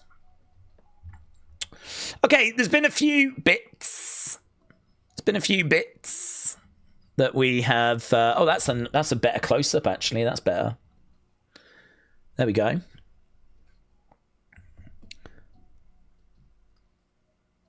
You can see the eyes, like, stitched.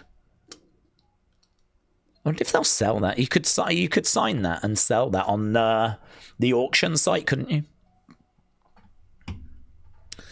Yeah, it's good, that. Okay, we're at commercial break. We've got 40 minutes left. 40 minutes left. And, of course, our main event, big triple threat match.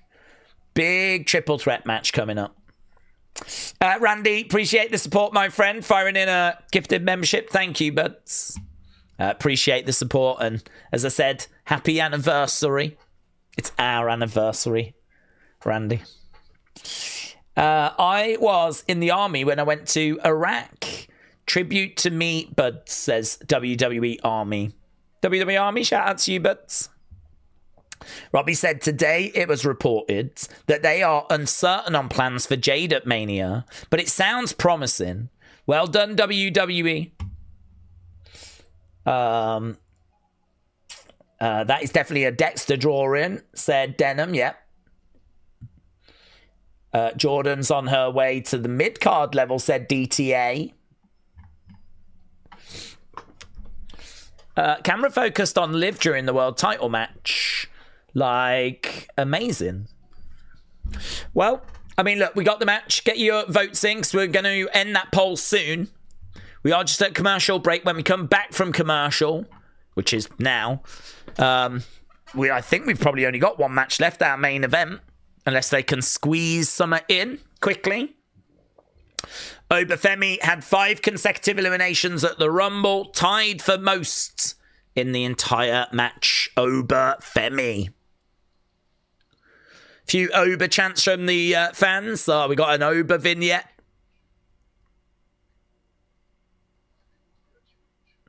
People fear change. We believe that he's going to Raw.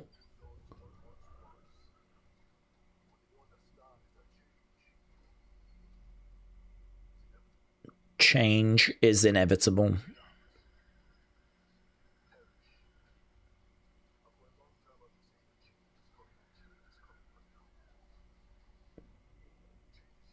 Change is here.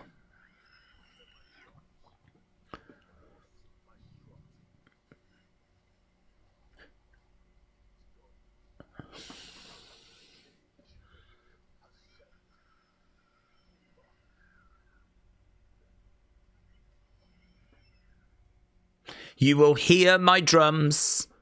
You will see my struts. All right. He hasn't signed, though, has he? He was about to give him a contract. I'm in the middle of something.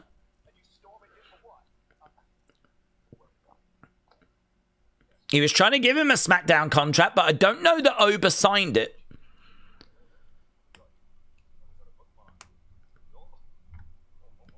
Oh. A poem about Obafemi in the Kit Wilson book.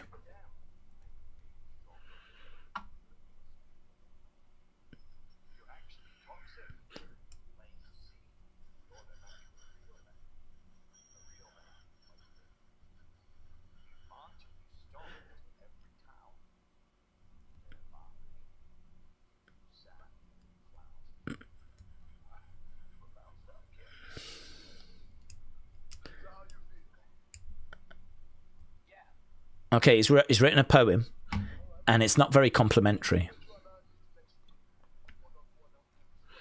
How about we meet next week?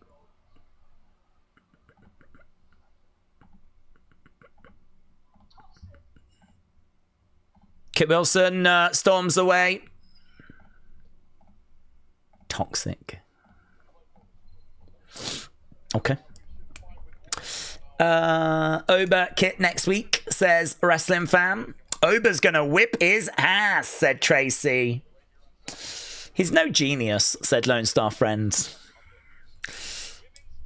Why is he suddenly not acting like a monster, says Johnny. Yeah, that is weird, isn't it? I mean, I suppose they're trying to round out the character a bit, but yeah, it is true. We get these vignettes of him being a monster, him being a... and then here he is just sort of backstage having a chat with Nick Aldis.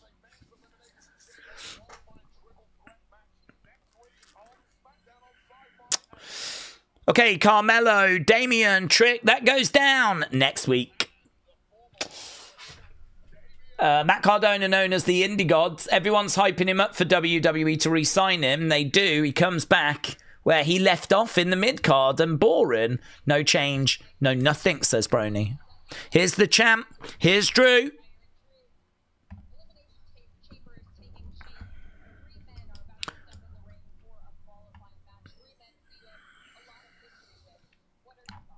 What are your thoughts?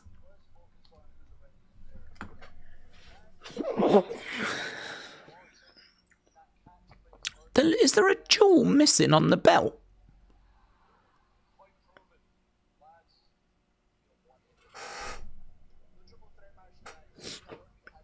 I think there's a jewel missing. Is the belt damaged?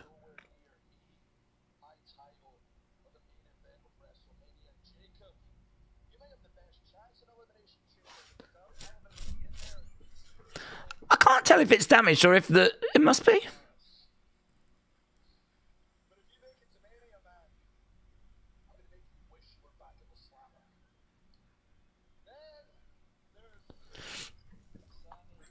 Okay, so Drew's just talking about everyone that's in this match. Say what you gotta say. It does look damaged to me, says Lou. I can't quite tell. I don't think it's like a design. I mean, I don't remember seeing that before. And it's not even in the middle. So it must just be damaged. God, you'd think they'd just grab a replica or something. It must not have noticed. You've paid your dues. You've earned this. I think you're going to win the big one tonight. That means he's not going to win the big one tonight. You've paid your dues. You've earned this. Sami wasn't expecting that. Okay. Yeah, that's probably not good. Let's go. Bum, bum, ba-dum, bum, ba-dum. I actually don't think Drew would mind dropping the belt to Sami because I think that...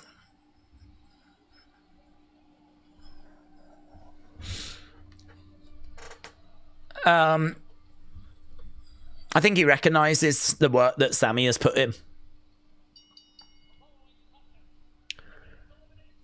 He's probably not looking to drop it to Sami. He, you know, wants to have a good run, but...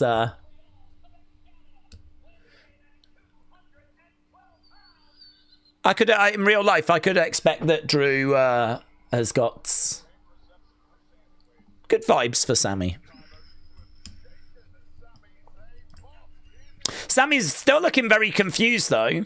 Like, why was he just being kind to me? It's because he's going to screw you, Sami. It's because he's going to screw you. Sami has the best crowd sing-along, said Shining Wizards. SmackDown is the worst wrestling program on TV. It's insulting, said Akeem. Hey, did you see the Wrestling Observer Newsletter Awards? They actually voted for what the worst show was last year. You might be surprised to find out what won. Hang on. Javon, Gunther, Dominic, Bailey, Asuka, Natty, Becky, AJ Lee, confrontation, all going down on Raw on Monday. Okay, we've gone to commercial break.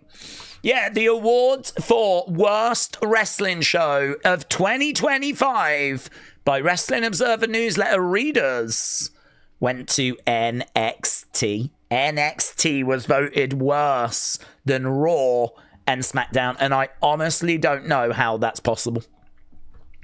I have no idea how that is possible.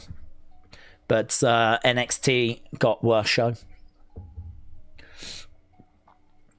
When I'm a WWE fan, and I would have said it was the best of the three brands yesterday for WWE. Not according to Wrestling Observer readers. Right, we're at commercial break. What? Straight up. Straight up. In fact, I can show you those results. If we go back before SmackDown. Bum, bum, bum. Let's go back earlier in the day.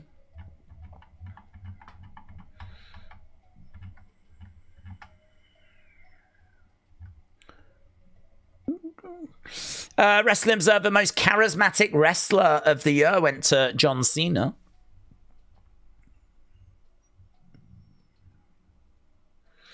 Best gimmick of the year went to Tony Storm. Worst gimmick went to John Cena. Heel John Cena was worst gimmick. Wyatt 6 were seconds. Best gimmick went to Tony Storm. Best booker went to Tony Khan. By a mile, actually. 655 votes. Triple H got 71 votes. Worst promotion of the year went to WWE. Worst promotion of the year. Worst feud of the year was Max Caster, Anthony Bowens. Worst match was John Cena, Cody from WrestleMania. Here it is. Worst TV show for 2025. NXT, 401. SmackDown was in second place. Actually, Raw didn't feature. Raw didn't feature in the top 5. NXT got the most votes, then it was SmackDown, and then it was Impact, and then it was NWA Power.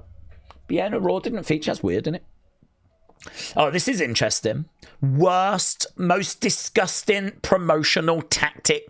So what was the worst thing that a wrestling company did last year? In at number 5, CM Punk apologising to Saudi Arabia for comments he'd made before. The Raja Jackson incident. So, and promotion advertising him on a show. TKO relationship with Donald Trump. TKO's relationship with Saudi Arabia. But number 1, the worst, most disgusting thing that any wrestling promotion did last year, bringing back Brock Lesnar. That came in at number 1, according to Wrestling Observer newsletter readers. I think it is worth stressing it is the readers that vote for this. This isn't Dave Meltzer. It is the readers that vote. It shows how many votes it's got next to it. The worst major wrestling show went to WrestlePalooza.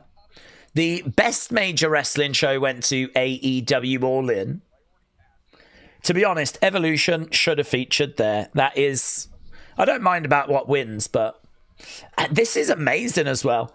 Worst TV announcer. Pat came second. Dude was not even around that much last year. Still found a way of making it into the top 5.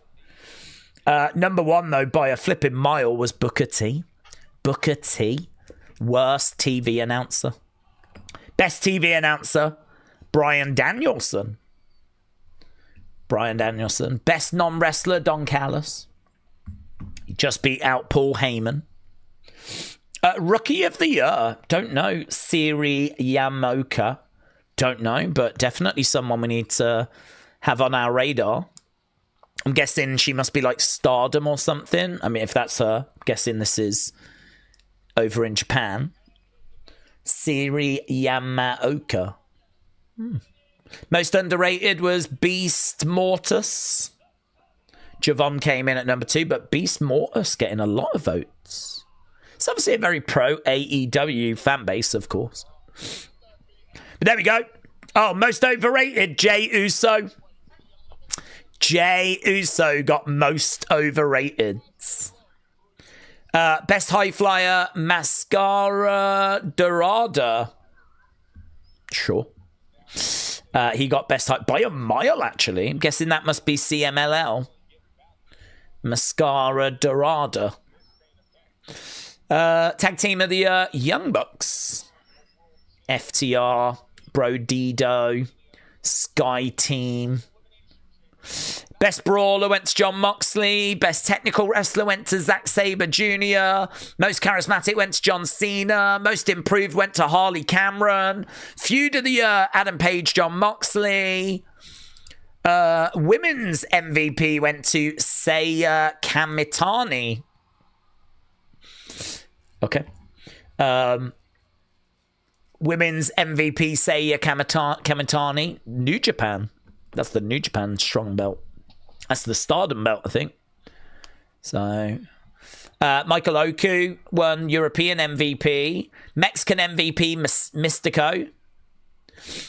I mean, look, these people flipping love AEW. That's what we've learned.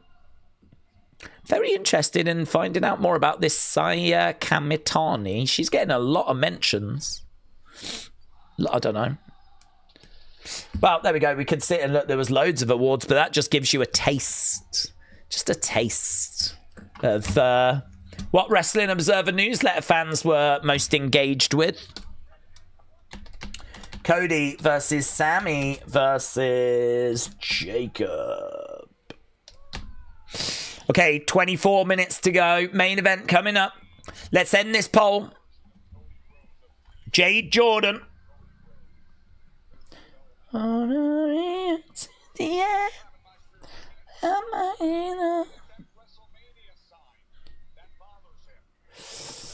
Stupid AEW Mark, said Bradley. I've seen clips and they are great, said Johnny. Honestly, not on my radar. There is a match score here, though, for Saya Kamitani against Starlight Kid from Stardom. That must have happened the other day, and it got 475. So this needs to be a woman that we get on our radar. I mean, anyone that's over in Stardom or somewhere like that, that obviously, if they obviously have got the skills we're looking for, could end up finding their way to WWE, just like Kairi did, just like Asuka did, just like Io did. There's quite a few actually that have come to WWE from Stardom. I think they've got a pretty good relationship with AEW, though, so she might stand a chance to go in there, but don't know. It's always worth knowing who's out there and who's making waves. So, a new name to me. Okay, good reaction for Cody. Cody is the best sign in the crowds. Crowd are supporting Cody. Okay. Cody Rhodes. Cody Rhodes. Good 86 for that Jordynne Jade match. Okay, please be good. Please be a good match. Sami goes down. Jacob lays out Sami.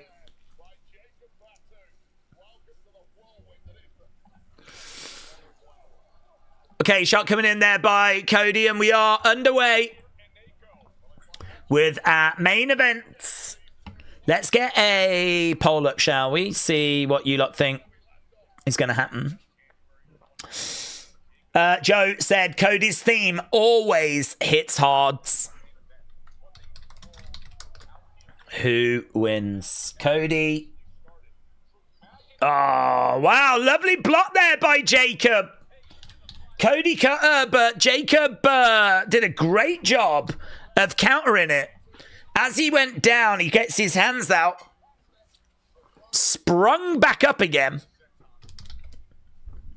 Cody against ropes, clothesline. Jacob goes to the outside. Everyone's going to be really dialed into this one.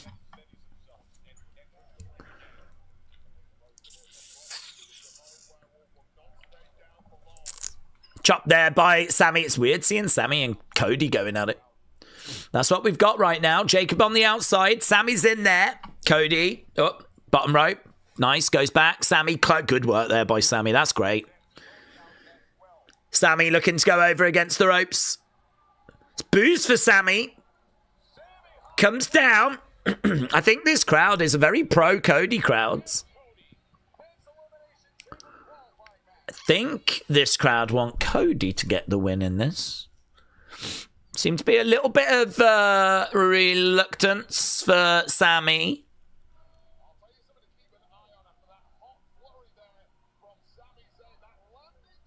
I think we've got a Cody Rhodes chant, so I think this is a pro Cody crowd. Yeah, it is Cody Rhodes. Kick coming in.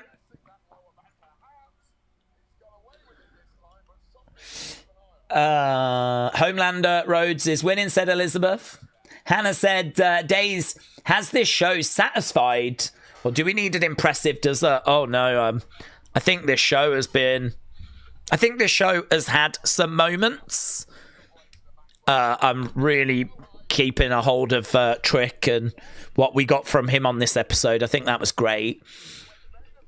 But I think for a 3-hour show, I can't envisage there being great scores, reactions to this.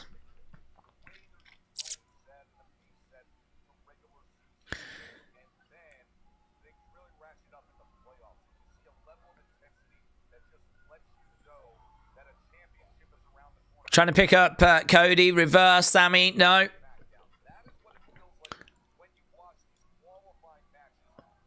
Cody with Sami. Sami, oh, it's back and forth at the moment. Shining Wizard's head, come on, Cody is winning this.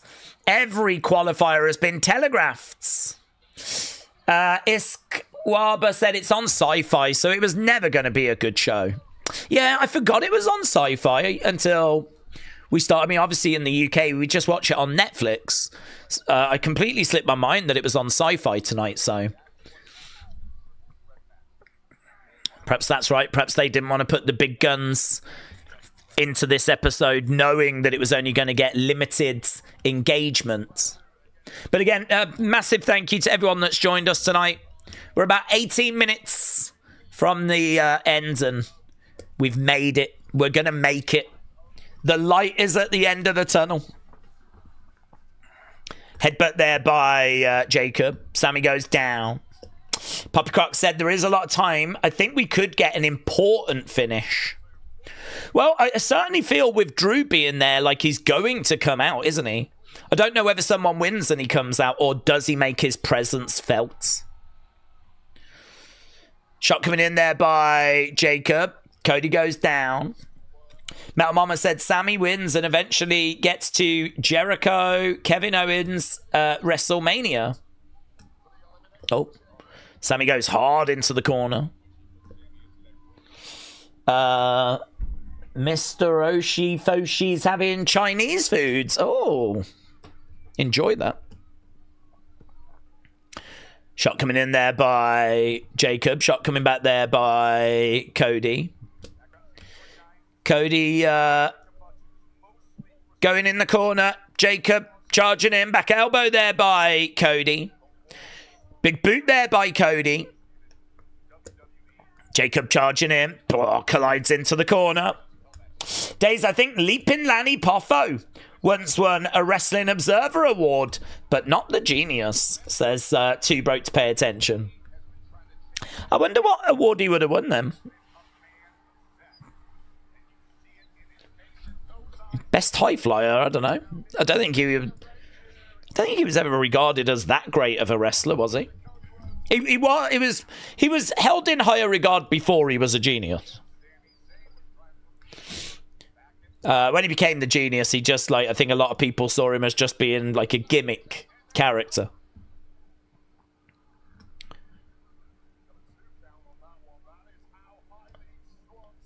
I'd have to look into that. Be interesting to know what award he won.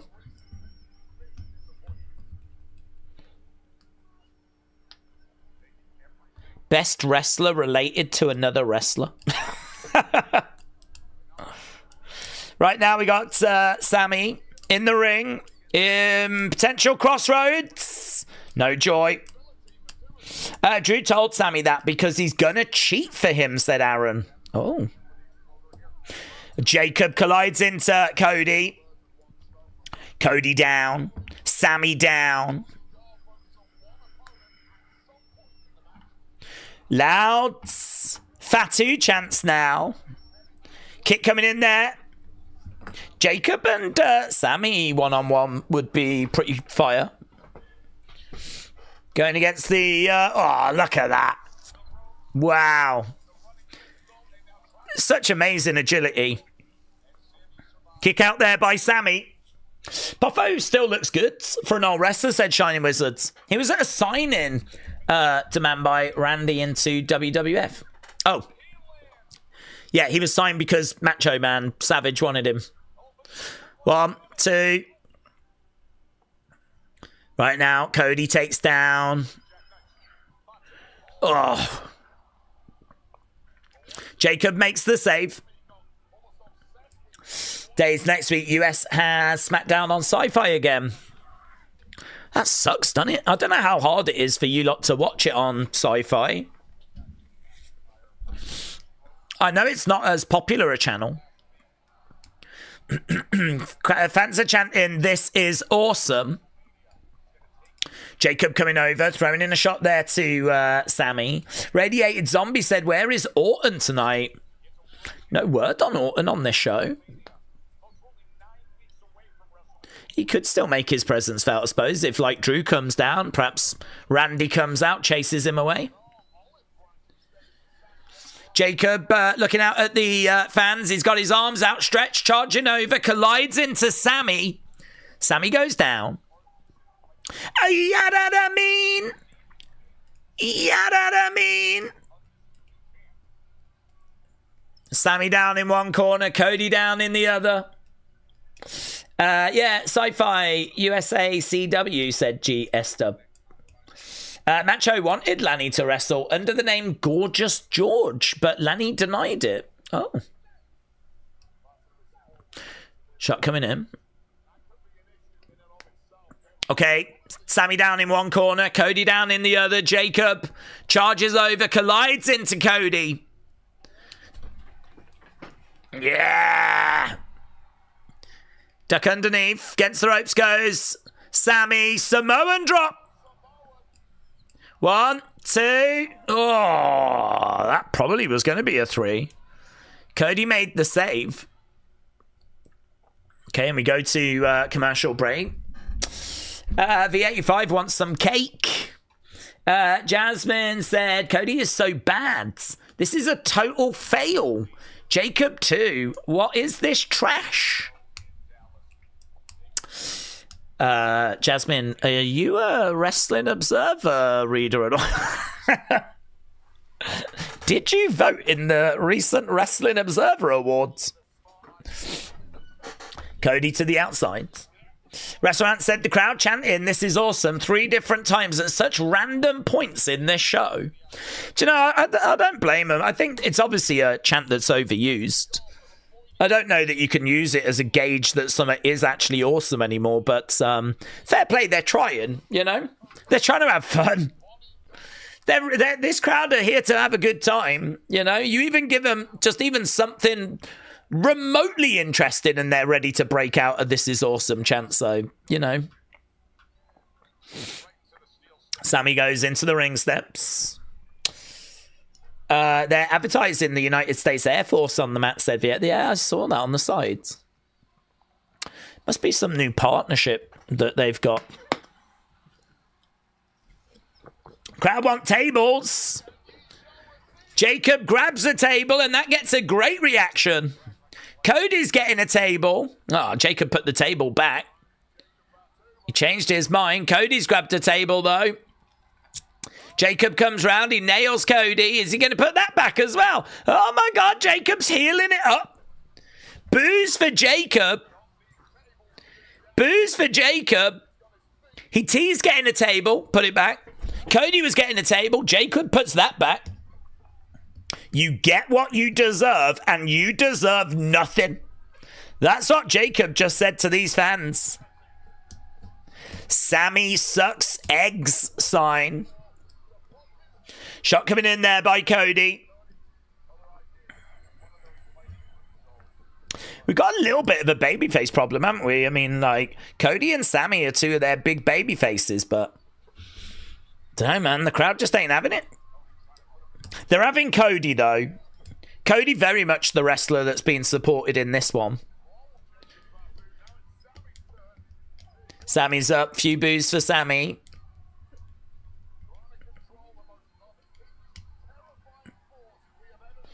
Trying to go for a suplex. Liv Stephanie has got a main event night 1. It's one of the few exciting matchups, said Aaron. Headbutt coming in.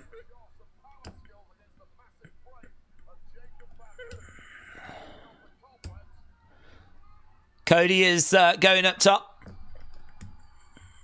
Looking for a superplex. Shots coming into the midsection.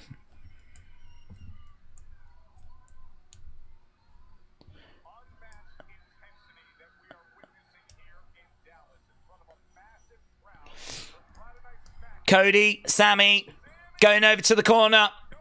We're going for this superplex. Cody and Sami working together.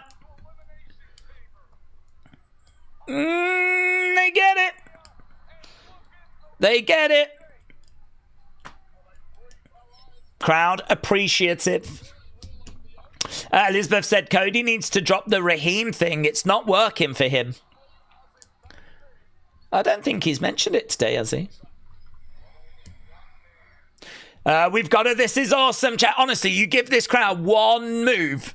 Just one move. One decent move. And they're like, this is awesome. This is awesome. They are right there. They are just constantly on the edge. On the edge of orgasm. And you ain't gotta do much. Shot coming in there by Sami. Shot coming back there by Cody. These two battling away in the ring. Jacob on the outside. Shots being exchanged. Texans love their wrestling. Do you know what? I got nothing but respect for that. God bless Texas. God bless Texas. They do. They do love their wrestling. This is wrestling country. This is Von Erich country. Cody charging over. He's going to get exploded. Exploder suplex. Sami looking for that haluva. Honestly, the boos, the jeers for Sami. Heartbreaking. But they can't be ignored. Super kick there by Jacob. And again, kind of missed with it, but whatevs. Jacob in the ring, arms outstretched. Jacob. Oh, boot to the back of the head there by Sami. Just as Jacob was coming off the ropes. This crowd really don't like Sami, said Wrestle Rants. No, they're not fans at all. V85 said as Cody got a cut on his back. Not that I've seen. He could do. I've not seen. Oh, at the top. I don't know if that's a cut or a scar. Might be a scar.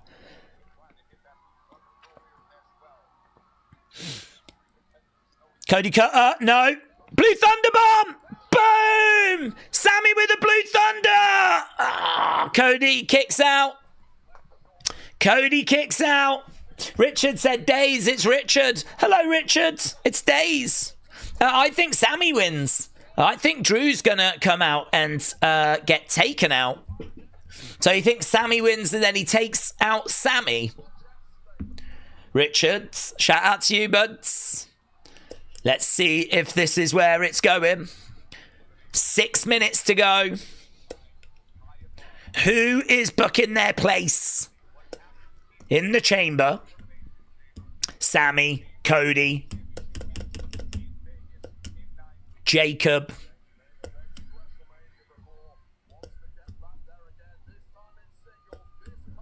Cody is getting up to his feet.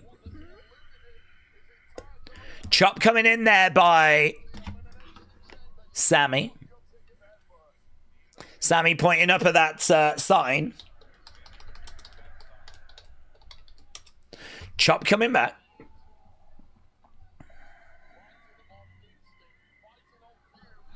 Another shot coming back there by Cody. Richard said Drew's going to take out Cody. So you think Sami wins and then Drew takes out Cody? Okay, but there's the bionic elbow by Cody.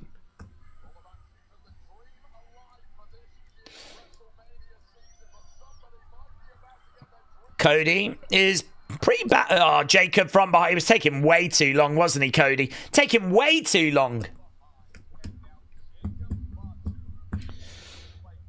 Cody gets thrown to the outside. Jacob is in the ring with Sami. Collides into Sami. Oh, gas! No brakes! Sami slumps down. Jacob goes over the other side. Jacob charges over. Collides into Sami.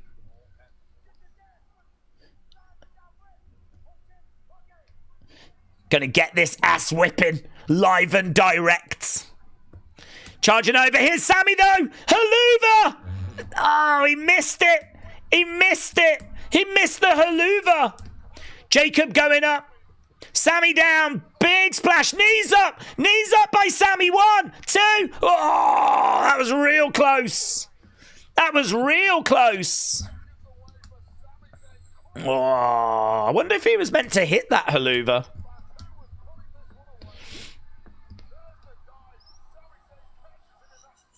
Yeah, it was a lovely small package, actually. Sami screaming out. Big time, thank you. Right now, we got Cody going over. He's going up, looking for a Cody. Cutter gets it! Cody Cutter. Richards, hello. Who's the mass wrestler? Here's Jacob. Jacob lands on Sami. Jacob. 1, 2. Ah, Drew makes the save. Drew makes the save.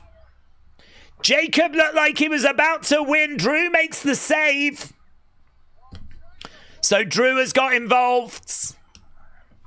Yeah, Richard, Grayson Waller is the rumor for the person that's actually wearing the hood, but we don't know if he's going to be revealed to be the person. Drew is just absolutely wrecking this ringside area right now. Cody goes through. We got more carnage. Cody is unloading on Drew. Drew is hurling Cody into the ring posts. So Jacob was going to win. He just got Claymore. This match is carrying on. Bloody hell, Cody should be thanking him, if anything. Jacob gets power bombed. Big power bomb there by Drew. Jacob goes through the commentary table. Sami is down. Drew is now going to deliver a haluva. Claymore, sorry. Okay, Cody's down. Drew's going to grab Sami and he's going to put Sami. Look at this. He's putting Sami on top of Cody. Sami doesn't even know.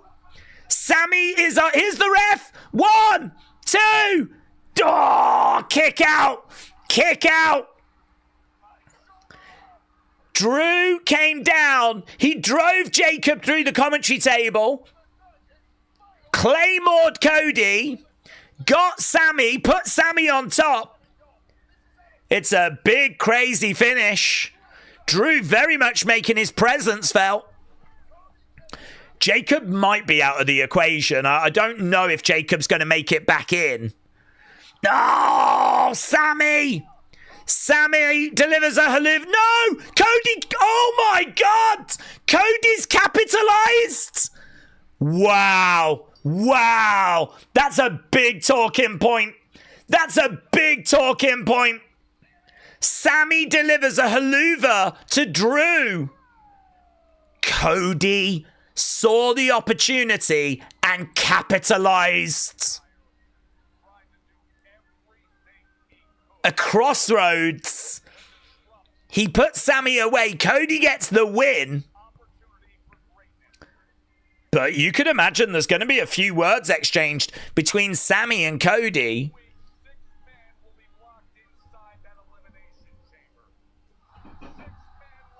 Wow, I think that's really interesting. I think that's really quite creative as well. I mean, Jacob's going to be livid. Sami's going to be livid. Cody's probably going to be livid because he wouldn't want to have won that way, but Drew's going to be literally no one's going to be happy.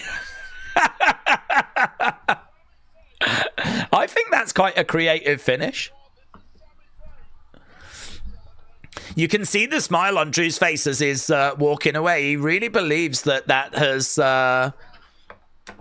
gone the way he wanted. He wanted Sami. Probably because he knows he can beat Sami. He just faced Sami at the Rumble. I can't imagine that he wants to face Cody or wants to face Jacob. So perhaps he sees Sami as being the easier option. But Cody capitalized, didn't he? Raheem wins, said Hula Boy. Raheem gets the job done.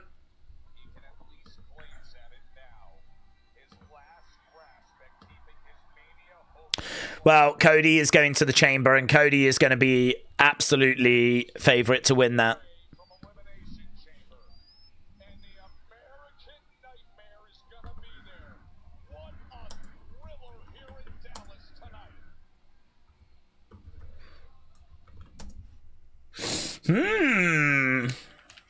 Jacob said Sami would be the easiest one out of them to beat for sure. Well, he did it, didn't he? I mean, it was a clean win for Drew at the Royal Rumble. So, you know, in Drew's world, you know, you can understand why of those options you would not want Jacob or Cody advancing. Interesting. I think Cody capitalizing on that, I mean, it puts you in a really interesting grey area, which I think, you know, it's not a heel turn. It's him, you know, seeing an opportunity and taking it. And, you know, there was a moment where he could grab Sami and deliver a crossroads and get the victory. But I don't know, you can certainly bring in questions of sportsmanship, and you can bring in questions of, you know, was that the honourable thing to do? But I don't know, how much does honour matter? It makes it a very interesting story. You can understand Sami certainly feeling angry about how that's just ended. But equally, you got to do what you got to do, ain't you? I mean, I think that's quite a good finish, actually. I am quite happy to criticise WWE. We do it all the time, but I think that's quite an interesting finish. They are so desperate to keep Cody a thing. It was a clown show, said Robbie. Yeah, but the crowd are still with him, aren't they? I mean, they do want Cody, but so do the crowds. I think it's a misconception to think that everyone is against Cody. I don't believe that's true. And certainly there was no vibe in the arena that this crowd was anti-Cody. They of the three, they wanted Cody to progress.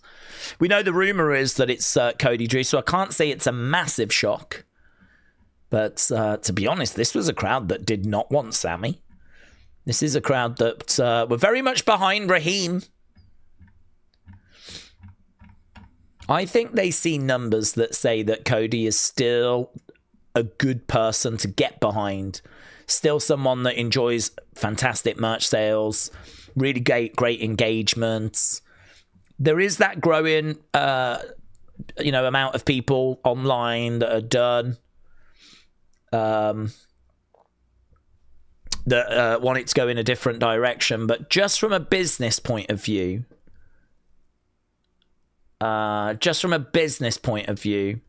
I can understand. It's hard to act surprised, isn't it, when we know the rumours, and the rumours are it's Drew Cody. Maybe Jacob gets involved. So you do go, how could anyone have won this apart from Jacob or Cody? It was going to be one of them, surely. I mean, if Sami had won, I wouldn't have understood where we were going, actually. If Sami had got the victory, that would have been really confusing. But it went this way anyway. This is the way that it went. They've gone with Cody. Cody goes to Elimination Chamber. I think he's got to be favourite now to get the win there. But as you're seeing in the chat, certainly not to everyone's taste. Why Cody? Why him all the time? Said AAA. It's so obvious that he is going to win that chamber. He'll probably win the belt at Mania. Why don't they give others a chance and try something new?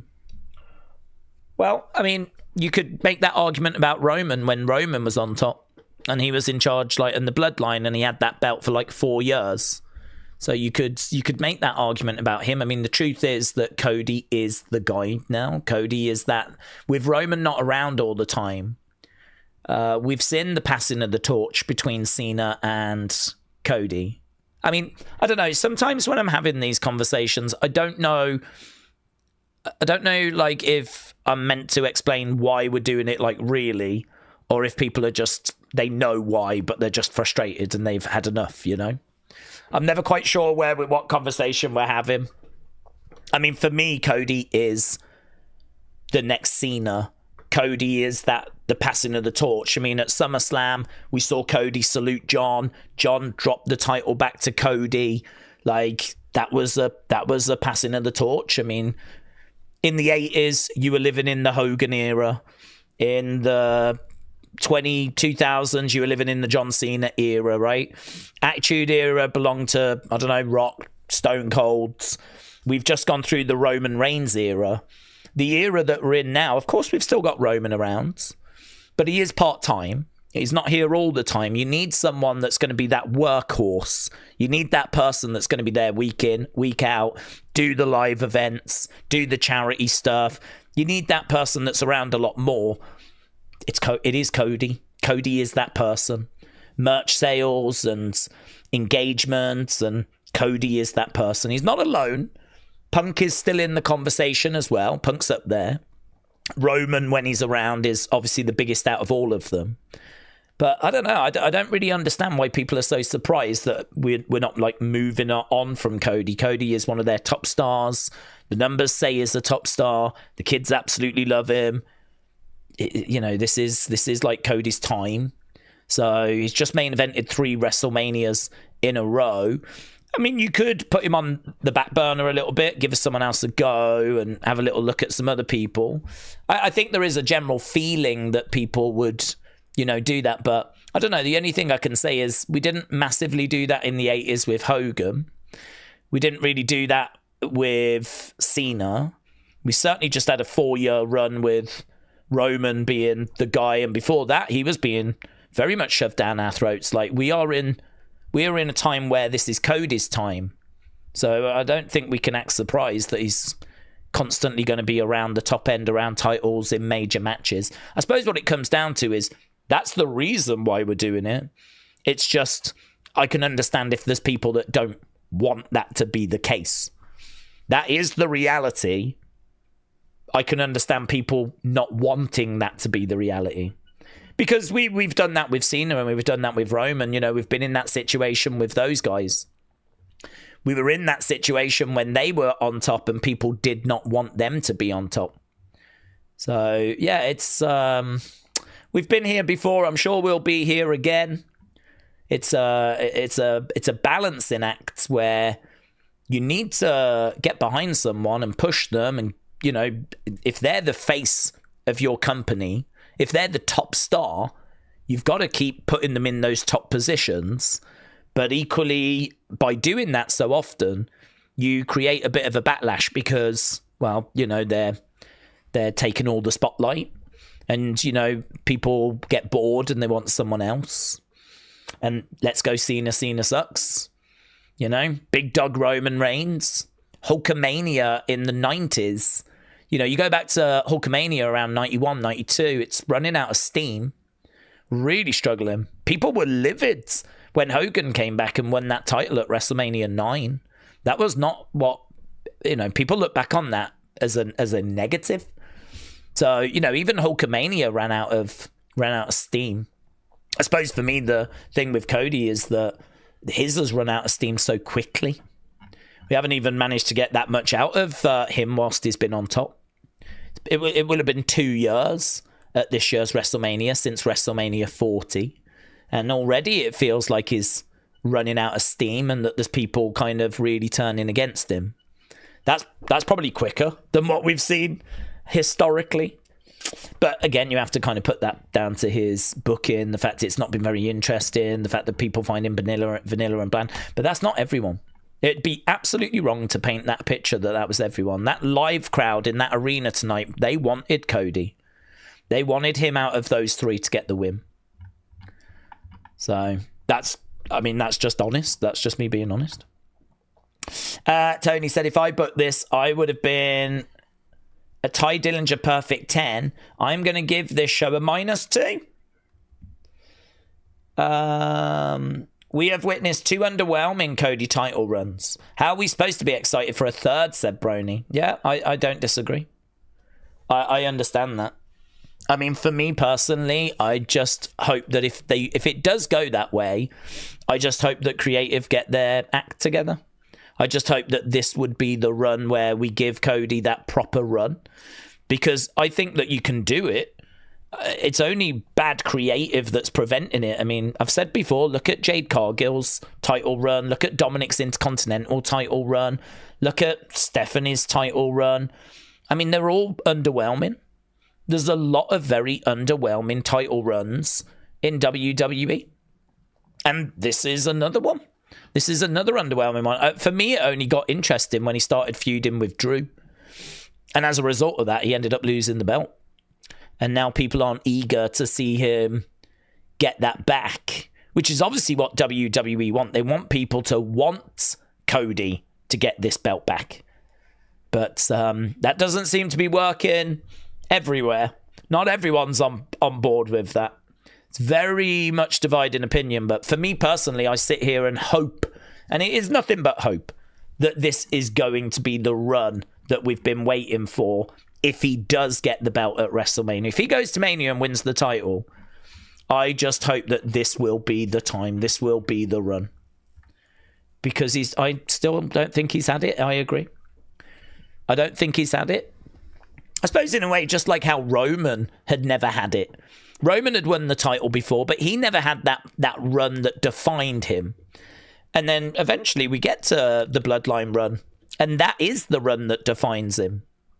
I feel like Cody's had 2 runs. I don't think either of them are the one that we remember him for. I just hope that run is out there. And is that going to be the next one? I hope so. I hope so. I think part of me is quite romantic about... I think WrestleMania 40 was such an amazing moment. It's so rare to see legends kind of coming together and going, this is the guy. You know, again, you want to talk about passing of the torch. It's happened a few times. And WrestleMania 40, you got Undertaker appearing, trying to take down The Rock, because no, this isn't your time. This is Cody's time. And so, you know, you had that amazing moment where Cena's coming down to try and help Cody, where The Undertaker appears to try and help Cody, where Seth gets involved to try and help Cody. And they're having to battle The Rock, they're having to battle Solo, they're having to battle all these different people to try and level the playing fields. And it was an amazing moment. And it was a real passing of the torch. And it was a real dream achieved. And it just is such a shame to think that that gets looked back on as not being followed up on. We look back on that and we have to say that we didn't capitalize on it. The run that followed was very underwhelming. And actually, slowly over that time period, certain people more online have started to like turn against Cody. I think that is such a shame, because if you have a moment like that, you would like to think that you could enjoy a really good title run out of it. You could have like, you could have some really good times. And we didn't. I mean, we didn't. I'm not going to say we did, because we didn't. I've been very critical of that booking. But I think I still live in hope. I think I still live in it with like, that doesn't have to be wasted. That moment, it can still be realized. And we just need Cody to have that good run. I suppose the point I'm making is that I'm not off the Cody hype train because I don't feel like I got the follow-up to that moment. I don't feel satisfied. I haven't had that run. With Roman, I'm satisfied. I don't think any title run Roman has will be better than the Bloodline one. It won't be better than it, because that was, one of the greatest title runs I've ever seen. To go 4 years in this day and age is really special. And so I'm not really too fussed about him having another title run, because I don't think what he did in that time will be bettered. But I cannot say that for Cody. I still feel very unfulfilled. I still feel like we have not followed up on that moment, which is why Cody still enjoys my support, because I would like him to get that belt and I'd like him to have that run. Now, whether they can do that or not, I don't know. And I can certainly understand why people think they won't and why they're out. I do understand that. But that's why I'm still not off the hype train, because I'm hoping that we can follow up on that moment. So, and I don't think he's had that run that he gets remembered for. Right now, he's remembered for WrestleMania 40. Maybe a bit of SummerSlam last year, where, he beats John and gets the belt back again. Wins it for the second time. But really, WrestleMania 40 is the high spot, with that SummerSlam match being the second place. Maybe the torn pec would be up there as well, but he's not had that run. So if he does get it back, I'll be just keeping everything crossed that he can have that title run that he gets remembered for. And maybe once he's had that, I'll feel more satisfied to like move on. But I just can't join some of you in that at the moment. I just can't quite get there, because I still don't feel like we've had that run from him. So yeah, interesting. There's some obviously very passionate, differing opinions on this. Lots of people want to see Drew's run carry on. They want to see some new blood like Ober or Trick. Some are with Cody, some are with Sami, some are with Seth coming back. I mean, that's the great thing about wrestling, isn't it? It's like so many varied different opinions. Everyone's got their own like take on it. And the other thing as well is that no one's wrong. I mean, if you don't like Cody and he doesn't resonate with you, you're not wrong, are you? He just doesn't do it for you. So no one's in the wrong. It just comes down to what you're looking for and your personal taste. Let's get this score for the main event. I need to go and do that breakdown. We'll run off and do that in a second. Eric said the reason Roman had a 4-year run was because every match he had, they cheated. That was the only reason he was champ for 4 years. Well, that's true, but he was a heel. And actually, the cheating involved his family and the bloodline and, strength in numbers. And it is true, the only reason he got that far was because of outside interference. And there was definitely times where that kind of outstayed its welcome. You sort of knew how things were going to go. But it was an amazing run because of not how long it was, but that played a part, but just how entertaining it was with Usi and the trial of Sami and, honorary use and all that stuff, the T-shirt moments and them doing like the dirty work, the whole relationship he had with Jay being off at first and changing and making people acknowledge him, and Heyman being by his side and the wise man and all this stuff, the Ula Fala, tribal chief. I mean, all of these terms that we got introduced to that didn't exist before. You know, we got introduced to Ulafala, tribal chief, acknowledge me. You know, it's such a drastic change from Big Dog. And for him to be heel and be aligned with Paul Heyman, like, when we're looking back on the run, we're looking back on all of that creative work that went with it. It's not just how long he had it for.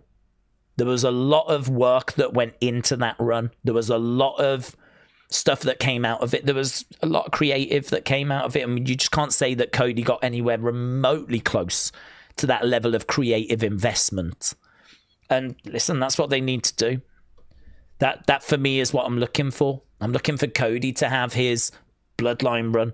Not that it would be the same thing. Of course it wouldn't, but something that's got that level of story. That level of, like, can't wait to see where this goes next week. Oh, my God, did you see how Jade just looked at Sami? Oh, he's going to murk him. And do you know what I mean? We had all those conversations. There was so much that came out of that run. So, yeah, it was an amazing title run. I agree that a lot of matches were just outside interference, but that was part of it. If ever you went in a match with Roman, you had to know it was a numbers game. And they did a great job, actually, with the match against Drew at Clash at the Castle. Because Drew took out Sami. He took out the Usos. He tried to make it just one-on-one. Drew knew that this was the strategy that Roman had. This is what he did. He employed numbers. And that was what he did. So if I can take the numbers away, I can win the belt. And what happens? We call up Solo. And Solo makes his debut. And actually, just as Drew thought he had dealt with those numbers, here's a brand new member. And that then changes the dynamic of the group, doesn't it? And then all of a sudden, you're kind of exploring that as well. So even with all that outside interference, it featured as part of the story. So you can't admit that Roman did without acknowledging that. That's the only reason he kept the championship for so long, said Mister. Yeah, it's true. There was outside interference. I don't mind, Cody, said Funny Man, but I do want him to have the title so quick. I want him to fail and have to try and work his way with others to get back to the top. Okay. So you want it to be more of a journey rather than just loses the title in January, wins it back in April. Okay, yeah, I can understand that. Poppy Crocs said LA Knight is going to have a dart match against Apollo at Mania. I don't think so. The rumours are LA Knight Brock is the latest rumour. Big Time said, Daze, for me, we've sat through so many lengthy Cody title reigns. I'm tired and I want something fresh and new. I would like Cody to sink into non-title programs. Okay. Yeah, that's fair. And actually, I think that's a viewpoint that's being shared by quite a few people. It's plain and simple that the Bloodline story was goated, whether you like Roman or not. Bloodline story, Sami, Usos. Yeah, it was good. It was probably Sami's best time as well, wasn't it? It's a great time for Sami. He can't even get back to those heights. I mean, it worked fantastically for him.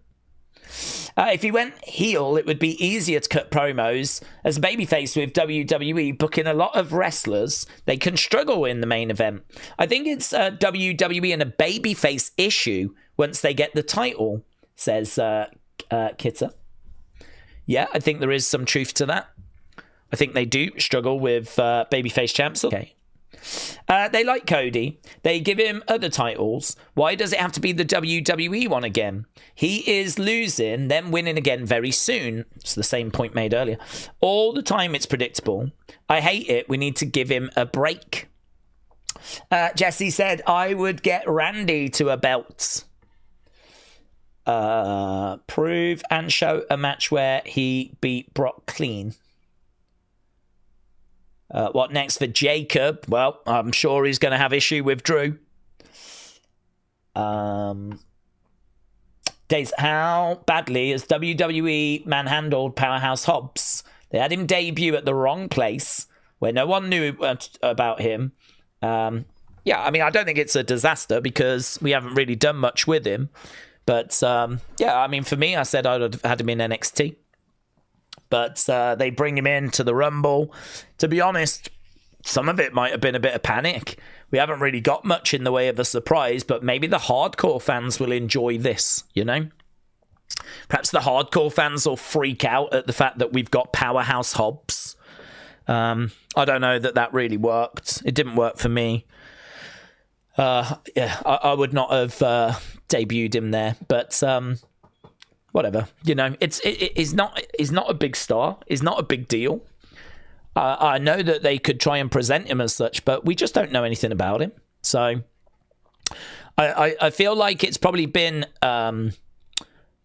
mishandled, but it's hard to make a big deal out of it because we just haven't really done anything with him, have we? We just haven't really got going yet. So I don't think it's anything disastrous, but it will be very interesting to see, you know, what the plan is, or even if there is a plan. I mean, he worked main event this week, didn't he? So what is the plan? I don't know. Perhaps they've got nothing this side of the chamber for him, and perhaps there's going to be some stuff like post-chamber. But, yeah, I mean, not mind-blowing, is it? Gotta say, that main event's not mind-blowing. You lot have scored it good, 92. Looks like we've really struggled with the in-ring tonight. Really struggled. TJF said it's going to be Drew, Cody, Jacob at Mania. They're all going to interfere till they make it. Robbie said Cody is a primary reason why I've shifted to liking heels more. Someone should tell WWE that heels sell merch too. They are so scared to make people heels, says Poppy Croc. WWE is missing intros to the shows. I miss intros, said Elijah. We don't know what happened about the Hobbs age story. That might have been a disciplinary thing, said Shiny. But yeah, that's crazy, isn't it? That age thing. That is true, actually. That is crazy. Don't want to be rude, but you missed my super chat. I'm sorry, Mad Jason. I was just about to check on those before we went. Matt Jason said WWE made Cena. They made Roman, but Cody made Cody. He left and he came back as the top guy. He made that happen. And WWE knows it. So he deserves to be on top. That's interesting. I think he deserves... I think he deserves to be up there. There is clearly a growing backlash to him. I mean... I think the truth is, he's been given the ball a couple of times and it hasn't worked. For whatever reason, right? And that has an effect. I mean, there are repercussions to that. If you get given the ball and people just aren't excited about your title run, there are real life repercussions. And as we said, it doesn't matter that creative have botched other title runs. It doesn't matter that 2025 was an atrocious year. It doesn't matter that, like, you know, Cody is like one of the top merch sellers, got great fans with the kids and all this kind of stuff. None of that matters. The brass tacks is he had the ball, didn't deliver. And so people are looking for something else. And that message is coming across loud and clear in the chat, right? So I think it's one of those situations where I know where I am on it. I'm not off the Cody train because I still personally want to see that run, and I live in hope that the next run is going to be that run that we remember him for, that satisfies, that basically that he fulfills all of that potential. You know, that he is going to give us that run that WWE believe he can do, and I believe he can do, but it's just the creative has got to be right. It's got to be correct. And listen, maybe that run is as a heel.